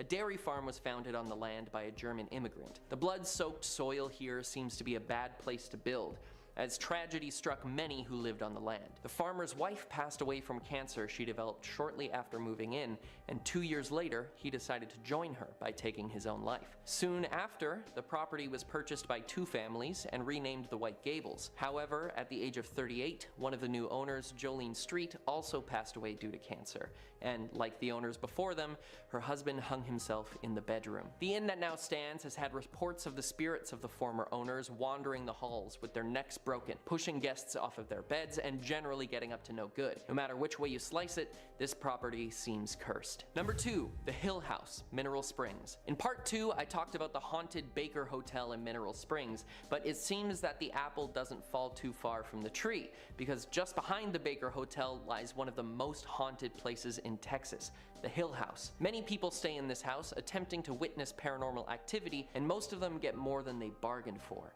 and don't make it through the night without leaving terrified. The owners of the house, who purchased it in 2017, When you're starting a business, every dollar counts, but leaving yourself vulnerable to 2017, knowing its haunted history, rented out to individuals and paranormal research teams looking to witness something terrifying. And apparently about 50% of them, including the professionals, leave within the first night. This is due to a spirit or entity that resides here named Toby, who growls loudly in your ear to get out, knocks things over, slams doors, and even gets violent. Videos show all sorts of terrible things happening to people who stay here, like a woman who was taunting the spirits, trying to make something happen, being viciously pulled off of her bed, leaving her bruised. And when she returned a year later, for some reason, she was scratched by something invisible in the room so badly that blood leaked through her shirt. Whoever Toby is, it seems like he doesn't want anyone else to come into his house and will do anything to keep them out. Number 1, Old Town Spring. While the rest of the entries on this list and my other 2 videos have had some terrifying places, our number 1 spot belongs to an entire town that is haunted, and some even say cursed. Allegedly, in the 1700s, a curse was cast by members of the Akokisa tribe on the town and its people who stole their land and killed their kin. And this curse has followed the town all the way through history, continuing even today. Every building in this small town has a haunting story, and I'll share a few of them with you now, but I encourage you to look this up because there are so many more that I just can't get to today. The Whitehall House was built in 1895 and has since been converted into a funeral home, and they have a special room upstairs designated as the Ghost Room, where the spirits of the dead who haunt the building can reside. Figures are seen walking through the door, dancing on the balcony, and heard inside. One of the previous owners decided to renovate the room and experienced, quote, violent spirit activity, and it took years for the ghosts to calm back down. There are now 2 new clauses in the lease agreement for the building. The Ghost Room is not to be disturbed, and you can't break the lease due to a haunting. Many of the buildings in town can be seen with trees growing closely and even through some of the buildings, and allegedly the curse placed upon the town ensured that if anyone cut down any trees, they would experience a terrible fire. And this has happened inexplicably many times to many different buildings in the town, and some quite recent. There is also a hanging tree where a judge sentenced more than 60 people to death, which is an insane rate, even by the standards of any time. And the old ice house, which was used to store corpses waiting to be sent to the funeral home, has a heavy energy, and everything goes quiet when you get near it. And it's burned down countless times. You know, with all of these creepy things going on throughout the years, it is no wonder people think Old Town Spring is cursed, and a no-brainer that it ended up number 1 on this list. And it might even be above the number 1s in part 1 and 2. Let me know what you think in the comments below. Starting us off at number 10, the Hanging Jail. Actually called the Beauregard Parish Jail, it opened in 1915, and it was actually kind of a big deal because it had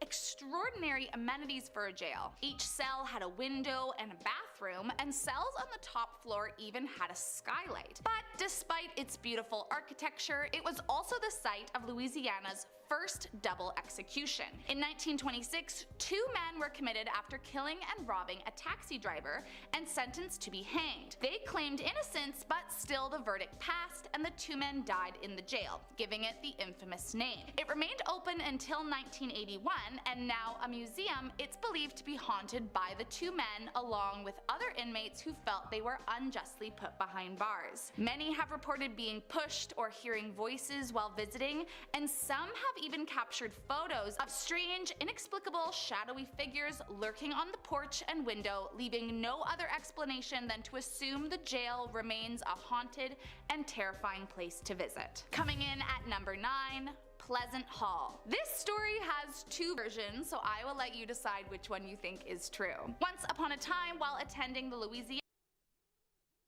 State University, a resident tragically took her life in the now infamous room 312. One story says the girl killed her boyfriend in a fit of rage and then, shocked at her actions, took her own life because she could not live with what she had done. The other story claims the girl jumped out of the window of her room and fell to her impending doom, terrifying the students on campus that witnessed the horrifying sight. But which one really happened? Well, it seems that is the hard part to find out. But what's not difficult to know is that the spirit of the girl remains, haunting Pleasant Hall to this day. Students have reported seeing her ghost roam the campus and hearing strange noises coming from the other side of room 312.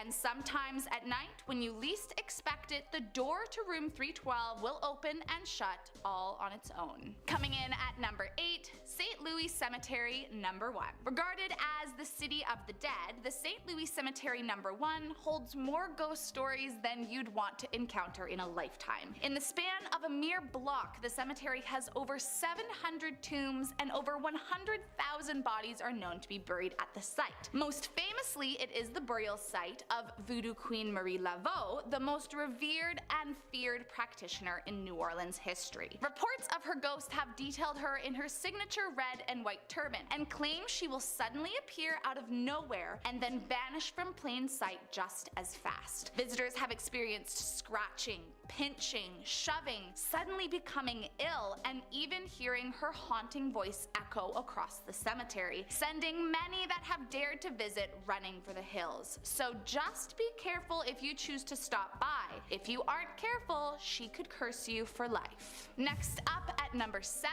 the Calcasieu Courthouse. The history of capital punishment is a torrid one, and as it turns out, this courthouse is actually famous for just that. Back in the 1940s, there was a woman named Toni Jo McHuston. She lived quite a tumultuous life involved in drugs and her local brothel, but one day she fell in love with a man who frequented her establishment named Claude Henry, and so they got married and she started to really turn her life around. But after Claude was sent to jail for 50 years for killing someone, something inside Toni snapped. She planned to bust Claude out of jail with a friend, but in the process of stealing a car, killed the owner and left him in a ditch. She was caught and sentenced to death and would become the first ever woman to be executed by the electric chair in Louisiana. It's said her spirit still haunts the courthouse, locking doors and messing around with the filing systems during the day. But steer clear at night, as residents report you can smell her burning hair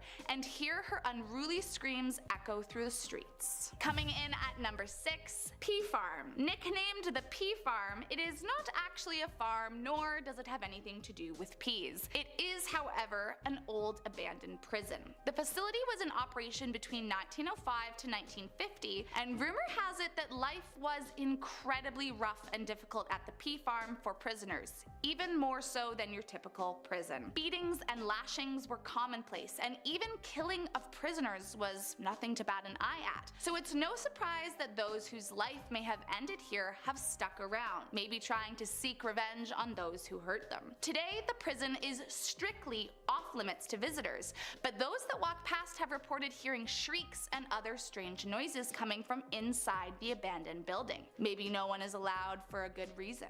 Next up at number 5, Bonnie and Clyde's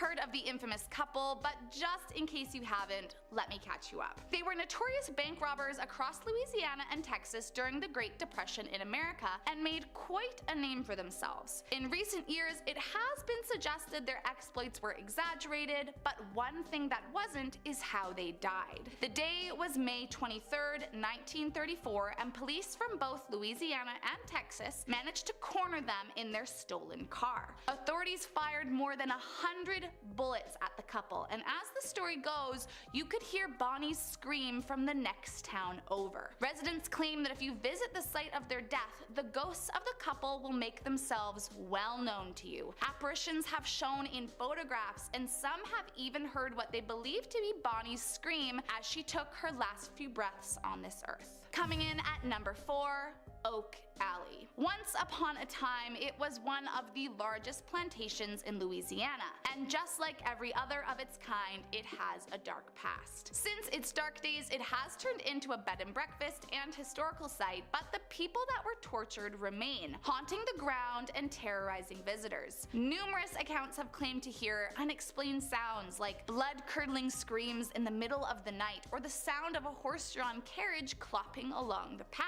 Some visitors have even experienced being touched or grabbed by an unseen entity, and one investigator got so scared he dropped his camera while trying to capture a spirit. Paranormal investigators have managed to capture several EVPs that indicate unhappy ghosts lingering the property, and though no one has been hurt staying here yet, tread carefully as you never know just when you could set the spirits off. Coming in at number 3, Alice's grave. Alice died in the 19th century, and although she had a fairly normal life while alive, her death and afterlife were anything but expected. She was laid to rest in an above-ground grave, but soon after, many of the townspeople began to question, was the grave haunted, or worse, was Alice a witch? As the legend goes, in the middle of the night, the large slab of marble covering her grave was removed on 3 separate occasions, and each time, her remains were left outside the grave. No one stepped forward admitting to have moved Alice or the slab, which led people to believe that Alice was a witch trying to escape her grave and haunt the town. Eventually, large iron bars were placed over the grave in an attempt to hold her spirit inside. But this hasn't seemed to stop her, as locals claim you can still see her wandering the cemetery at night. But just exactly what is she looking for? That is one of the many unanswered questions that leave visitors terrified, unsure if she comes in peace or if she is out for revenge. Next up at number 2, the Manchac Swamp. While many are familiar with the legendary voodoo priestess Marie Laveau, she was not the only one of her time.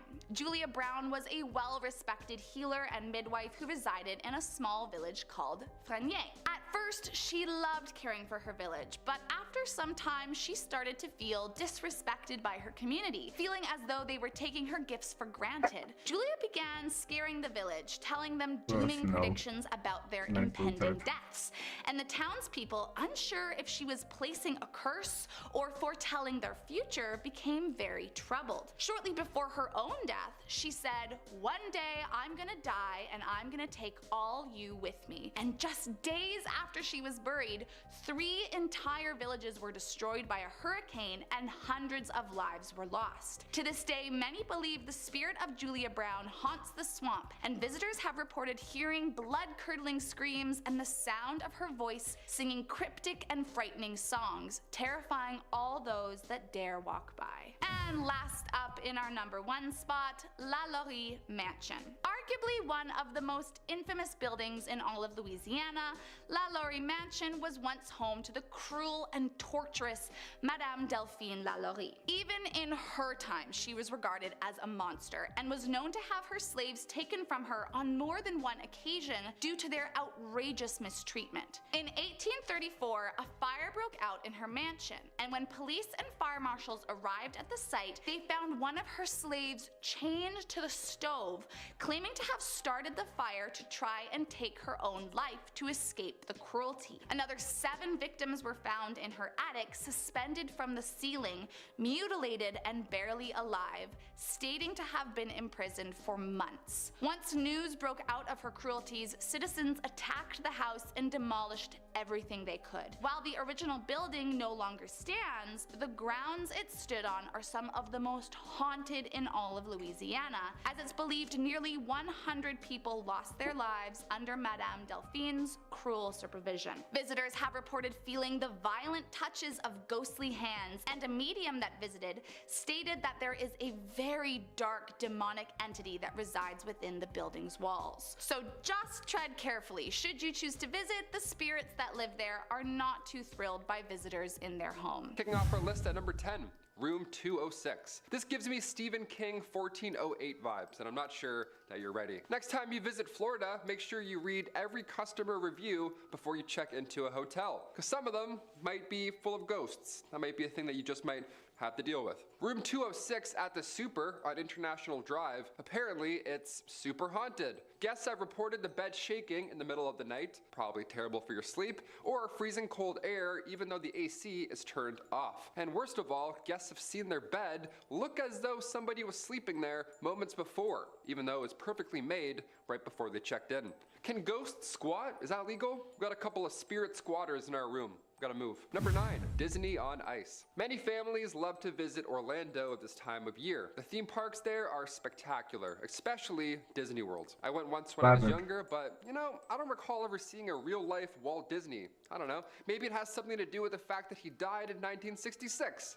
Who knows? But never say never. One of Orlando's oldest tales is that Walt Disney had his body cryogenically frozen after his death. And right now, apparently, it's being stored in a bunker underneath the theme park. I mean, that's a bit more creative than being cremated. I'll give him that. It's pretty Walt Disney of him just to freeze himself forever. A grad from the University of Central Florida Film School, Benjamin Lancaster, they actually made a film about this whole idea. It's called The Further Adventures of Walt's Frozen Head. That's a family classic, some would say. Number 8, Scarlett O'Hara's. You're gonna need 2 pieces of ID for this next one, all right? Perhaps the most haunted bar in Florida, located in St. Augustine, Scarlett O'Hara's is haunted by a past owner. Many believe that spirit likes to make itself known to guests. That's always fun. Try and go grab a pint and now you got a ghoul in front of you.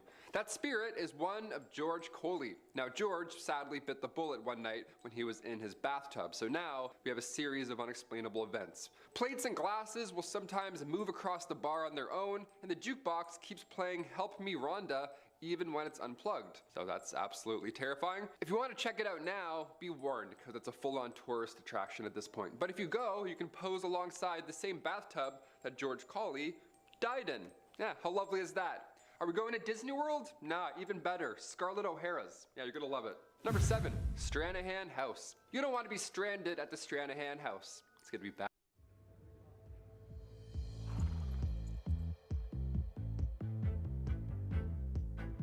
They're out there. The ones who push the world forward. Each to their own calling. Fire on steel. Human versus bull. Only to do it all over again. Tomorrow. Ariad. Bad news. Fort Lauderdale has a few haunted hidden gems, and the oldest house just happens to be the most haunted. What do you know? What odds are that? What odds are that? What are those odds? There we go. The house's OG owner was Frank Stranahan, and today, if you visit ye old stomping grounds, well, you might catch Frank in a photo or two. It's said that Frank still oversees the place, and he regularly shows up in guests' photos. So this ghost likes to photobomb. That's pretty amazing. I kind of like that. I suppose being trapped in the same house for all of eternity probably gets a little boring from time to time. Just to pop into a photo, throw some peace signs up, and then disappear back into the walls. Ivy Stranahan, Frank's late wife, she also has made an appearance or two. Nice. True love is haunting the same house forever. Guests have felt a cold hand on their shoulder, and her perfume still lingers in the hallway. Must have been some good, strong stuff. Nice. Now, it's not all fun and games. Augustus Stranahan, aka Frank's father, well, his ghost likes to throw books. It's really aggressive, so heads up for that, I guess, if you go. Cheers. Number 6, the Plaza Resort and Spa. Ah, yes, kick back and relax with ghosts. It's just what you want. You're never alone, I guess. That's a plus side. The Plaza Resort and Spa sounds like a relaxing getaway until you start looking up footage of the actual resort. One's gonna get your attention for sure. Back in August 2013, security cameras captured late night footage of this shape-shifting ghost, some sort of spirit, some scary blob. It's bad news, really, in any regard. What happened was the original building was destroyed by fire in 1909, and current staff will testify that they've seen the ghosts of victims caught in that blaze. How they know? I have no idea, but apparently they do know. It's a lot of details for one ghost appearance. One of the most common sightings includes a woman whose spirit is known to mess with the elevators and make items in the kitchen disappear. Okay, really? That last one's for sure an employee stealing food. He's like, oh yeah, I don't know. I think a ghost ate that cheesecake, boss. I don't know, spooky stuff, spooky. Number 5, the Blue Anchor Pub. Another bar, another haunted bill to pay. Here we go, debit or credit. Heading over to Delray Beach, the Blue Anchor Pub was built in 1840s in London, but the wooden interior was sent to New York City and then later on sent to Florida in 1996. So yeah, these spirits must be confused. They go from Jack the Ripper to some dude wearing a Yankees hat talking to a TV. Trapped in the wooden interior is the ghost of one Bertha Starkey, who was sadly killed by her husband back in the 1840s. Now, you know Bertha is lurking about when you hear rattling pots in the kitchen, and sometimes if you're really unlucky, you'll hear wailing in the middle of the night. Nice. Again, horrible sleep at this place. The Blue Anchor sounds like a really relaxing time, but every night at 10 o'clock, the current owners will blast the ship horn to scare away her spirit. I don't know, I feel like blaring a ship horn at 10 p.m. is more jarring than some pots and pans moving sometimes. You know what I mean? I'd rather hear the pots and pans than in the middle of the night. No way.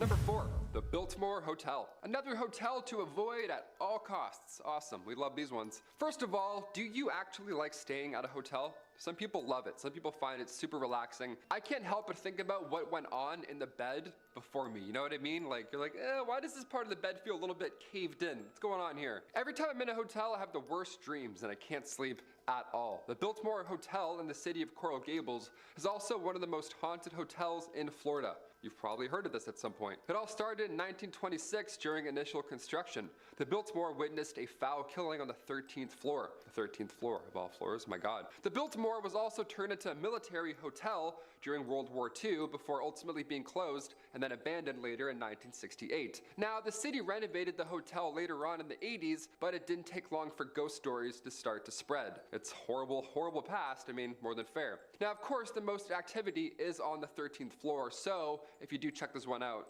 really double down. Go to the haunted floor, you know? Don't just look outside and then book. Go in, stay a night. I can't believe some buildings don't have a 13th floor. Can you imagine that? Well, they do, but everyone pretends that they don't. You know what I mean? They're like, yeah, it's 12. I don't know. We'll see. Are you a 13th floor believer? Comment down below. Me personally, I don't think so. Because it's the 14th or the 12th. Or the 13th. I don't know anymore. No one knows anymore. It goes 11, 12, 14. You're like, really? What's the 14s? We know what's going on here. Come on. Number 3, Tampa Theater. If you're a fellow theater kid, you're also gonna love this one. Here we go. Tampa Theater opened up in 1926. The theater is now said, of course, to be haunted by a woman that was struck and killed by a carriage on the property. Imagine being hit by a carriage. It's so slow. This was actually before the theater was built, so her spirit has been there for a while. If you go to Tampa Theater today, you might catch a glimpse of that woman in a white gown walking across the mezzanine hallway. This time without carriages whipping through, hopefully, sans carriage. Imagine telling somebody in front of you to sit down during a show, then they just disappear. You're like, I think that was a ghost. I think that was probably a ghost. It says in the playbill, ghost, so maybe that was her. Tampa Theater, of course, has leaned into these claims. Now they offer Ghosts of Tampa Theater Tour, where guests can learn about its haunted history. I'd love to do this tour. I don't know. Maybe I'll go to Florida. Who knows? I won't. I'm like, I'm probably not going to. Number 2, Key West Cemetery. A cemetery that's haunted. Get out of town. You don't say. The Beachside Cemetery was built in 1847. Now, it was built specifically for victims of a hurricane that occurred a year prior in 1846. That's terrible. Now, the cemetery is the final resting place for roughly 80,000 to 100,000 people. So, yeah, I can only assume there's a ghost or two hanging out. That's extremely tragic. Yeah. Walking through a graveyard at night is scary enough. Did you start playing any Pokemon games yet? I remember you was playing that the entire time you're Scarlet, walking right? through, you feel connected in a way. Now, me personally, I'm all set. I don't want to feel connected to an 1846 tragedy. I'm all set. I'll go the long way around the cemetery, then I'll meet you on the other side, if anything. But if you're into this kind of thing, they also offer ghost tours, so knock yourself out. There you go. Apparently, it's too scary for children, so That's a plus. Lines will be a little shorter than usual. And finally, number 1, St. Augustine Lighthouse. A scary lighthouse? How? How is that possible? The St. Augustine Lighthouse is located, of course, in Florida and was built between 1871 and 1874. And it's considered Florida's first official lighthouse ever. Imagine that. Boom, let there be light. Hey, I made you a lighthouse. Enjoy, we're all good now. There have been several tragic events over the following years, seeing as it's the first lighthouse ever. Seen a lot of history. But even during initial construction, there were several freak accidents on site. Today, said spirits are still lurking about. Sightings of shadowy figures are common, but just one time, somebody saw a hand coming through the tower door. Yeah, a floaty hand, like from Idle Hands. How terrifying is that? Can you imagine just a Smash Bros hand just lurking near you? Several guests have reported furniture also moving around on its own, which is definitely a hazard. And one person even said that they had some of their arm hairs plucked off of them while they were in the basement. Probably that floaty weird hand, just doink, give me one of those. Another guest felt someone grab their ankle at one point while walking down a hallway, which actually caused them to trip and fall down, so something's going on. I don't know what this ghost hand wants, but it's pretty chaotic to me, it seems. I think the ghost hand wants you to click like if you like this video. I think that's what it wants, really. Starting us off at number 10 is Louisiana Old State Capitol. This neo-Gothic cathedral-like castle was built back in 1846 after the Louisiana legislature decided to relocate the capital away from the sinful lifestyle scattered across New Orleans. For many years, it housed some of the most esteemed and prestigious lobbyists and lawmakers, and although it's no longer used for politics, it is far from empty. Said to be haunted by numerous entities like a security guard and a girl who lived nearby during construction, the most notorious is that of Pierre Cuvion. Once a senator in the Capitol's prime, it said Pierre dropped dead from a heart attack in the building after a spirited speech about the corruption of politics. Visitors say his ghost still haunts the halls to this day, and he can often be heard stomping around the Senate floor or playing tricks on the staff. Once while making his nightly rounds, a security guard, an alive one to be clear, not the ghost, said he felt a tap of a cold finger on his shoulder, but when he turned around, nothing was there, but he knew he wasn't imagining it, as afterwards it sounded like something or someone was giggling. Most creepy of all is the numerous reports of staff saying they've seen motion detectors go off only to find an empty room upon inspection. So they would go back and check security tapes, but nothing had entered or left at the time the sensors were triggered. Coincidence? You tell me. Coming in at number 9, the Woodland Plantation. Owned by notorious pirate and seafarer William Johnson, during its active years it was used as a sugar plantation, housing and torturing a multitude of slaves. It likely comes as no surprise that Johnson was not revered as a kind man. Not only did he frequently kill for his job at sea, but he was notoriously cruel to his slaves too, with many reporting he would not bat an eye, executing or beating any who dared question his power or step out of line. Today, those brave enough to visit report hearing the cries of the tortured souls echo through the house, as well as lights turning on and off independently, and unexplainable bursts of cold air even in the blistering heat of summer. Most terrifying though is those that have witnessed the ghost of Pierre Lafleur, a man who briefly lived at the house after its days as a plantation, who after running out of money took to the chandelier in the living room and tragically ended his life. I will not be taking my chances with that one. Next up at number 8 is the USS Kidd. Maybe I just watched too much Pirates of the Caribbean as a kid, but there is something extra scary about a haunted ship. During World War II, this boat was a destroyer ship for the US Navy, named after Admiral Isaac Kidd. Kidd tragically lost his life to the attack on Pearl Harbor, but surprisingly, this isn't where the boat gets its ghost story from. On April 11th, 1945, a Japanese plane committed a attack, plummeting into the boat, killing 38 sailors and leaving 55 others badly wounded. Today, it's no longer used as a warship, but remains docked in the Baton Rouge as a war memorial, and all that enter say they've felt spirits of the sailors who lost their lives inside. Visitors claim to see full-bodied apparitions of the spirits decked out in their war uniforms, as well as ghostly arms and legs creepily floating around, looking as as if they were brutally ripped from the rest of the body. But whatever you do, just stay away from the sleeping quarters, as that's where things get even worse. Those that have ventured down say the blood-curdling screams of the soldiers can be heard bouncing off the walls, and some even say they've been pushed or grabbed by the tortured souls right up until they step foot off the ship. Coming in at number 7 is Chrétien Point. First run by Hippolyte Chrétien, a French colonist, Chrétien accrued a massive wealth operating his cotton plantation off the backs of slaves. On top of that, Chrétien also had some less than friendly friends, one of which was the famed pirate Jean Lafitte. One day, Chrétien's son, Hippolyte II, fell in love with the neighbor girl Felicity Nada. She was a fiery, passionate, and independent Spanish woman, and despite pushback from his father, Hippolyte married Felicity and the pair remained happily together. Once his father died, Hippolyte took over the family business, but sadly he died of yellow fever shortly after in 1839, leaving Felicity to keep things running. She took pride in this position and accrued even more wealth than her father-in-law or husband ever had, eventually even becoming friends with the pirate Jean Lafitte herself, just as her father-in-law had. But after Lafitte's death, his crew thought they could pull the wool over Felicity's eyes and steal from her beloved home. But they were no match for the widow. Upon the break-in, she shot a pistol right between the eyebrows of one of the pirates, sending the rest running for their lives. Eventually, Felicity died, but eternally devoted to her plantation, her spirit has never left. Visitors say you can still hear the deadly gunshot clear as day in the hall, as well as the sound of bodies tumbling down the stairs. Just be careful if you do decide to visit. Felicity does not always take kindly to visitors. Next up at number 6 is Labo Mansion. Once the plantation of a wealthy businessman in 1846, in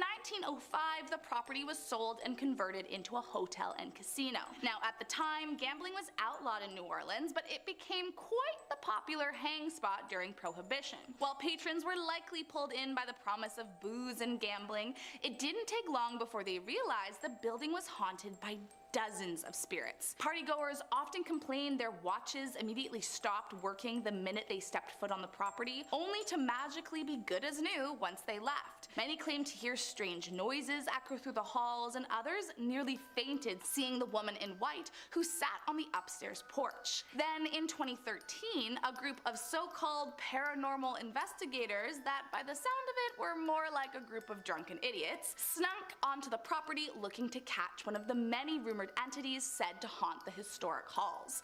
But having no real clue what they were doing, decided to light fire on the building in an attempt to provoke the spirits to show themselves. Sadly, all they did was burn it down. However, the fire was no match for the spirits. Even without the walls to hold them in, all the entities remain haunting the property. Those that walk by say their watches still stop working the minute they step foot on the property, and sometimes at night you can hear the cries of the terrifying woman in white. Next up at number 5 is Lloyd Hall Plantation. After leaving his London family for a new life in America, William Lloyd built his plantation in 1820. It's rumored that Lloyd was actually exiled from his family's insurance dynasty, hence his sudden move to America, but no one actually knows for sure. Like all plantations of the time, it was a cruel and brutal place for the slaves, but the owner was swimming in money and profit. That was, however, until the Civil War, when it was discovered that Lloyd was working as a double spy for both the Union and Confederacy. Once word got out, Union soldiers stormed his house and tarred and feathered him before he was hanged for his disloyalty. It's said Lloyd now haunts the house along with the many slaves that died while under his care. But that's not all. Others reported a Union soldier named Harry who was shot while hiding in the attic, as well as Lloyd's niece who, after being left at the altar, jumped out the second-story window to her death. Those brave enough to step on the property claimed to hear piano and violins despite no one playing, ringing doorbells when no one is outside, and see furniture moving around all on its own. Some say that if you listen carefully, you can still hear the screams of William Lloyd echo across the property. Coming in at number 4, Huma's house. By this point, I am sure you have put together that there were a lot of plantations in Louisiana during the early 1800s. Among that list is Huma's house. Said to be haunted by countless spirits of tortured souls from its time as a plantation, the ghosts that live here are sure to send you running for the hills. Among them are 16 souls said to be trapped inside oak trees across the property. All the souls trapped inside lost their lives during a dangerous construction project gone wrong. The trees were a cherished entity to the house, but workers cut down many of the historic oak trees before sending them down the river to be milled. There were 16 profiteers set off aboard the backs of the big tree trunks, but somehow their bodies never recovered. It's said they remained trapped inside the trees as punishment, stuck on the property they tried to cheat. Among the haunted trees is a mysterious girl in a blue dress, often seen staring at visitors while she remains perched at the top of a staircase, but in the blink of an eye she'll disappear into thin air. And if a creepy girl apparition and Harry Potter trees don't scare you, then just wait until you feel the hand of a cold spirit grab your shoulder. You will never want to return as long as you live. Coming in at number 3, Taylortown Tower. Once a booming church amongst the community, shortly after its opening in 1906, membership began declining at a rapid rate, and soon the church became abandoned and used for hay storage for the nearby farmers. But how did it go from a church into a bell tower? Well, as the legend goes, a local plantation owner's daughter was engaged to be married, but on the day of her wedding, the groom couldn't go through with it and disappeared without a trace. The bride was absolutely devastated, and in a fit of depression ran to the nearby abandoned tower to end her suffering. It said the bride jumped from the top of the tower to her death, and her father was so distraught when he happened upon her body that he burned the church down. In a cruel twist of fate, all that survived the flames was the very tower she had jumped from, taunting him until his dying day. Locals say that when there is a full moon, the bride can be seen wandering the land looking for her loved one, screaming and crying out after him. Next up at number 2 is the Bourbon Orleans Hotel. Back in the day, the Bourbon was a highly frequented theater and ballroom where wealthy Creole men could sneak away from their wives to secretly engage in erotic nighttime affairs. But all the fun came to a screeching halt in 1816 when a fire took out most of the building. Fast forward to 1881, and the building was put up for sale and purchased by a community of nuns. But after a brutal yellow fever epidemic struck Louisiana, many nuns and orphans' lives were lost, and that is where the ghost stories begin. Today, the building operates as one of New Orleans' most luxurious hotels, but make no mistake, it is haunted by at least 20 different terrifying spirits. Guests have reported the sounds of laughter in the halls when no one was around, and some swear to have seen young people lying in beds with mists of black fog hanging over them. But most terrifying is the ghost who resides in room 644. Rumor has it that during its time as a monastery, a nun took her own life in this very room. Those that have stayed reported hearing blood-curdling screams from the room at all hours of the day, and any guests brave enough to sleep the night were awoken by the nun staring at them over the bed. So if you're looking to be haunted by a creepy nun on your vacation, be my guest, but I'll be looking for different accommodation. And last up today in our number 1 spot is La Pavilion Hotel. Just minutes away from the notorious French Quarter lies the luxurious Pavilion Hotel. But despite its lavish exterior, it is believed to be the home to over 100 spirits, and some paranormal investigators even believe the building sits on top of a portal to the other side. An interesting theory considering the building's less than ideal history. Although today the area is a tourist hotspot, back in the 19th century, the ground where La Pavilion sits was deemed completely inhospitable and incredibly dangerous. It was the frequent spot for foul deeds and late-night killings, which is likely why so many spirits reside in the hotel's 4 walls. Among the most talked about are a couple seen dressed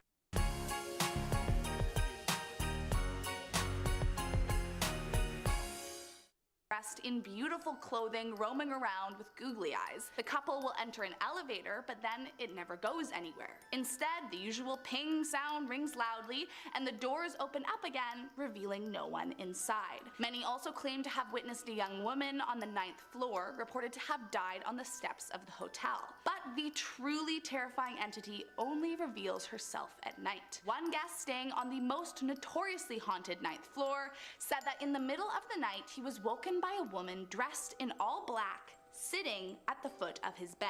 He was speechless and terrified and went to scream, but the entity leaned in, ran her icy cold fingers through his hair, and said, quote, "You belong to me. I'll never let you go." Starting us off at number 10, the Old Red Field Road.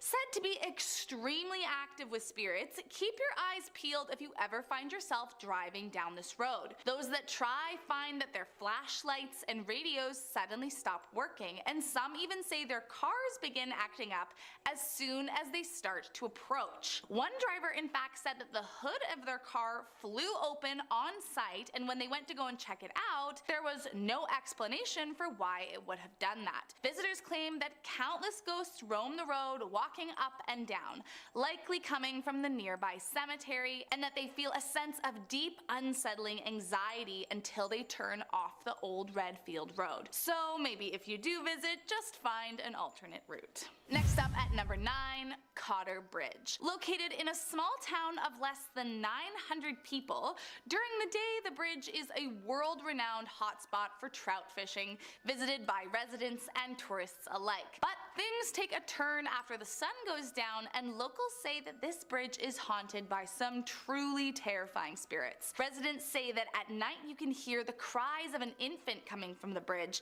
and the sounds of young people playing for hours and hours. But most haunting of all is the woman who can be seen sprinting from vicious hounds. No one knows who she is or why she's being chased, but the fear of her screaming voice has scared residents from ever daring to get too close. Coming in at number 8, Fort Smith Courthouse. During the late 19th century, Fort Smith was the site of many sentenced to be hanged. In fact, it was rather notorious for it, as the presiding judge at the time, named Isaac C. Parker, got the nickname the Hanging Judge from sentencing a whopping 160 people to their death, 79 of which received the punishment. The hangings happened outside the courthouse in the gallows, perhaps as a warning sign for all to see what happened to criminals.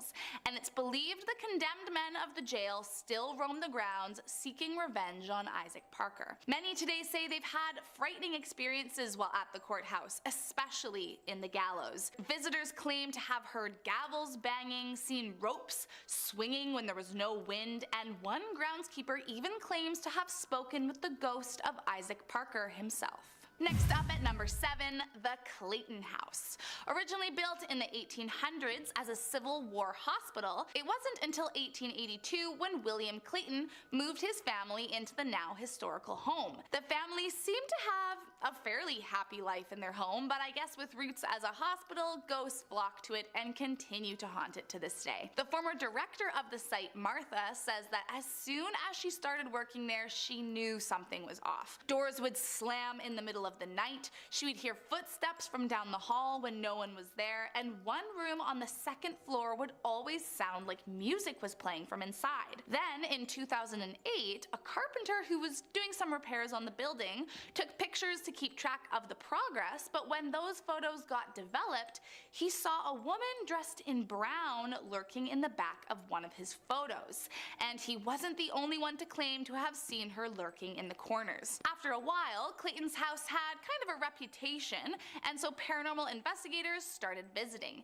And using EVPs, they got recordings of a man shouting obscenities at someone named Anna, which piqued their interest as one of Clayton's daughters was named Anne. But maybe most terrifying was one woman who says that she was standing by herself in the hotel when her hair was tugged hard. She turned around to see who had snuck up on her, assuming it was a prank, but no one was around and she was all alone. Next up at number 6, the Toltec Mounds. A hiking trail might not be the first place you'd expect to be terrifyingly haunted, but it makes much more sense once you know that it leads through the remains of an ancient civilization. More officially referred to as the Plum Bayou Mounds, they were once home to a large group of people beginning around 600 AD. But what no one has been able to figure out since is their sudden and mysterious disappearance in 1050 AD.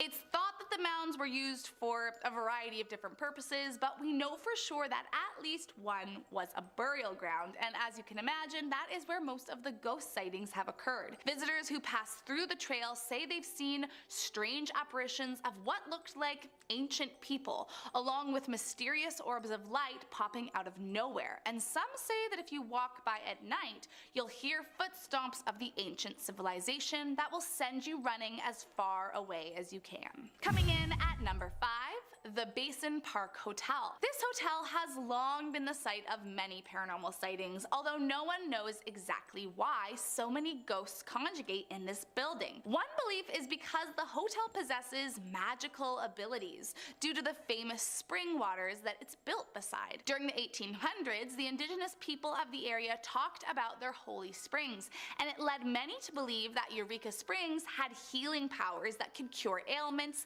and crippling conditions. Maybe these holy waters are what make the spirits more visible to the human eye today. Most famously, in room 307 lies the ghost of a cowboy who's been known to taunt the guests who stay there, waking them up in the middle of the night.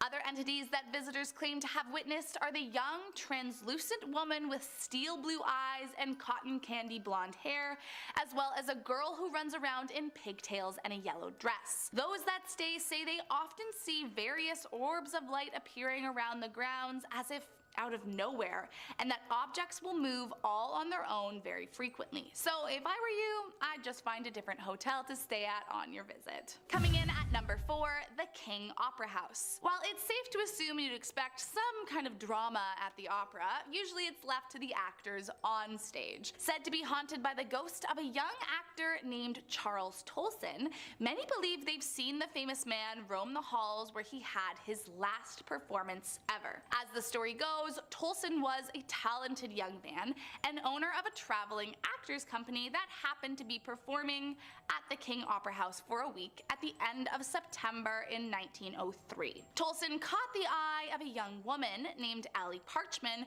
who was just 17 but bored to death by her town and looking for adventure. But Allie's father got word that she intended to leave town with the young man and elope, and this made him furious. Her father ran down to the opera house to confront Tolson and kill him. When he arrived, he shot him 3 times, and although Tolson didn't die then, his life was over by the next day while in the hospital. Visitors of the opera house say they feel a strange sensation when they enter, like they're being watched constantly, and some even claim to have witnessed him lurking the halls in his Victorian cape and top hat. Next up at number 3, the Crescent Hotel and Spa. Not only is this Victorian beauty believed to be one of the most haunted places in Arkansas, but some have even said it might be one of the most haunted places in all of America. Before its time as a haunted hotel, it was a hospital run by a crooked doctor who fooled his cancer patients into thinking that there was a cure. So as you can imagine, it's riddled with spirits with a vengeance. Over the years, countless guests and staff have come forward telling their tales, claiming to have heard strange sensations, slamming doors, abrupt waking in the middle of the night, and even seeing full-bodied apparitions while staying in room 218. It is believed that the room is haunted by the ghost of Michael, who was a builder for the hotel that fell off the roof to his death back in 1885 and landed right in front of where room 218 sits. Others claim they've seen a middle-aged man with a white mustache sitting at the bar who vanishes glasses out of sight. And in 1987, a guest said they saw a nurse pushing a gurney down the hallway in the middle of the night. But maybe most terrifying of all is room 202, where allegedly someone managed to photograph a ghost and prove its existence. Coming in at number 2, the Peel Mansion. Back in 1875, this mansion was built by a man named Samuel Peel. He was a US congressman and he lived in the home with his daughter Minnie. Both Peel and Minnie are said to haunt the house today, roaming the halls dressed in white, and often Minnie will play the piano if no one is in the room. But despite being the people the mansion is named after, they might not be the creepiest ghosts to haunt its halls. After the Peel family sold the mansion, a couple named Mr. and Mrs. English moved in with their family. One of their daughters, Marjorie, however, became very ill, and after discovering that she'd suffered from a burst appendix, a surgeon informed the family that she was not going to make it. After 10 days, Marjorie died and they covered her body in a sheet. But creepily, only a few hours after being pronounced dead, someone saw the sheet move. Marjorie was alive and went on to live for many more healthy years. But this troubled some of the staff on the farm, who believed that her spirit hadn't gotten back into her body and was somehow trapped under that sheet that others had seen moving. Years went by and Marjorie went back to her childhood home, only to find that the room where people thought she had died was closed off. When she asked why, she was told it was haunted by a little girl. But the question was, is it Minnie or somehow the lost spirit from Marjorie's almost death? And last up in our number 1 spot, Highway 365. The legend began back in 1973 when a man picked up a girl on a bridge in the night. She was covered in bruises and cuts and looked very scared. She told the man that she had been in a car accident and asked if he could drive her home. The man complied, and when they got to the house she said was hers, she suddenly vanished from his car. Too stunned to realize what he'd just witnessed, the man went up to the door of the house anyway. The door was answered by the girl's father, who said that she had just died on that very bridge last month. But he wasn't the only one to see the girl in white, as she became known. The next year, a different man picked up a young woman on a bridge and drove her home. When they arrived, she asked if he could knock on the door since the house was dark. But when the door opened, the girl was gone, and the mother explained that her daughter had died 1 year earlier that same night. Finally, another year went by, and another man picked up the same girl dressed in white near a bridge in the rain. He offered her his coat to keep her warm, and when they got to her house, she vanished along with his coat. After talking with the dead girl's parent, who said she visits every year on the anniversary of her death, he went to visit the girl's headstone only to find his missing coat draped across it. Number 10. White Rock Lake. White Rock Lake is an area that is filled with many legends. It's home to the ghost of the Lady of the Lake. Years ago, a young couple was driving home from a party along the lake late one night. The two were tired and ready to go home when the wife suddenly screamed at her husband to stop the car. A young woman in a long white gown had appeared in the road before them. The couple asked the woman if she needed a ride, and she accepted. They drove on, and all while the wife could hear the steady drip, drip, drip of water. But once they reached the address the woman had given them, they turned around to find her gone, leaving behind only a puddle. Confused, the couple got out at the address and knocked on the door. An elderly man answered. They told the man about the young woman they had just picked up, and he sighed and told them they were not the first couple to come knocking on his door late at night. The woman they had picked up was his daughter, who had drowned in White Rock Lake 10 years earlier. The Lady of the Lake has been spotted and even picked up many times since, and continues to haunt White Rock Lake in her white gown, looking for a way back home, and this is just sad. Number 9. Adolphus Hotel. The Adolphus Hotel was built on the former site of Dallas's original city hall in 1912, and the hotel has a reputation as one of the city's most prominent historical landmarks. In addition to being the oldest hotel in the city, it's no surprise it's also among the most haunted. One of the most famous spirits here is an apparition who appears in a 1930s era white wedding gown, the spirit of a jilted bride who was supposed to have been married in one of the hotel's hotel's glamorous ballrooms on the 19th floor, but ended up taking her own life at the hotel instead when her groom left her at the altar. Ever since that night, guests staying on the 19th floor report hearing a woman crying, footsteps running up and down the hall, and even the sound of rope creaking under the strain of a body. The bride's spirit has been spotted wandering the halls after events and parties, still wearing her white dress and veil. Again, this is just incredibly sad. Staff and guests of the hotel also report an eerie feeling of being watched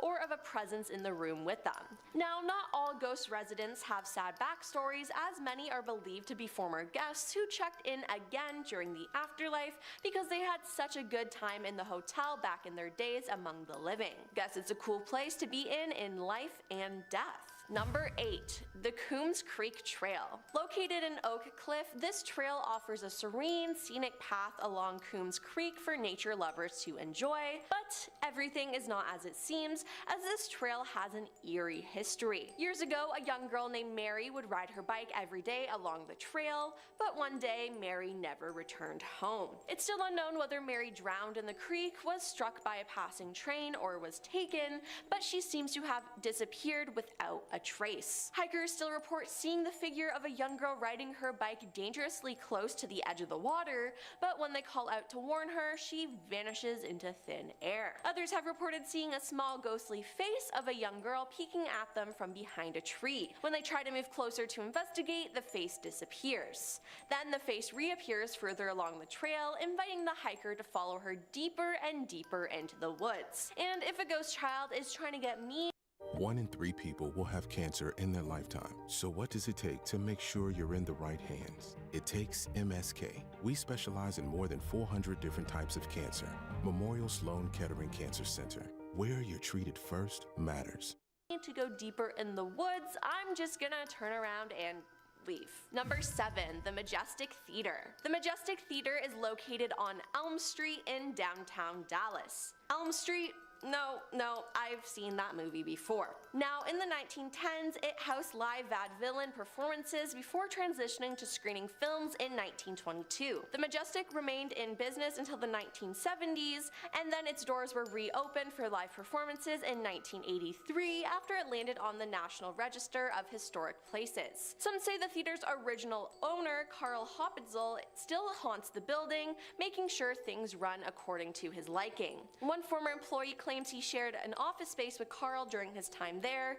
He reports that one of his responsibilities each night was to ensure that the door in his office leading to the theater was locked, but each morning when he showed up for work, the door was wide open, and a strange chill would permeate from the room. When he mentioned this to his manager, he laughed and explained that this was only Carl, who liked to use the door to get into the theater and check up on things. Weird smells, stage props inexplicably moving, and a light hanging above the balcony illuminating on its own have all been attributed to Carl. His spirit is rumored to linger there to this day, making sure his theater runs smoothly and maybe catching a show or two. Number 6. Snuffers Restaurant on Greenville Avenue. Snuffers is a popular local chain that serves classic American food, or at least that's what it says when I Google it. But the location on Greenville Avenue serves up a lot more than just burgers.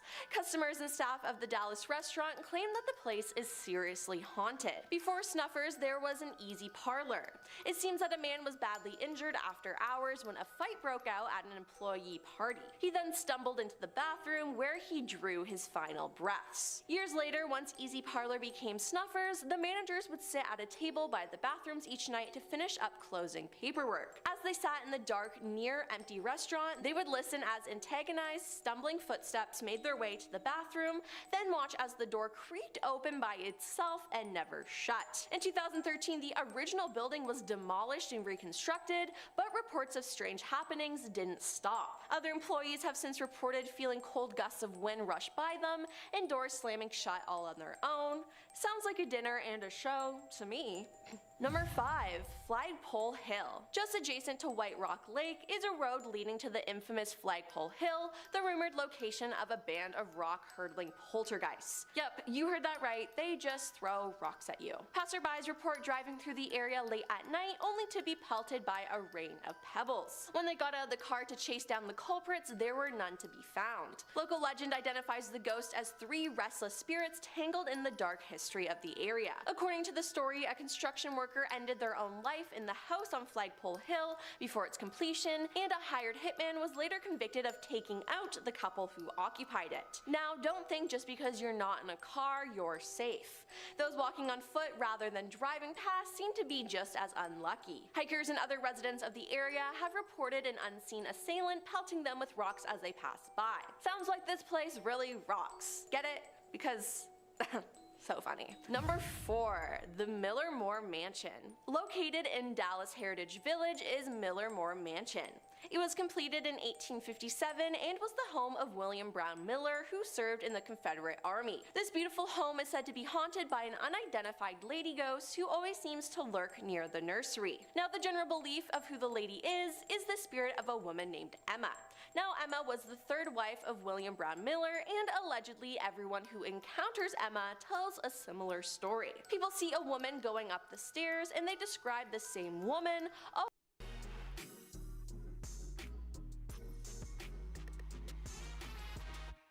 always wearing a long brown dress. She has been seen in the front foyer, and people claim to have seen her in the middle window where the nursery is. Many Millermore visitors have also reported unexplained cold spots and a distinct feeling of being watched during their visit. Seems like Emma is always watching. Number 3. Sons of Herman Hall. Herman Hall's website marks itself as the oldest freestanding wood structure in Dallas, as well as the oldest bar. And for over 100 years, the hall has held concerts, parties, and dances. So no wonder the dead come back there to party. Both staff members and guests of the hall have reported strange occurrences, especially in late hours of the night. Some guests have seen paintings fly off the wall as thrown by some unseen force.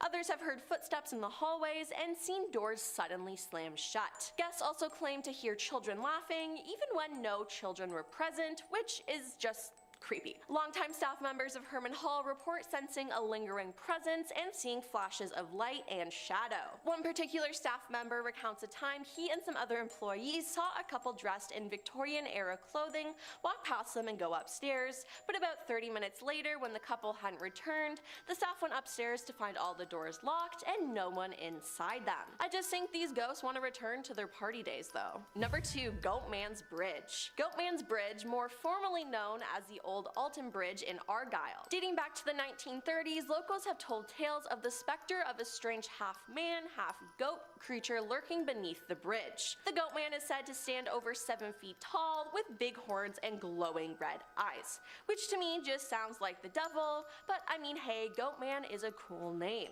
Some believe the goat man remains dormant for years at a time and awakes only to hunt for prey. Now, the goat man isn't the only spirit on this bridge, as to keep him company is another spirit, that of a young mother crying out eternally for her lost child. Residents making their way over the bridge late at night have reported hearing her ghostly wails. Some say the 2 ghosts are connected, and that years ago the goat man stole the young woman's baby. When she found out, she threw herself from the bridge, and her spirit has haunted it ever since. Now, I already don't like bridges because of heights and being over bodies of water, but being on a haunted bridge, no thank you. And coming in at number 1 is Miss Molly's Hotel. Located in the Dallas-Fort Worth area, Miss Molly's Hotel is a little deceiving. In the lawless pioneer days of the Old West, Miss Molly's operated as a bordello, making working girls and their customers among the most common apparitions to appear here. One such customer even has a room named after him, the Cowboy Room, where he has been frequently spotted by guests and staff of the hotel. His name is Jake the Cowboy, and when Paula Goins became manager of Miss Molly's, she had no clue that it was haunted.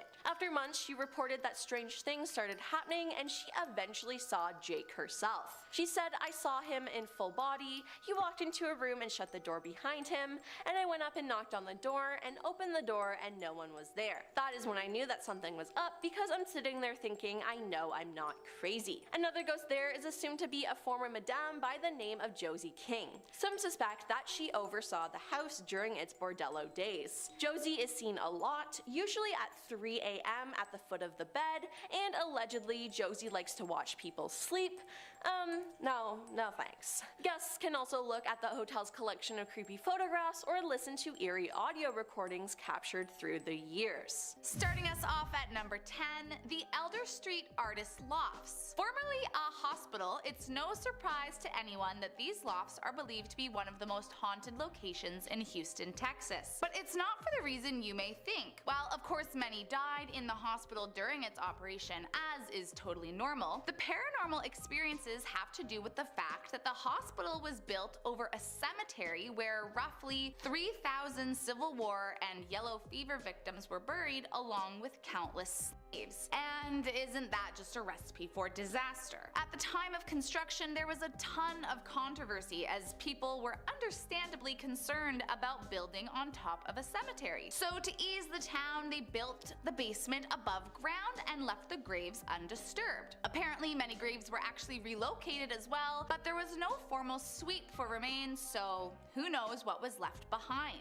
As many in the town predicted, their efforts to build on top of dead bodies did not evade the inevitable spirits from rising into the building, and over the years many have reported sightings of strange shadowy figures and feelings of being watched, only to see that no one is there. Now, many actually live in these apartments today, but let me tell you, I don't care how nice these lofts are, you couldn't pay me to live in a building where ghosts were known to roam around the halls. Next up at number 9, Al Engineering Building. Back in 1959, a man named Roy Sims, who was an instructor at the university, made a grave mistake that changed his life forever. Back then, it was known as the Animal Industries Building and was home to the meat locker where students would learn how to properly butcher animals. Now, this particular day, Roy went down into the basement where the meat locker was to get some work done alone. Once down there, he started carving up a pig for some bacon when suddenly the knife in his hand slipped and punctured his thigh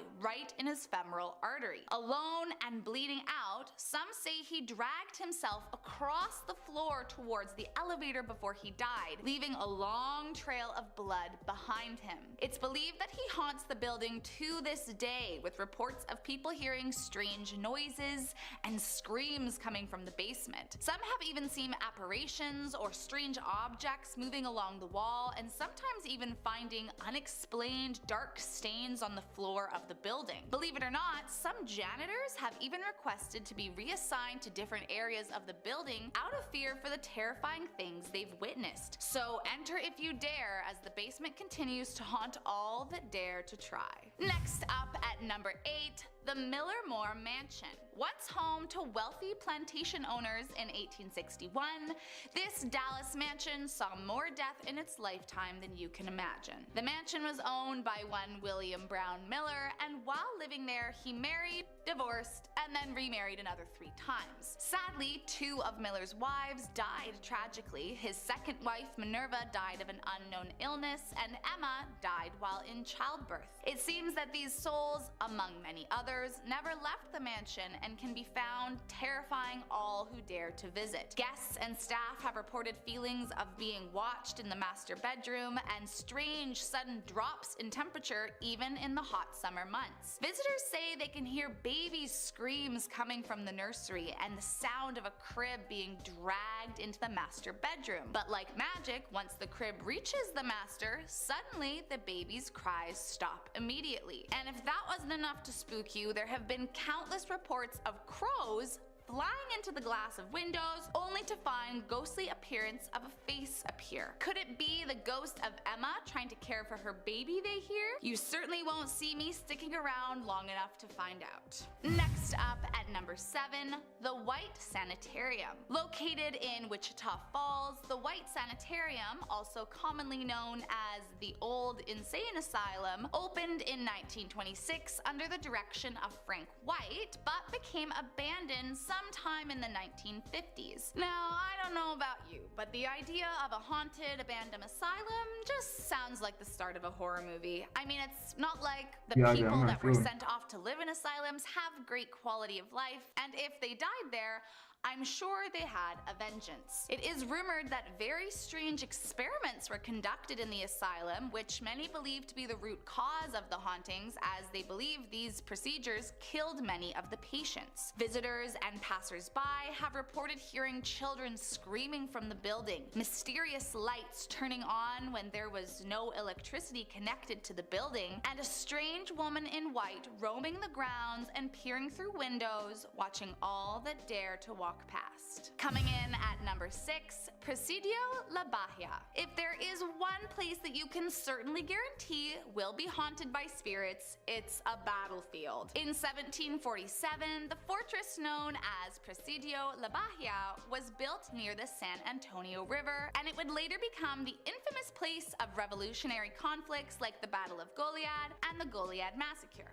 As you can imagine, many soldiers died on these grounds, so it's not hard to imagine how it got its reputation as a terrifying haunted fortress. During the Goliad Massacre in 1836, 341 Texan troopers were executed by the Mexican army, and it's believed that it's these soldiers that died in battle that can be heard crying out in terror as you walk the grounds today. Visitors have reported full body apparitions all around the property, as well as hearing strange conversations in Spanish coming from thin air. The strange wailing has been caught on audio recordings, and that is enough for me to want to leave this place alone for good. The last thing I need is to be haunted by a revolutionary soldier. Coming in at number 5, the Emily Morgan Hotel. Built in 1924 in San Antonio, Texas, the building was originally designed to be a medical arts building. Complete with a crematorium and morgue, it was known to house hundreds of doctors and was considered one of the best hospitals one could visit. That was until it closed in 1976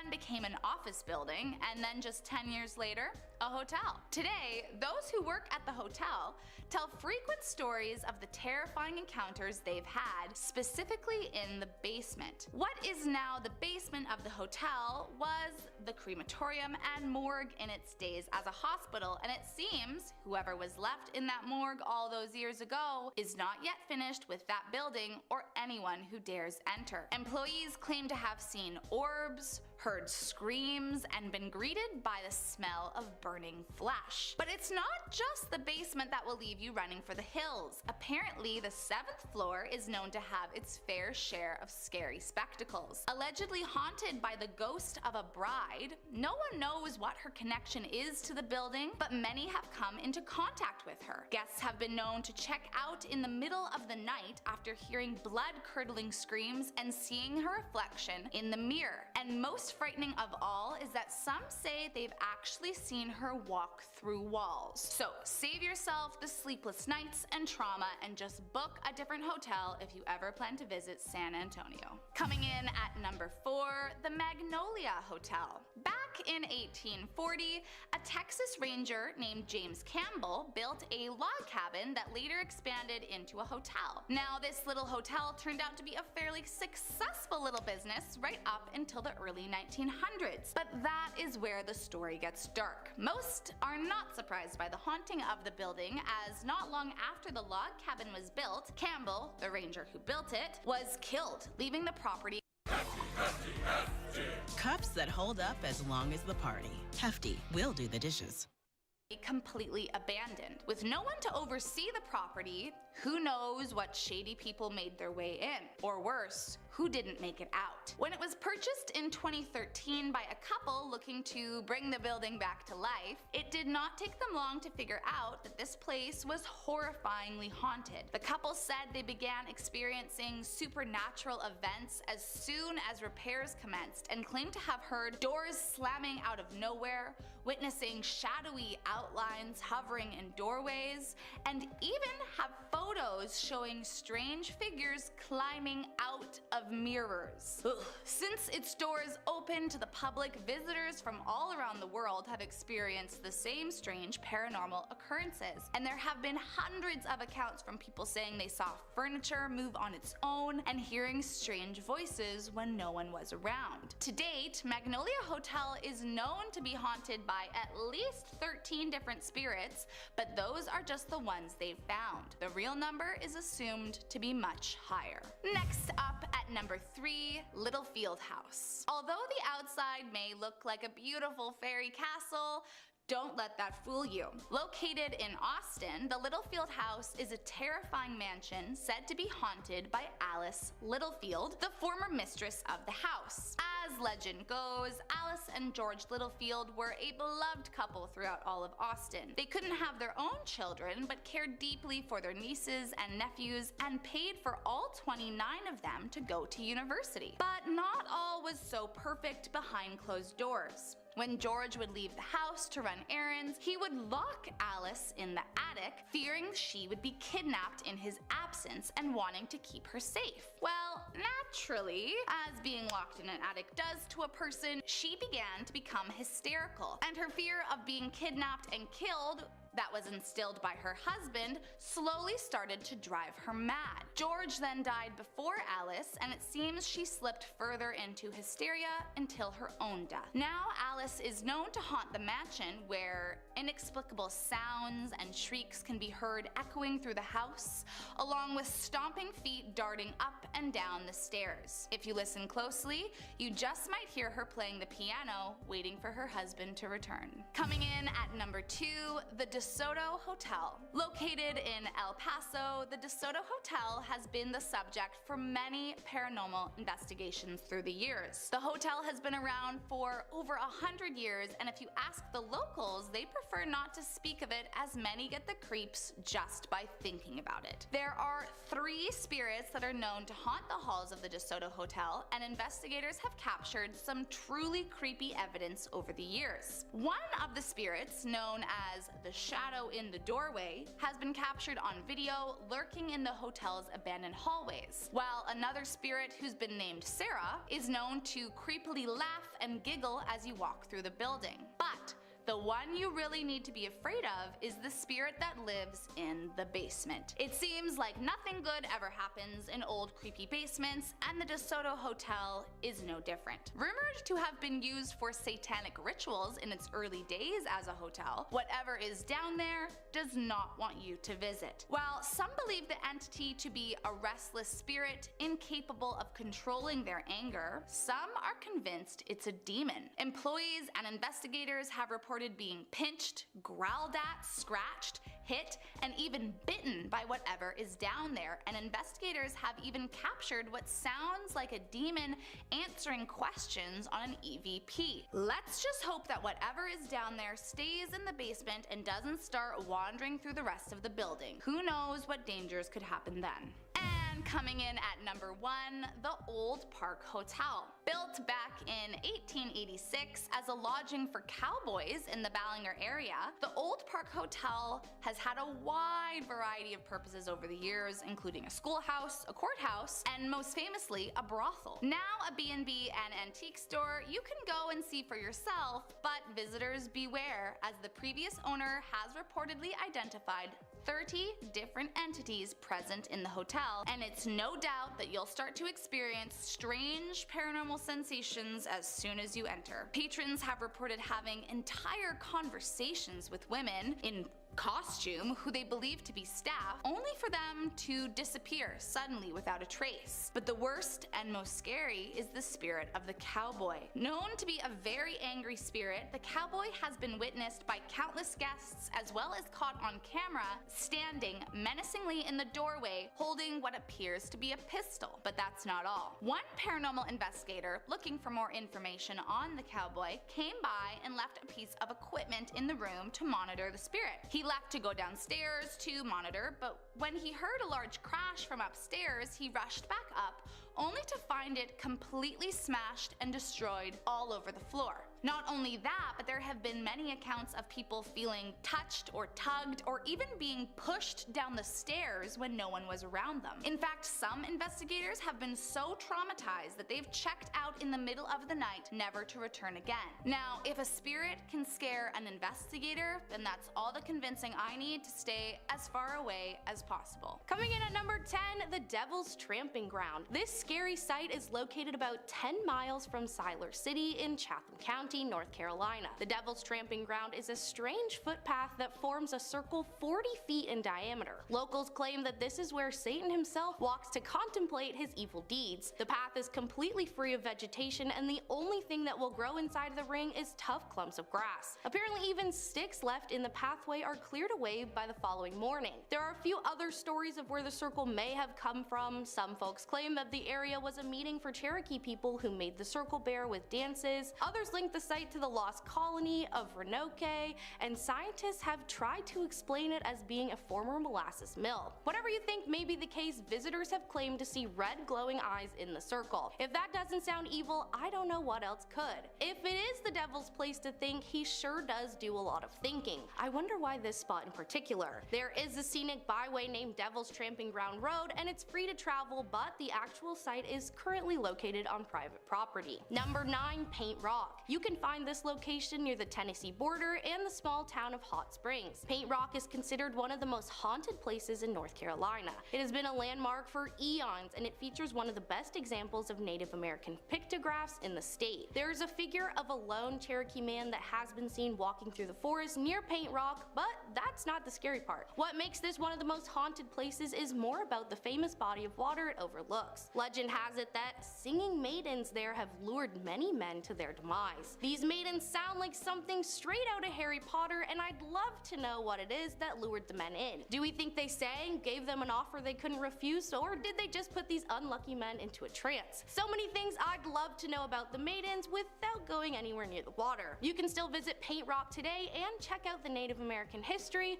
but I think I'll stick to Google Images personally. Number 8, Demon Dog. Located in the small Blue Ridge mountain town of Valle Criscus, which is Latin for Valley of the Cross, because the town has 2 streams that meet at right angles in the middle of the valley. Close by, there's a for best decorated house on the block. I think this is the house to be.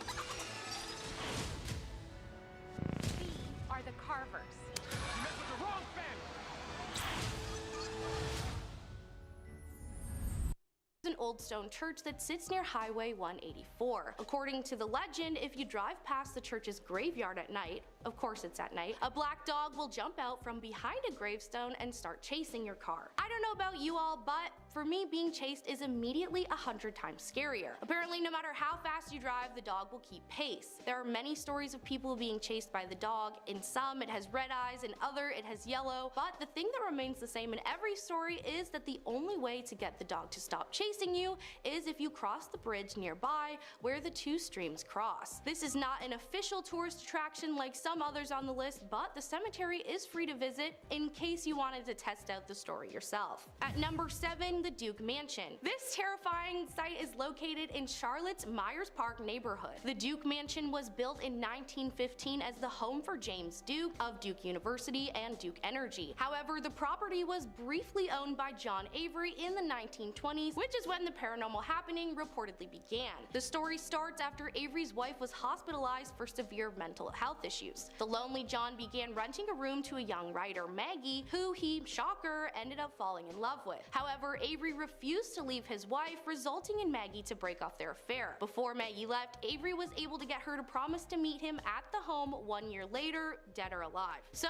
a year later, Maggie showed up and waited until it was almost midnight when a flash of lightning illuminated a figure of a man watching her from the window, so Maggie rushed in the door. The house appeared to be empty, but she made her way to the library. Just as the clock struck 12, she heard footsteps on the staircase and Avery appeared just in time. As the two reached out for one another, his hand went right through hers. Avery then said, dead or alive. It turned out that Avery had actually passed a few days earlier, and a letter revealed him worried if he would be able to make it to the meeting. Very cute, but still super haunted. Number 6, the Great Dismal Swamp. Just with the name alone, you know this place isn't going to have a nice backstory. The Great Dismal Swamp encompasses more than 100,000 acres acres straddling the boundary of North Carolina and Virginia. It was home to Native Americans over 13,000 years ago, and George Washington tried to convert the wetlands into farmlands. Though pretty, the swamp is dangerous and spooky. Along with the wild animals, including snakes, the swamp is deep and hard to get out of. Many have drowned in the water, and mysterious lights have been seen in the forest gliding over the water. Hunters have even lost bears and deers, claiming they disappeared without a trace. The most famous tale from the swamp, however, is that of two Native American lovers. The woman passed before they could wed and was buried in the swamp. The man later drowned because he swore he could see his love in a white canoe. Now the pair can reportedly be seen from time to time paddling on Lake Drummond together. It sounds like this swamp holds far more than just a poor couple, and I think I'm okay without knowing. At number 5, Cedar Grove Cemetery. The Cedar Grove Cemetery, located in New Bern, was established in 1800 in response to the yellow fever epidemic, already starting off strong in the creepy department. Apparently, during the epidemic, so many people passed that at night trenches were dug in the churchyard in a line near the adjoining property, and the bodies were buried there indiscriminately. That sounds like the perfect recipe for a lot of forgotten and angry spirits looking for revenge. Then, after 1802, the cemetery became the major New Bern burial ground. Now the cemetery holds North Carolina's most influential citizens from the 19th and 20th century. The thing Cedar Grove may be best known for is the looming black entrance arch. Legend has it that if the arch weeps or bleeds its sticky rust-colored ooze, I have to add that is how it was described in the article I read, and I mean, what a description. If you get oozed on by the arch, apparently you will soon be the one needing a spot to be buried. I don't know what the sticky rust-colored ooze could be coming from a stone arch, other than some powerful supernatural stuff, so I think I'll definitely never be going there ever at all. At number 4, the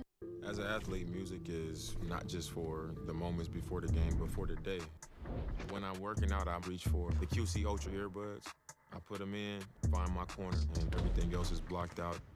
Grove Park Inn. Considered the frightful jewel of the haunted Asheville, North Carolina, the Grove Park Inn has one guest that requires no checkout. The most famous apparition is called the Pink Lady. Although the ghost remains unidentified, it's believed that she was a young woman who fell 5 stories from room 545 to the Palm Court Atrium back in 1920. According to the many stories of guests encountering the Pink Lady, it seems to me she's not a shy girl. One contractor who was repairing the room felt a presence. This gave him the chills, but his last straw was when he felt a tugging on his ear. Apparently, he ran out of the room scared and never returned. Now that construction worker knows what's up. Any character in a horror movie needs to be more like him. Since then, many guests have reported encounters with the Pink Lady, most of which involve being touched by her. Oh, so the Grove Park Inn can quite literally make my nightmares come true. The general consensus seems to be that she is gentle, but I don't know, gentle or not, she's still a ghost touching me. Number 3, the Biltmore Estate. After a young George Washington Vanderbilt visited Asheville, North Carolina, his mother fell in love with the surrounding mountains. The historic estate was then built in the late 1800s on approximately 125,000 acres of land purchased by Vanderbilt. He established an impressive art and artifact collection and a library full of rare editions. In 1914, he passed, and his grandsons immediately inherited the estate, which they then turned into a tourist attraction. During his life, Vanderbilt loved to spend time in his Biltmore Library when storms rolled in, and apparently he continues to enjoy it in his afterlife. Visitors of the estate have reported seeing a shadowy figure in the room when the weather turns gloomy. Even as a ghost, he still had style. Only coming out in the gloomy weather adds to the spookiness of it all. He's not the only one who still enjoys the house. The ghost of his wife Edith is also known to visit her husband there, with many guests reporting hearing her whisper, "George." Staff members have also said that the Biltmore Library is one of the most haunted places in all of North Carolina. They've heard eerie sounds of a party with clinking glasses, laughter, and echoing music. I personally try to avoid ghost parties, but it's good to know where not to go. Number 2, Teach's Hole. This haunted spot is located in the Outer Banks of North Carolina on Ocracoke Island, which is riddled with spooky stories. The most famous one, however, is Teach's Hole. Ocracoke Island was the home and the final resting place,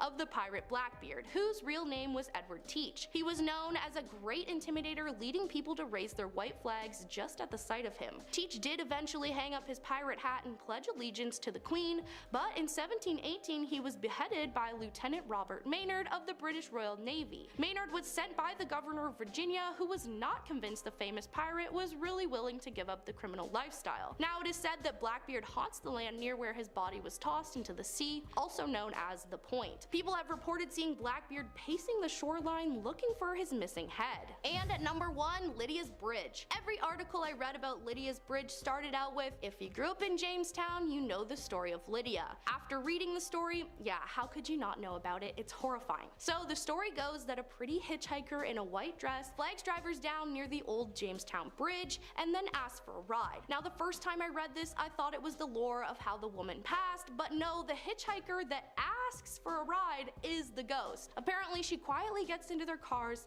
tells them to take her home, and then vanishes. Are you kidding me? If I picked up a hitchhiker that turned out to be a ghost, I'd be out. Absolutely not. The spirit known as Lydia has been spotted on rainy, foggy nights as she walks alone or stands beside the road searching for help. The ghost is believed to be that of a young woman who passed away in a tragic car accident at the bridge many decades ago. The most commonly told story of Lydia's passing is that the fatal car accident occurred when a boy and a girl drove to a dance, maybe even the prom, on a rainy night. But sorry Lydia, I don't have room for another passenger. Starting us off at number 10, Lafitte Guest House. Once the mansion of a phone numbers and everything. It's incredible. I think we can go to bin verified and you can do a username search. So, Brittany, this phone. very rich man named Paul Gleese and his family. By the 20th century, the building became a hotel and has been visited by countless guests throughout the years. But despite the many families that have lived in the mansion prior, it is not them who haunts the building, but a girl named Marie who died of yellow fever while staying in room 21 with her mother. Legend has it that her mother was so distraught by Marie's death that she would often revisit the hotel and stay in the very room where Marie lost her life. And years later, she too died in room 21. The two ghosts haunt the grounds, terrifying visitors who stay in their room, perhaps hoping to convince them never to return. Those that have stayed report seeing Marie in the mirror in the middle of the night, and that during the day she can be seen walking around the grounds, striking up a conversation with you before vanishing into thin air. And if that doesn't freak you out, the mother's gut-wrenching sobs can also be heard at night, and she too has been known to frighten the guests by turning the lights on and off or throwing objects around to get your attention. All those that enter the room claim to immediately feel a sense of despair and sorrow come over them, and none that visit wish to return. Coming in at number 9, the Logan Mansion. Built in 1897 for a beer distributor named Lafayette R. Logan, this mansion is believed to be haunted by the ghost of a girl named Theodora Hunt, allegedly the neighbor of Mr. Logan, who one day leapt out of a third-floor window in the attic and plummeted to her death. For years, it has been regarded as one of the most haunted places in the state, with many recent visitors claiming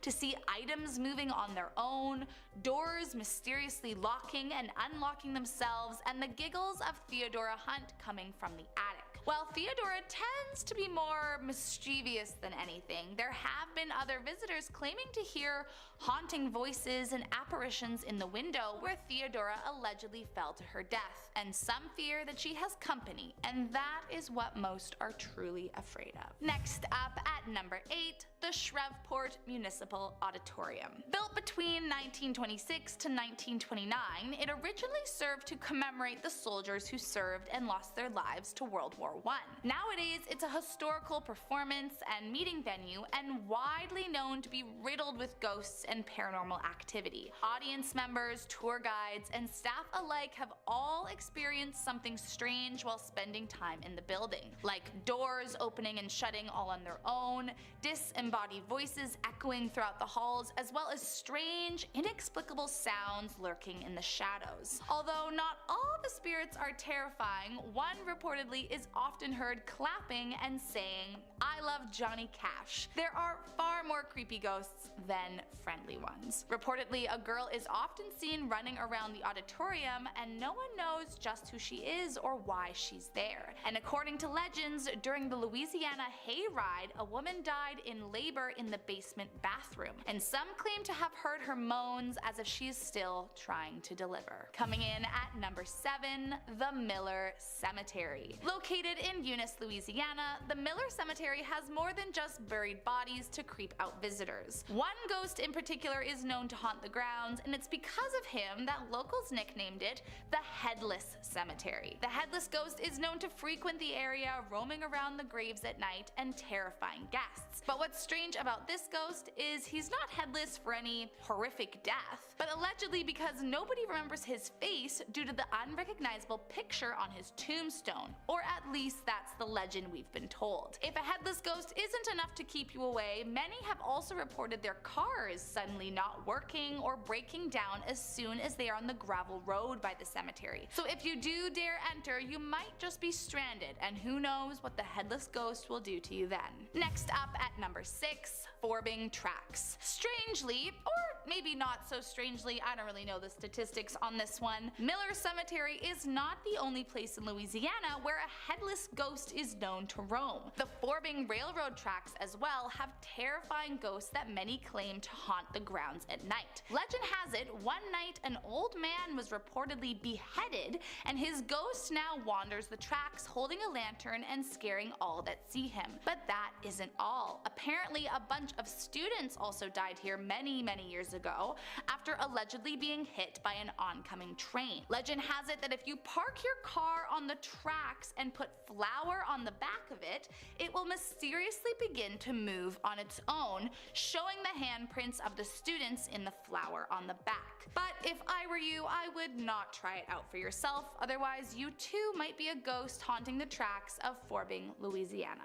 Next up at number 5, Magnolia Plantation. I am sure it comes as no surprise that a plantation would be the breeding grounds for tortured spirits, considering how much horrifying and cruel activity occurred on their property during the early to mid 19th century. And Magnolia's plantation is among some of the most haunted. There are stories that a large portion of the activity at this plantation has to do with the countless voodoo curses that were placed on the original owners, but others say that the real horrors of the property are due to the dying room. The name was given to the haunted room as there have been countless tales of slaves and other residents taking their lives in it when they could no longer endure the agony of their existence. Visitors have reported hearing their screams from the dying room to this day, as well as seeing the many spirits lurk around the property. As well, a Union major is believed to have been poisoned in the same room, and sometimes at night you can see his distorted face in the window of the very room he died in. Others claim to have heard chanting, slamming doors, flickering lights, and investigators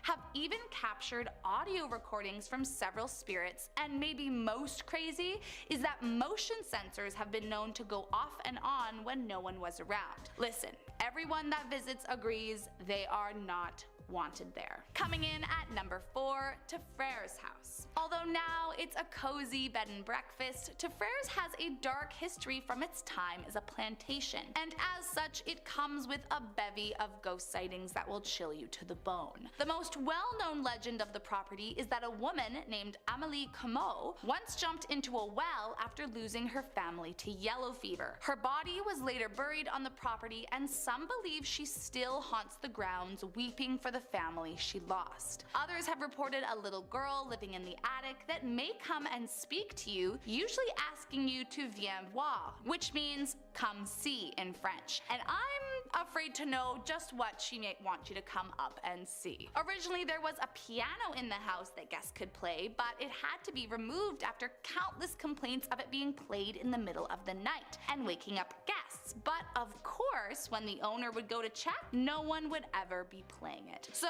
if you're feeling brave, you can go ahead and stay, but as for me, I think I will look for somewhere where a creepy girl ghost doesn't try to swoon me into following her up into an attic. Coming in at number 3, Central Louisiana State Hospital. Believed to be haunted by the near 3,000 patients that are buried on the grounds, this psychiatric facility from 1904 is actually still operating today, believe it or not. Reportedly haunted by all those that died on its grounds, Are you still only getting a job on your birthday? Then you need the new and improved Fleshy Pro 2.0. It's the automatic you-know-what machine that turns a quick one into a near mystical experience.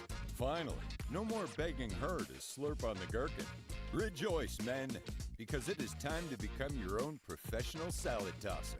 Get ready to tweak that Twinkie. Prepare to bang that meat like it owes you money. But wait, this won't be any old choking of the chicken. Oh, no, no, no. With the Fleshy Pro, it truly will be a special date with Pamela Henderson. By combining sucking, tugging, and vibration, the Fleshy Pro replaces women faster than Leonardo DiCaprio. But don't take our word for it. Take the moaning compliments of thousands of men across the world. They swear by their Fleshy Pro. Is it because of our real skin sleeves that make it feel indistinguishable? Or is it because of the powerful sucking vacuum that'll have you tapping out like Conor McGregor? Maybe it's the revolutionary cloud. Many hospital staff claim to experience extremely strange and creepy activity nearly every single day. Many say they constantly hear slamming doors from ones secured only moments prior, witnessing chairs being flipped over when no one was in the room, and even glasses shattering after being hucked across the room. On one occasion, a piece of flooring was discovered broken into pieces, almost as if exploded. Nothing had been broken moments earlier, and none of the staff could figure out how it broke, or rather, what had broken it. As it's still a fully functioning hospital, it's not open to visitors, but some will walk past the building and swear they can hear strange voices or bright shining lights coming from inside the building. Coming in at number 2, Dauphine Orleans Hotel. The historic Dauphine Orleans Hotel opened somewhere around the 1770s and has remained one of the most well-known buildings in the French Quarter, but not for its hospitality, instead for its terrifying ghost sightings. Back in its heyday, there was a brothel in the French Quarter owned by a woman named May Bailey. And what was especially unique about Bailey's business was that she actually had a permit for it, making it completely legal. But despite its legality and popularity among many, May Bailey's sister, Millie, resented her for forcing her into the line of work. Hoping for a way out, Millie ended up meeting a Confederate soldier and the two got engaged. But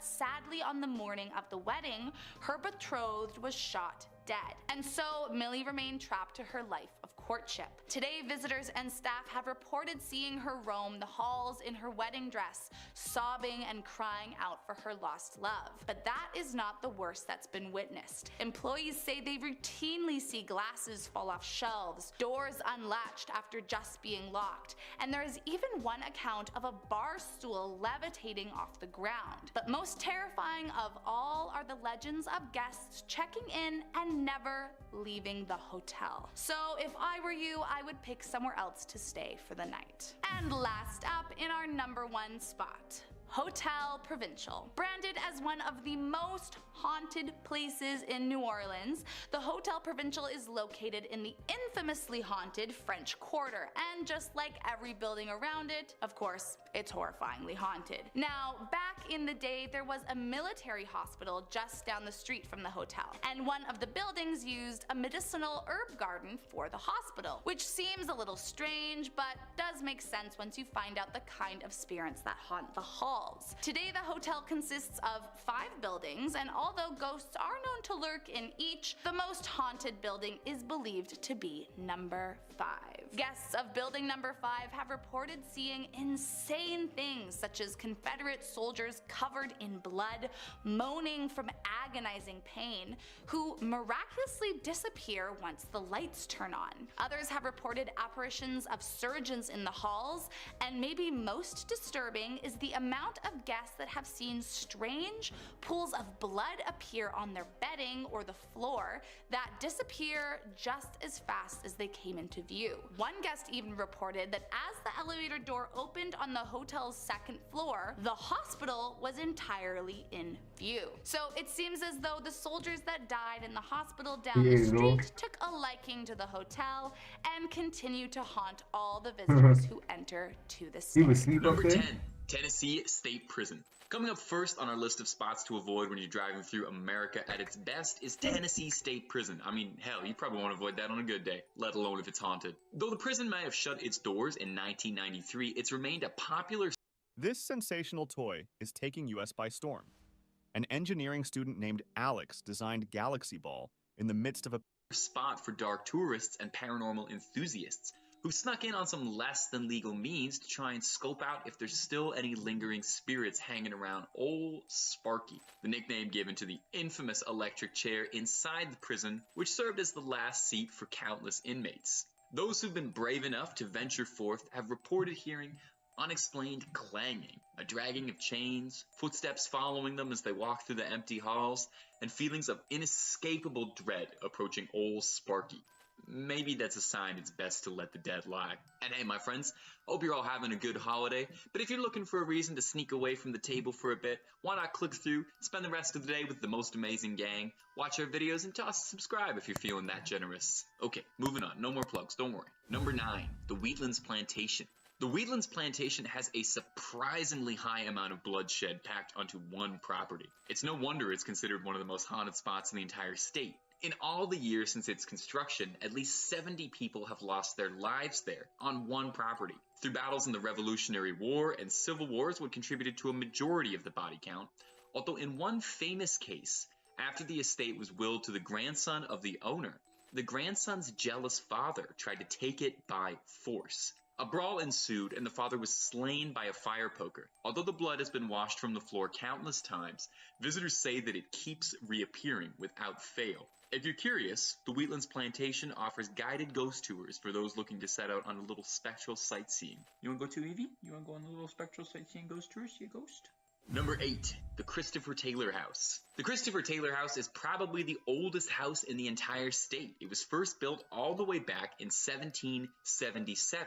It was a fresh new cabin for a fledgling developing country. With a house that old, you're bound to have accumulated some spirits over the years, no doubt. Well, maybe the original owners liked the place so much they just never wanted to leave, as visitors to the Taylor House have claimed that they see people with a knack for historical cosplay wandering around the property in 17th century attire. Now, this could be people, late to a historical fair maybe, or it could still be the ghosts of the original owners. There's even rumors that the ghost of Andrew Jackson, America's 7th president and famous bad boy, still haunts the spot. One paranormal investigator claims that they talked to Andrew Jackson's ghost, who told them about a duel he had in 1778. God, he's still going on about that one, eh? Move on, man. It's been like 200 years.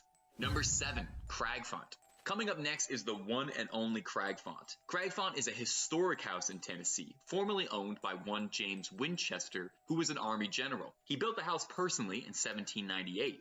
Setting out to make a castle fit for an esteemed revolutionary general like Winchester. Winchester lived a quiet life in the home, but future residents wouldn't be so lucky. Country music star Conway Twitty, who no doubt is infinitely more famous for being the butt of a lot of Family Guy jokes than he is a country music star, once reported after staying at the house he had to leave after he was being pelted by flying objects that were thrown around the house. The Cragfont House offers ghost tours, where guests have reported seeing strange things in the upstairs nursery, claiming that when walking by you can see candle lights being lit from inside, and sometimes the figures of people in 17th century attire, watching and waiting. Number 6, Shiloh National Park. Any place where a massive amount of death and suffering is occurred is bound to be a supernatural spot for haunted activity. Well, in 1862, during the Battle of Shiloh, which is part of the Civil War, there were over 23,000 casualties, which at the time was more bloodshed that occurred in any American war up to that point, and all of this was in one single battle at one single national park. So is it any surprise then that park goers claim that sometimes they can see the ponds of the park running red with blood? Or how many stories there are of people coming across the lost ghosts of Civil War soldiers wandering through reliving their final agonizing moments? Nothing more embarrassing, I imagine, than setting down the blanket for the family picnic only to have somebody lumbering over bleeding asking if you have any gauze you can put on his bayonet wound. Number 5, the Lots House. Another place with deep roots to the Civil War is the Lots House. This house saw the Battle of Franklin, an extremely bloody battle that took the lives of over 8,000 soldiers. The Lots family fled, obviously not looking to be a part of that, and when they returned, they found bodies stacked all over their property. Visitors claim that the Lots family is still trapped inside, and that you can see the ghost of a little girl wandering around lost, and the ghost of a woman can be seen from the second floor, crying out for her lost loved ones. If you're curious enough to explore for yourself, the Lots House does offer ghost tours, but I feel like I should tell you. The Travel Channel once dubbed the Lots House the second most terrifying place in America. And number 1 is your local Denny's at 3 in the morning. Number 4, Meeman Forest. Okay, I'm going to be totally level with you. When I started doing this video, I was researching haunted spots in Tennessee, and this one immediately stood out to me, and now I actually want to go there. The Meeman Forest is an absolutely picturesque, beautiful hiking trail, and it is also said to be home to one of Tennessee's most famous ghosts, the Pigman. The ghost of a factory worker who was disfigured horribly, making his face look like that of a pig. And now in death, he wears the head of a pig over his own and wanders through the forest seeking victims and retribution. He's got his own bridge, Pigman Bridge, that was what lit me onto him. And if you're looking for him directly, legend says that if you're looking for an audience, you park your car in the middle of the bridge, flash your headlights 3 times in a row, and call out into the night, "Pigman!" and he'll make himself known to you. Whether or not you want his attention is another story entirely, or whether or not he'll be taking home you as the bacon. Bringing home the bacon. I was trying to do a pun there. You guys can cut that if that didn't work. Didn't make sense to me saying it either. Number 3, the Scott County Jail. The Scott County Jail was built in 1904, and almost a perfect 100 years later, closed its gates in 2008. Although it was a fair bit smaller than the average jail, only ever housing up to 50 inmates at a time during its operational period, it was still a jail. Susceptible to all the same pitfalls of any other jail, filled with people at their worst, powerful dark energy just swirling through the air. But this prison would get a second chance after serving out its sentence, and would reopen as a paranormal and true crime museum. The new owners claim that the spot is a hot spot for paranormal activity, and photos they've taken from inside the jail from fledgling ghost hunters show shadowy figures manifesting behind people on the tours. Eerie stuff. Now, is it all just stuff to drum up business for their tours, or could there really be something lingering in the Scott County Jail? You'll have to go yourself to find out. Number 2, the Nashville Cemetery. The Nashville Cemetery is one of the oldest cemeteries in the state, so it's no surprise that it's one of the most haunted as well. Otherwise, it wouldn't be on this list. I'm not going to tell you about a regular unhaunted cemetery. Among the many bodies laid to their final rest in this plot is one Ann Sanders, the ghost of a woman who, after running away from her husband after an argument, tragically plummeted to her death over a cliff above the Cumberland River. Her husband, distraught, pulled a piece of the boulder she fell off and had it carved into her headstone, installing a lantern up top so she could have a light to forever guide her in the afterlife. Isn't that sweet? Naturally, the headstone is very unusual and looks probably really different from all the other ones, and so it attracts a lot of attention from tourists coming to visit the cemetery. If the stories are to be believed, it's also attracting attention from spirits. People say late at night, usually after midnight, that they can hear wailing, crying, and Shop over 3,000 styles starting at just $6. iBuyDirect.com.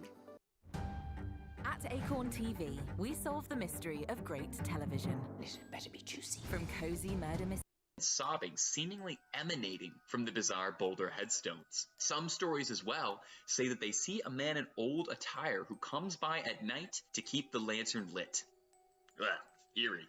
And finally, number 1, the Bell Witch Cave. Easily the most famous haunted spot in Tennessee, and maybe one of the most haunted spots in the entire country. The Bell Witch is a very famous urban legend dating back to the 19th century, where a farming family, the Bells, were relentlessly haunted and pursued by an evil entity of an old crone known now as the Bell Witch. There would be horrible creatures lurking around the farm, like these weird bunny dog chimeras. There was a constant laughing that sounded like it was coming from the walls. The children would complain of vermin attacking them in their sleep, and that's just the stuff I remember off my heart. If you look up the Bell Witch haunting, there is so much going on, and I'm surprised there's not more movies about it, to be honest. Once, even, Andrew Jackson, 7th President of the United States, famous President Bad Boy, wanted to visit the Bell Witch property himself because he wanted to see if any of these rumors were true. But when he arrived, his horses outright refused to even approach the property. They froze up by the carriage. If that doesn't tell you the place is haunted, what will? Now, this spot in particular is the cave just a little bit outside the property. The whole place is haunted, but the cave is thought to be where the Bell Witch either made her home or where she fled to after she was finished with John Bell and his family. One legend says that when the Bell children went to explore the cave, one of them was pulled out by their feet by an invisible entity that had warned them not to go exploring inside of it. Now today, you can purchase a ticket to explore the Bell Witch Cave with a tour guide, but really, I'd say you should be careful about it. You should be careful about any cave you're going into, but you should be triply careful about one that famously possibly had a witch. Number 10, Bragg Road, Saratoga. The Big Thicket in southeast Texas is a dense forested area that runs along the Alabama border, and there are very few roads that cut through it. One of the most infamous is Bragg Road. In 1904, the road was built as a rail line to connect the now abandoned town of Bragg to the now thriving Saratoga. While the rails have long since been torn up, some ghostly reminders of the past still remain. When you drive down this lonely 8-mile-long dirt road at night, you, like thousands of others before you, are sure to see what are known as the ghost lights. Basketball-sized orbs of light that float and dance through the air, even changing in color according to some. There are a few stories on what these lights actually are. The most popular story is that a tragedy occurred on a midnight train run. The conductor, sleep-deprived from a long journey through the state, needed some fresh air to wake himself up. He stuck his head out the window, and in a freak accident, he was decapitated by a tree. And now his spirit is wandering the road, searching for his lost head. The other prevailing theory is that the light is a ghostly lantern belonging to a groom whose bride left him at the altar. He went searching for her in the forest at night, but has still never found her to this day. Number 9, Baker Hotel, Mineral Wells. Mineral Wells is known for its, you guessed it, mineral-rich water. In the 1880s, people would travel from all over Texas to drink some, and it supposedly had healing powers and could cure almost any ailment. And with that kind of tourist attraction, you need somewhere for all of these folks to stay. And so, in 1929, the Baker Hotel was opened. With 14 floors and 450 rooms, it was the biggest hotel for miles, and it used the mineral water as a draw for all sorts of people. To this day, workers and visitors alike find small things missing from their pockets or bags while touring the grounds, and workers have later found them on the floor in the Baker Suite, the room where the owner lived and died. They also report the smell of cigar smoke in the air, another habit of Mr. Baker, further proving his presence. But there are also some less friendly spirits here, notably that of the chopped bellhop, who lost his life in a freak elevator accident that saw his top half removed from the bottom half of his body. He's seen floating sans legs and screaming to be made whole again. Workers recommend you stay away, lest you meet the same fate. Known for its programs in engineering, technology, and agriculture, Texas A&M is one of the most highly regarded universities in the state. But the engineering building is home to not only future engineers, but the spirit of a former worker. In 1959, Roy Sims was the foreman for the meat locker in what was then the Animal Industries building. He was showing his assistant some tips on butchering bacon, and when the assistant stepped out to get them both some coffee, the knife slipped and Sims accidentally sliced his leg, severing his femoral artery in the process. The assistant returned to see Roy bleeding out on the floor and called an ambulance, but it was too late, and he passed away. Students and faculty alike report strange happenings in the building to this day. Noises and crashes, cool breezes when all the windows and doors are shut, and even objects moving or being out of place. And many attribute this to the ghost of Roy Sims just trying to get back to work. Number 7, Lake Highlands High School, Dallas. Imagine being back in high school, and during a rehearsal for the school play, the lights suddenly go out, and when they come back on, costumes have moved, props have crashed to the floor, and you see a ghostly apparition rise back up to the rafters. This is exactly what some students and faculty have reported at the Dallas High School. Reportedly, the ghost is that of a former student, Elizabeth, who took her own life jumping from the roof of the auditorium. While many attribute the cold spots and strange noises to the wind, there is no denying that there was a student named Elizabeth who attended the school around the same time the urban legend takes place and passed away, though the cause remains unclear. Number 6 on our list, the Ritz Theater in Corpus Christi. While there are no accounts of specific deaths associated with what was once South Texas's most beautiful theater, there are certainly enough ghostly happenings to make anyone's skin crawl. Paranormal investigators have reported that while walking through the now crumbling building, you can feel cold spots, hear voices, and see orbs floating through the air, some of which they've actually been able to catch on camera. Perhaps these are spirits who never managed to move on, or maybe they're happy right where they are, enjoying a pleasant night out at the theater in the afterlife. We won't know until somebody asks. Number 5, Jefferson Hotel, Jefferson. Originally built in 1851 as a cotton warehouse, the Jefferson Hotel has had haunting stories for decades. To this day, workers who were once skeptical of spirits have been converted to believers after dishes have gone flying, phantom footsteps were heard, and the front switchboard lit up as though the rooms were talking to each other, even when the hotel was closed to guests. Many attribute this to the ghost of Elizabeth, common ghost name I guess, who took her own life in the hotel after her soon-to-be husband sent a note that he would not be coming to the wedding. This has been verified by newspapers to have happened in the 1870s, and there have been sightings of a woman in white roaming the halls of the hotel ever since. Number 4, Hendley Row, Galveston. One of the oldest still operating commercial buildings in the city, Hendley Row has seen many occupants throughout its time. Most notably, it was a watchtower during the American Civil War. Some have reported a soldier on the roof of the building at night watching out for Union Army members. There are also many spirits who appear soaked and wet from the 1900 storm that they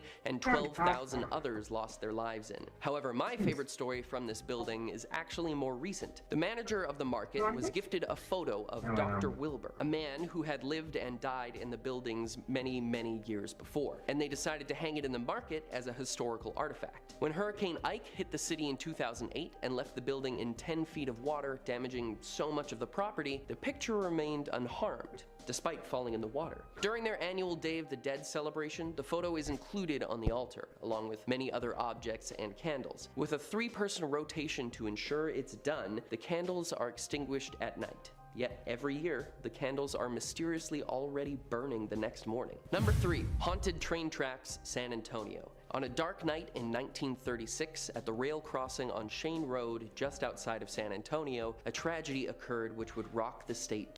No need to wait till the last weekend of the month to save big, because at Soreski Chrysler Dodge Jeep Ram, you can get Black Friday savings all month long. Right now, during the Black Friday sales event, lease a new 2023 Jeep to its core. An after-hours event at the local elementary school had many students staying late that night, and the school bus service was diverted till later in the evening. When it was time to go, students loaded up and headed home. Unfortunately for some, this would be their last ride. The bus had been working better than ever all evening, the bus driver noted, and suddenly it stalled out on the rail tracks. The driver tried and tried to restart the vehicle, but it was no use. Then suddenly, a train appeared.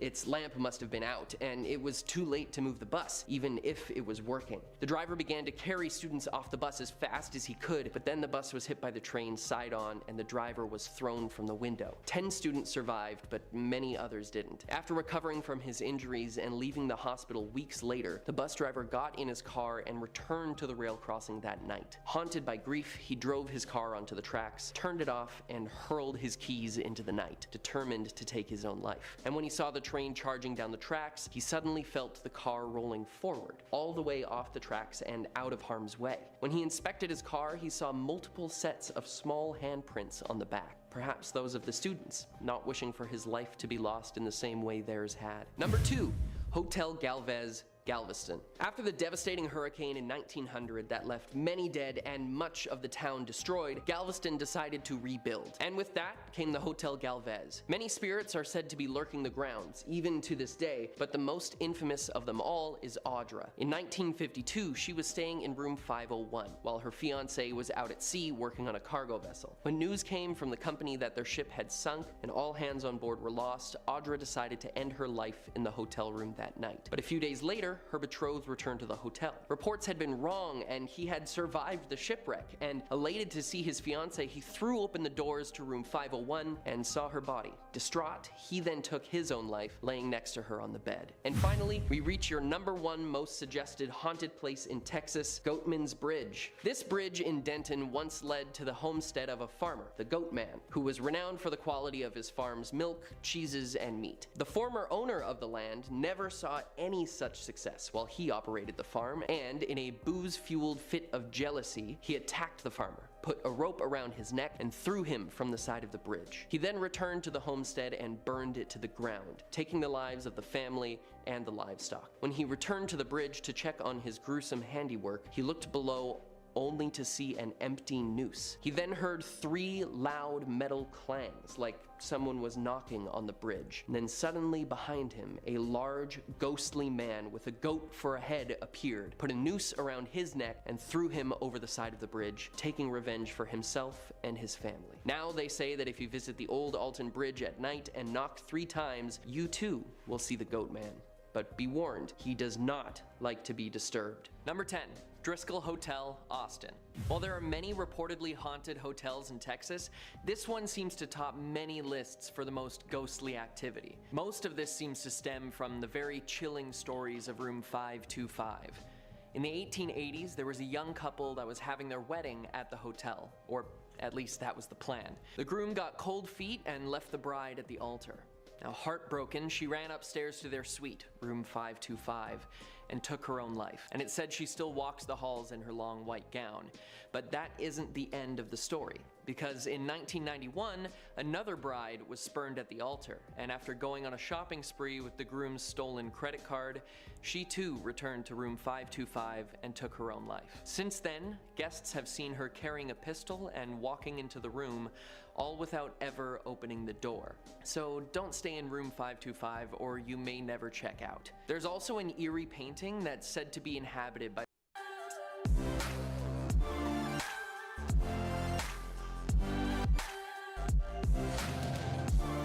the spirit of a young girl, the daughter of a senator, whose expression seems to change on its own. People who view the painting have said that they feel like they were floating off of the ground, though they remained on the floor. They also say that their equilibrium and balance was off for a few hours after looking at her. Number 9, USS Lexington, Corpus Christi. Now before I tell you about this spooky ship, make sure to hit the subscribe button so you can catch all of our amazing videos. As a naval vessel that saw actual battle, there have been multiple lives that were lost on board, including that of an engine room operator who still roams the ship at night waiting for the battle to end. The crew of the ship have often reported flickering lights and doors slamming on their own, which, given that this is a very well-maintained historical site, you'd think that they would have found the cause by now. Maybe it's just the ghosts of sailors lost to time. Coming in at number 8, we have the Marfa Lights in, you guessed it, the town of Marfa. While there is so much beauty in the area and plenty of non-spooky reasons to visit, the main tourist attraction to this quaint little town are floating, sourceless lights that seem to change color and even move in the night sky. Many visitors make the journey at all times of year to see the lights, and there's even a yearly festival made in their honor. Reported since 1883 by people of all ages and professions, no one knows what these floating orbs are. They appear at random, but usually in the same area of the sky, and since there's so much open space and low light pollution, it's perfect for stargazing, or seeing spooky orbs, I guess. Some say that these lights are UFOs, some say spirits, and others think that they're just headlights. All that I know is that if I see a mysterious floating orb, I'm going the other way. Number 7. Woman Hollering Creek, San Antonio. Said to be the home of La Llorona, or the Weeping Woman, this creepy creek leaves anyone who visits with a sense of dread. As the story goes, La Llorona was a woman who was distraught that her once doting, affectionate husband left her for another woman. And after confronting him and leaving the confrontation with cuts and bruises, she waded into the water, dressed in her best clothes, and drowned herself in the creek, right after doing the same to the rest of her family. Her chilling screams for her children can be heard all the way from the highway, giving her and the creek its very apt name. Many people have felt themselves being drawn towards the water by ghostly voices, and some have even been tugged towards the bank of the creek. Perhaps it's La Llorona looking for her next victim. The screams heard and feelings of being pulled into the water have mostly been reported by younger people, making this all the more terrifying given what La Llorona did. Number 6, El Paso High School. Now, when you're thinking of haunted places, a school isn't exactly the first place that comes to mind, but this one has quite a story. In 1985, the graduating class received their yearbooks, and when basking in the nostalgia of their group photo, they noticed something odd. A woman who no one could identify was in the picture with them. Now, obviously, that would be quite concerning. I know I'd be freaked out if there was someone I'd never seen before standing next to me in a picture. The blurry apparition still has not been identified to this day, but some think it's a student who fell from a window years before, who never got to graduate. I say give her the diploma. She's already in the yearbook. Sticking in El Paso, in our number 5 spot is the Plaza Theater Performing Arts Center. As someone who loves the theater, I try to see as many shows as I can, but I think I'll skip visiting this theater, no matter how good the production is. Built in 1930 as a movie house, demolished for a parking lot in the late 80s, and rebuilt as a live theater space, this building has seen many changes, but some things have stayed constant throughout its history. Many workers of the building have reported seeing a man in one of the box seats, in a tuxedo, smoking a cigarette. One crew member recalls seeing him after turning on the stage lights, sitting alone in the box, as though he'd been there for hours already before the lights came on. And when she saw the smoking man, he turned to her and said, "We all have our time to die," and then threw himself headfirst over the balcony, vanishing before he could hit the ground. A former vice president of the theater also recalls seeing a ghostly girl bouncing a ball in the aisles of the theater and always staring. He also noticed that there was a rag doll that seemed to appear and disappear on its own, moving to locations that it couldn't have without someone's help. Even locked doors didn't seem to stop it from appearing in the projection booth. Number 4, Yorktown Memorial Hospital. Established in 1951, this abandoned hospital has been named one of the most haunted places in America. And since over 2,000 patients are said to have died within its walls before it shuttered its doors in 1992, I can see why. Reports of apparitions of people in hospital gowns running through the corridors or hiding in rooms are numerous, along with moving wheelchairs, disembodied voices, and footsteps. But there are some who have even more chilling stories. While exploring the halls and rooms that have remained largely untouched since its closure, some ghost hunters have been touched, had their clothes tugged on, or even pushed to the ground while being given a ghostly warning. Some of the spirits are believed to be that of patients who had illegal medical experiments performed on them and lost their lives in the process, making for a very vengeful ghost. Number 3, the Screaming Bridge in Arlington. On the night of February 4th, 1961, 6 from the local high school were taking a drive after seeing a movie earlier in the evening. While driving down Bedford Road toward the rail crossing bridge, which had mysteriously been burned down a few years previous, only rebuilt earlier that year, they were startled by another car reversing and honking its horn wildly. This caused the driver to speed up out of fear, and not realizing that the bridge was out, the car careened over the edge and crashed into the other side of the ravine. Unfortunately, 3 of them lost their lives that night, and their screams of terror can still be heard by anyone traveling the renamed Greenbelt Road. The saddest part of this story is that the car that startled them was being driven by a man who had just barely avoided going over the edge of the broken bridge himself, and he was reversing and honking to warn them of the danger ahead. The entire area, now known as Death Crossing, is now blocked off and no traffic travels through. At number 2 on our list, we have La Carafe in Houston. This historic bar, built originally as a bakery in 1860, has been serving patrons for decades, but many come not only for the drinks, but for a paranormal experience. Bartenders and visitors alike have seen apparitions of a hulking man walking upstairs and hearing his giant footsteps pacing the floor. No one knows who this may be, but some say he died there from some nefarious means. The former manager of the bar can also be seen staring out of the top floor window, looking over his patrons and ensuring they're having a good time. And he seems a bit more friendly. However, there are some that report the sounds of a body being dragged across the floor above, but when the sound is followed, nothing's there. Makes you wonder what happened upstairs. And since it's one of the oldest buildings in the city that's been in continuous use, it's become a tourist hotspot and a historical site. Personally, I won't be stopping in for a drink anytime soon, no matter how good the cocktails are. And finally, number 1, the Alamo. While students are taught to remember the Alamo, they don't really teach about all of the spirits who can never forget. In the infamous battle, thousands of soldiers lost their lives, and many were dumped into mass graves and others left to rot out in the sun. So it makes sense that you'd have some pissed off ghosts wandering the ground. There have been countless reports of soldier apparitions walking with weapons in hand, taking their usual patrol, and even full platoons screaming and charging into battle. Even in the afterlife, they couldn't get away from war, and so they continue to fight their invisible enemy. There are also accounts of a small blonde-haired boy hiding in multiple places where the gift shop now stands, so make sure to pick up your haunted keychains. While the buildings are beautiful to look at and the area is interesting to explore, the history can leave one with a haunting feeling, and with all those spirits around, I'd be careful touring here, especially at night.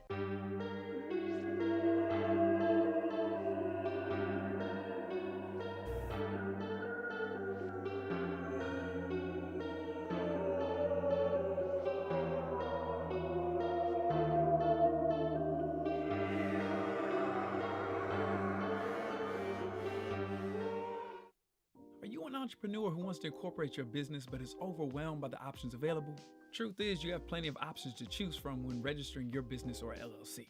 But if you're looking for the best of the best, I'm here to share 5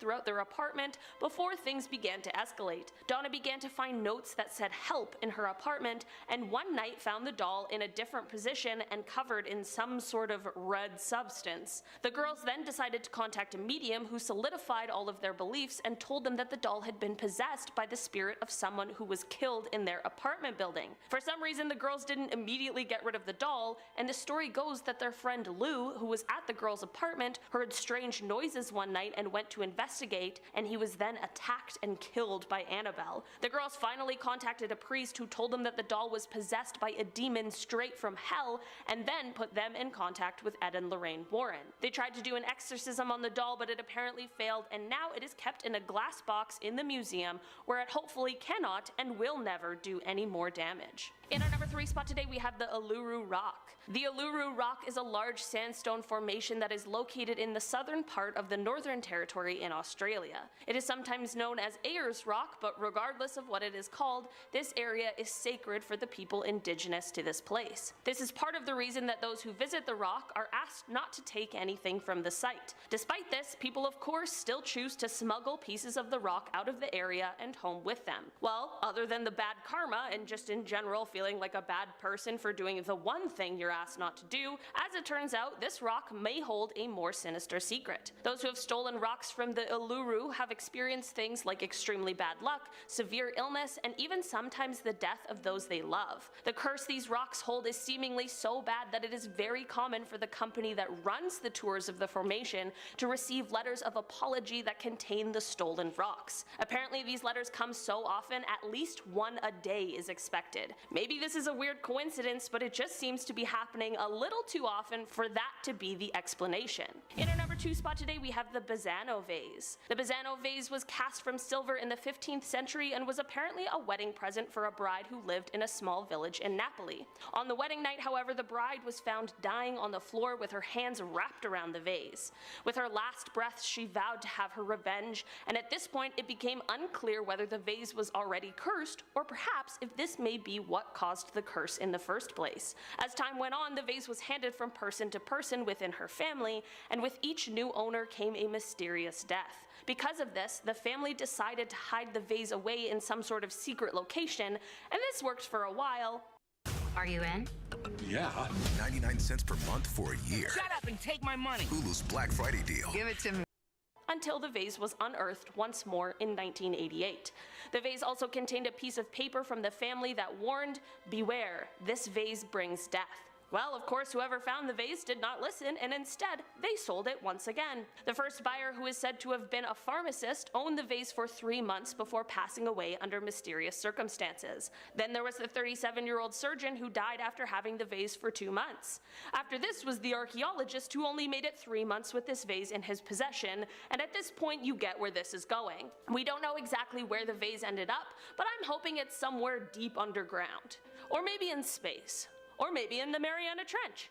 Just anywhere far away from all of us. In our number 1 spot today, we have the Goddess of Death. This statue is sometimes also known as the Woman from Lem. This artifact, made out of limestone, was created sometime around 3500 BC, and it was found in Cyprus in 1878. Over the years, it has belonged to many different families who have all been ruined and dismantled by death. After the first 6 years of ownership, all 7 members of the first family died. It then moved on to a second owner, and after 4 years, death began to come to him and his family. There was then a long period where it was unclaimed, but once the third family got a hold of it, several members of that family began to die as well. The third family ended up turning it over to the Royal Scottish Museum, where it thankfully still resides. However, the museum curator who handled the item was mysteriously killed a few days after.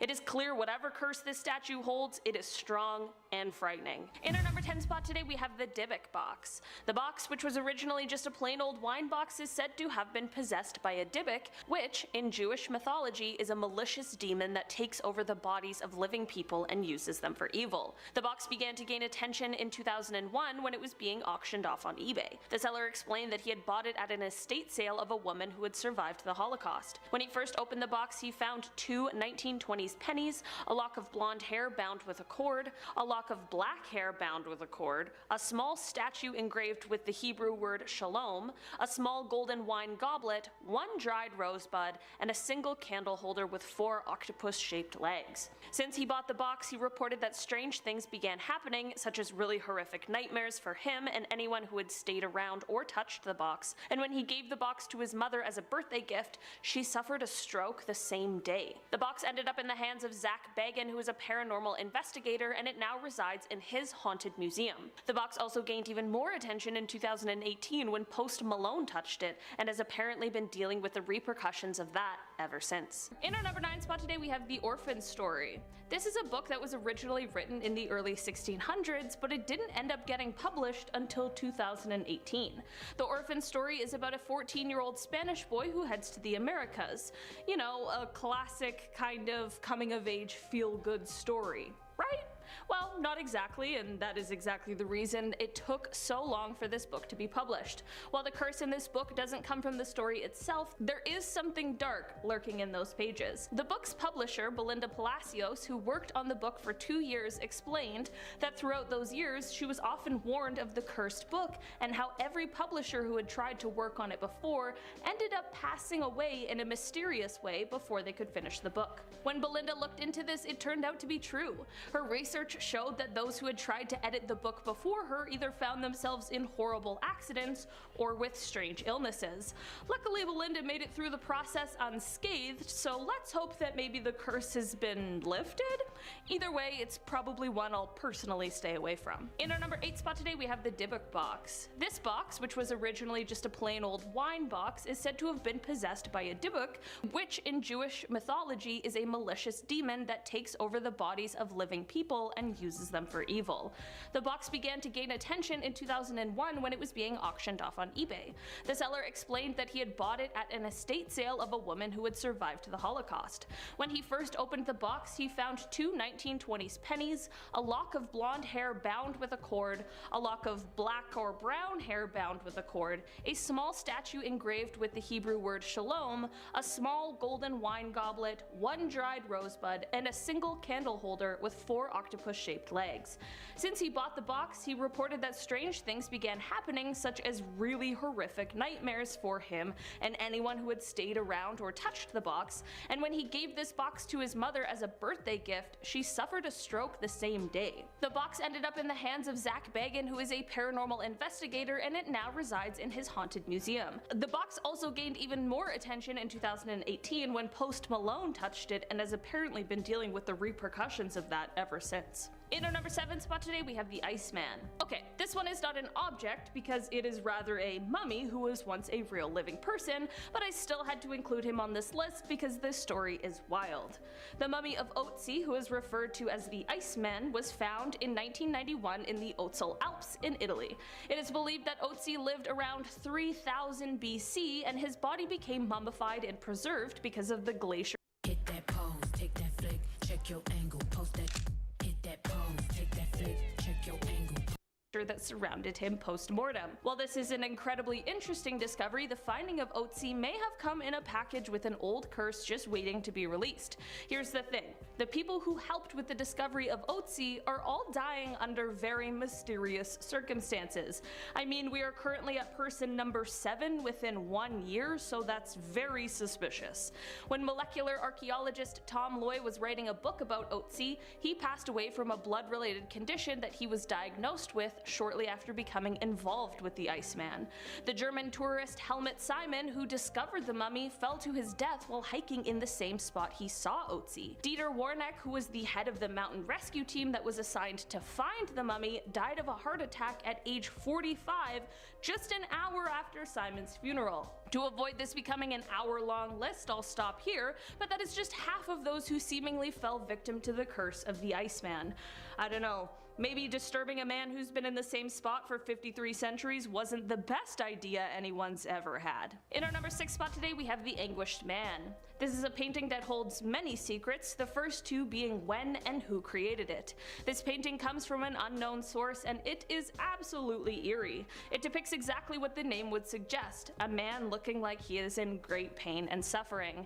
The painting is apparently made of a mixture of paint and blood, and it is said that the creator ended up taking his own life shortly after making it. Because of the unknown origins and this little tale that goes along with it, the painting already gives off some extremely creepy energy, but if that wasn't enough, the man who currently owns the painting claims that it is haunted.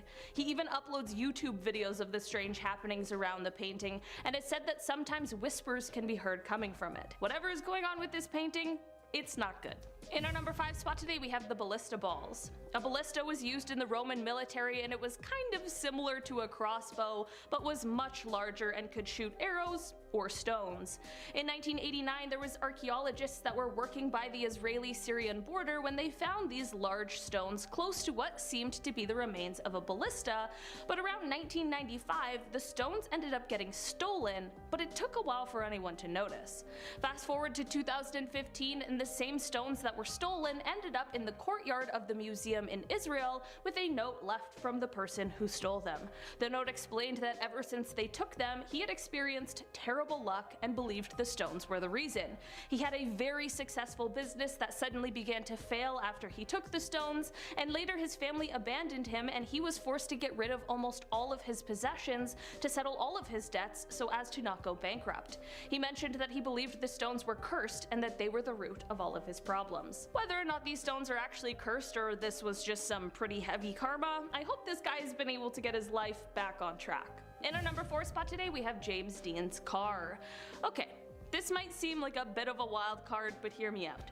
Famous actor James Dean passed away from a car accident on September 30th, 1955. He was driving his silver Porsche 550 Spyder, which he had just purchased recently. This was only the beginning of the car's curse, however, as after James' passing, the remnants of the totaled car were bought by a man named George Barris. He decided to sell the parts of the car to James' fans, but when the car was being worked on and taken apart, it ended up falling on the mechanic and crushed him to death. These two incidents are more than enough to now consider this car cursed, but it still continues on.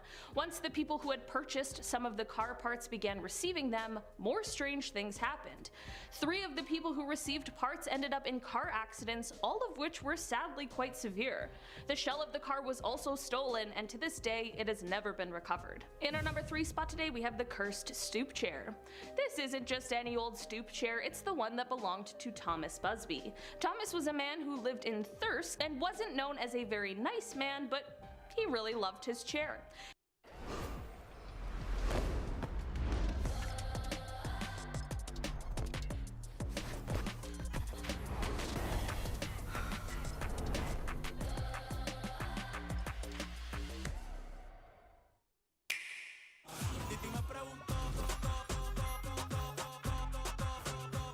In 1702, he found his father-in-law sitting in it, and it sparked an argument between the two. The father-in-law threatened to take his daughter back, and that's when Busby kicked him out of the house. After this, Busby ended up going over to the father-in-law's house and actually kills him with a hammer and then hid the body in the woods. Of course, the body ended up being found, and this led to Busby getting convicted and sentenced to death. It is said that on his ride to his execution, he asked to stop by his favorite pub for a beer, and this request was fulfilled. Apparently, as he finished his drink, he said, "May sudden death come to anyone who dare sit in my chair." I really don't know what it was with this guy in his chair, but while it currently resides in the Thirsk Museum, it has been recorded that many terrible fates have been met by the people who have sat in the chair. In 1972, it was decided to hang the chair from the ceiling so that no one could sit in it again, which is probably for the best. If you could sit in the chair, would you? In our number 2 spot today, we have Old Nick. Old Nick is often referred to as the Swansea Devil, and his story dates back to the 1890s, although he now resides in the Swansea Museum.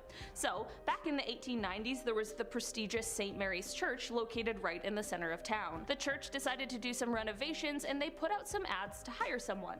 When a local builder applied for the job and was turned down, he had a major overreaction and decided he wanted to get some kind of revenge. He went and bought the row of cottages that lay next to the church and then demolished them all. In their place, he built large brick offices, and then he commissioned the carving of Old Nick and placed him right on top of the office building looking down at St. Mary's Church. Legend goes that he even placed the curse himself by saying, "When your church is destroyed and burnt to the ground, my devil will remain laughing." Some years later, during World War II, a German blitz came through the town and it left most of the town, including St. Mary's, completely destroyed and burnt to the ground.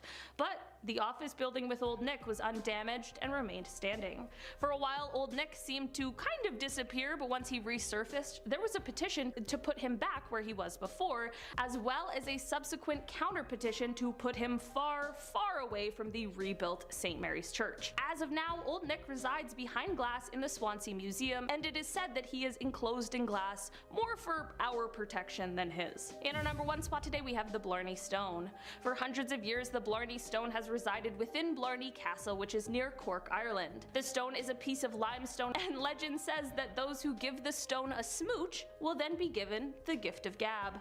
This little smooch can bestow the power of being able to talk your way out of any situation, which would be incredibly useful, but there are always those who try to indulge in too much of a good thing. The issues start when you attempt to take a piece of the stone, no matter how small, away from its home. Those who don't follow the rules and take the stone end up being cursed with bad luck. Every year, the castle receives parcels from greedy tourists who tried their luck at stealing portions of the stone. These parcels are returned with the intention of lifting the curse of misfortune. It is said that once the stone is returned, the curse will be lifted, which is most definitely good news. I guess the moral of this curse, however, is to not be greedy and just follow the rules. Starting off this list in our number 10 spot, we have the Belcourt Castle chairs. Belcourt Castle is located in Newport, Rhode Island, and it is a former summer cottage. Construction on the cottage started in 1891, with it being completed in 1894, and inside there is a ballroom. This ballroom is important because it is said that it holds a group of haunted chairs. People who have visited the castle have reported a ton of strange happenings regarding this specific set of chairs. The report includes things like feeling chills racing up and down their spines, or feeling a strange sensation in a shift of energy while standing near the chairs, and some people have even explained how they have been pushed out of the chairs by an invisible force. I feel like just hearing these stories might be enough to explain the energy shift some people are feeling, but actually being pushed out of a chair by some sort of invisible force would be absolutely terrifying. And simply unexplainable. What's going on there? Number 9. The hands resist him. I listed off some dark paintings not too long ago, but somehow I forgot the hands resisting him. Painter Bill Stoneham created this work of art back in 1972. It's most famously belonged to actor John Marley from The Godfather. He's the guy who wakes up with the horse's head in his bed, in case you have seen that movie. So that actor got this painting at one point, but later it was found on eBay with claims that it was cursed from an anonymous previous seller. And the painting was found abandoned in an alley behind a brewery, so that sounds pretty promising. Almost immediately, the new owner of the painting, the family, their daughter claimed to have seen people in the painting move. Yeah, on top of that, apparently the figures would leave the painting and mess up the house. I mean, as far as excuses go, that's not bad for a messy house. Oh, I cleaned up earlier, but those damn paintings. Oh. Number 8, cursed phone number. The song 867-5309 has been stuck in my head for about 18 years now. That song is a banger. Honestly, great jingle too. If a pizza place had thought of that jingle at first, would have been game over, if you ask me. A cursed phone number, is there such a thing? Apparently, yes. 359-888, and then a bunch of 8s afterwards. I don't want to say it out loud, you know? So what's the deal here? Well, anybody who's had this phone number in the last 20 years or so has met their fate almost immediately after. CEO. We got news! We got news! What's the news? 99 cents per month for a year. I'm wild with anticipation. Hulu's Black Friday deal.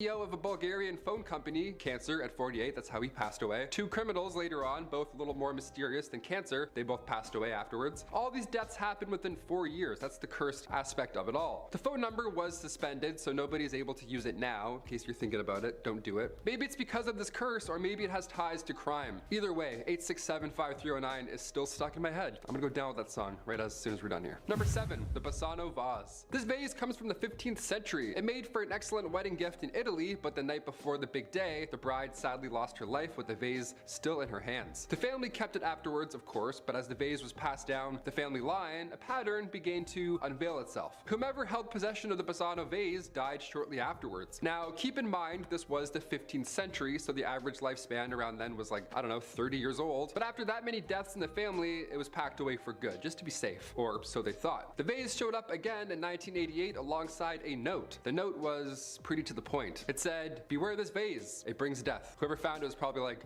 okay. They continued on with the vase, and later it was auctioned for over $2,000, sans note, of course, you don't want to throw that in there. The pharmacist who won the auction, you guessed it, passed away within months. Number 6, Baker's wedding dress. Why is it in so many horror movies that the ghost is always a lady in a white dress? Why are there so many ghosts in nightgowns? What's going on? Why are you all so sleepy? Maybe they're taken out before their wedding night over a vase, or maybe it's this one. Back in 1849 in the small town of Altoona, Pennsylvania, Elias Baker and his wife Hetty lived in the Baker mansion. They had 2 sons and 1 daughter named Anna. Anna had fallen in love with one of her father's employees, another steel worker, but after her father wouldn't allow the relationship to take off, classic, Anna vowed to never marry anybody, and she locked herself away in her room. Now, when her father passed away in 1848, she went to go find her true love again, but he had since settled down with somebody else. So she spent the rest of her days behaving erratically, and her soul still haunts that same wedding dress today, the wedding dress she never ended up using. Not just the dress, the mansion is haunted as well. Guests would report furniture moving around by itself. Honestly, it's not a bad haunting, if you ask me. Moving couches? That would be a great help. I have a terrible back. I would love that. Number 5.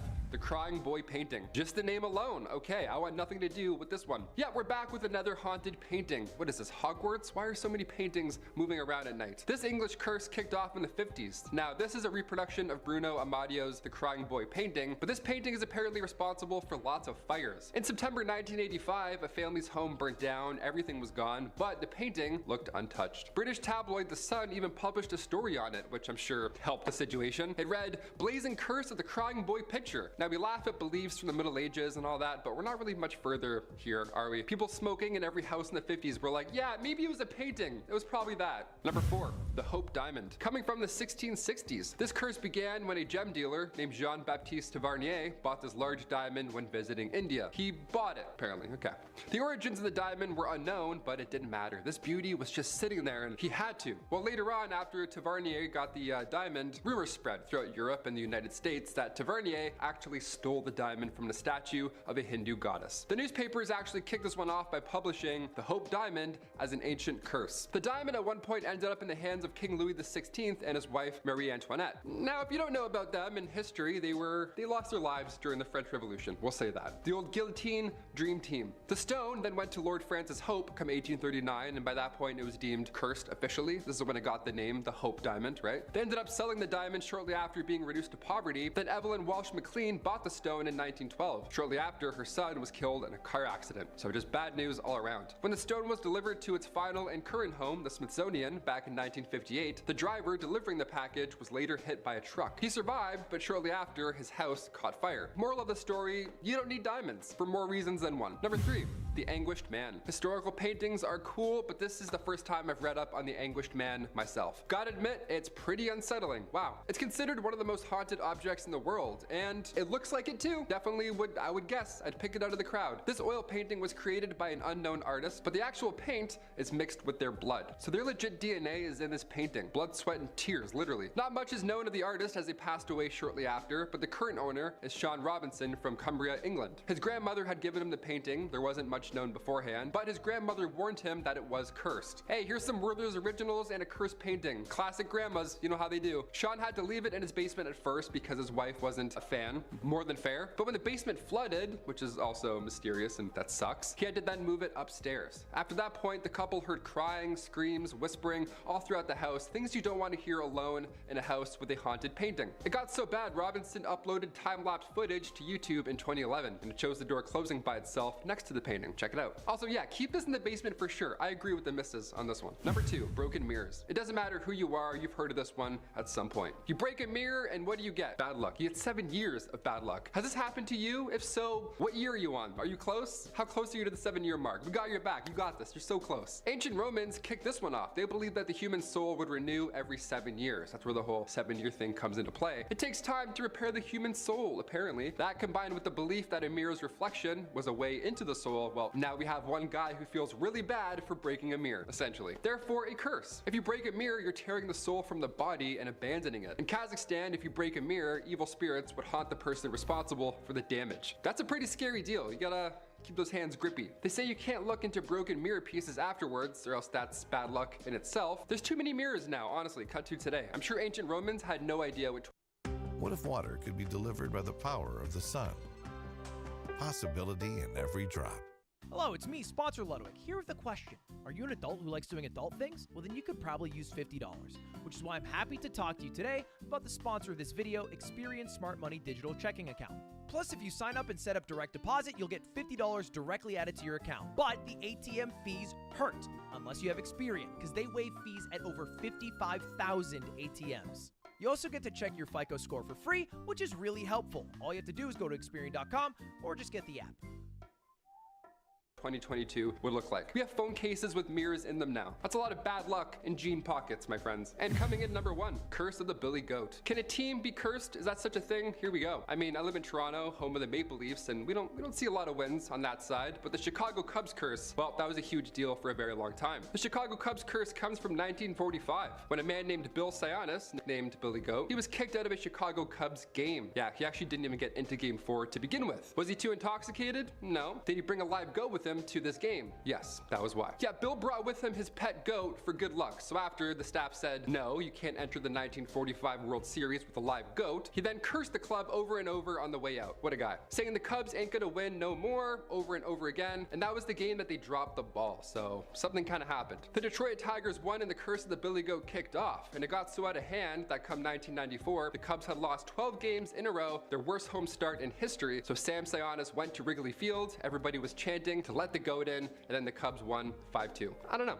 Humans in the 1700s were like, oh, that woman's cursed. She's a witch for sure. And then humans today are like, ah, that stadium's cursed. For sure cursed. We haven't changed. Moral of the story. I don't know. Number 10. The Busby Stoop Chair. Yeah, we're kicking this haunted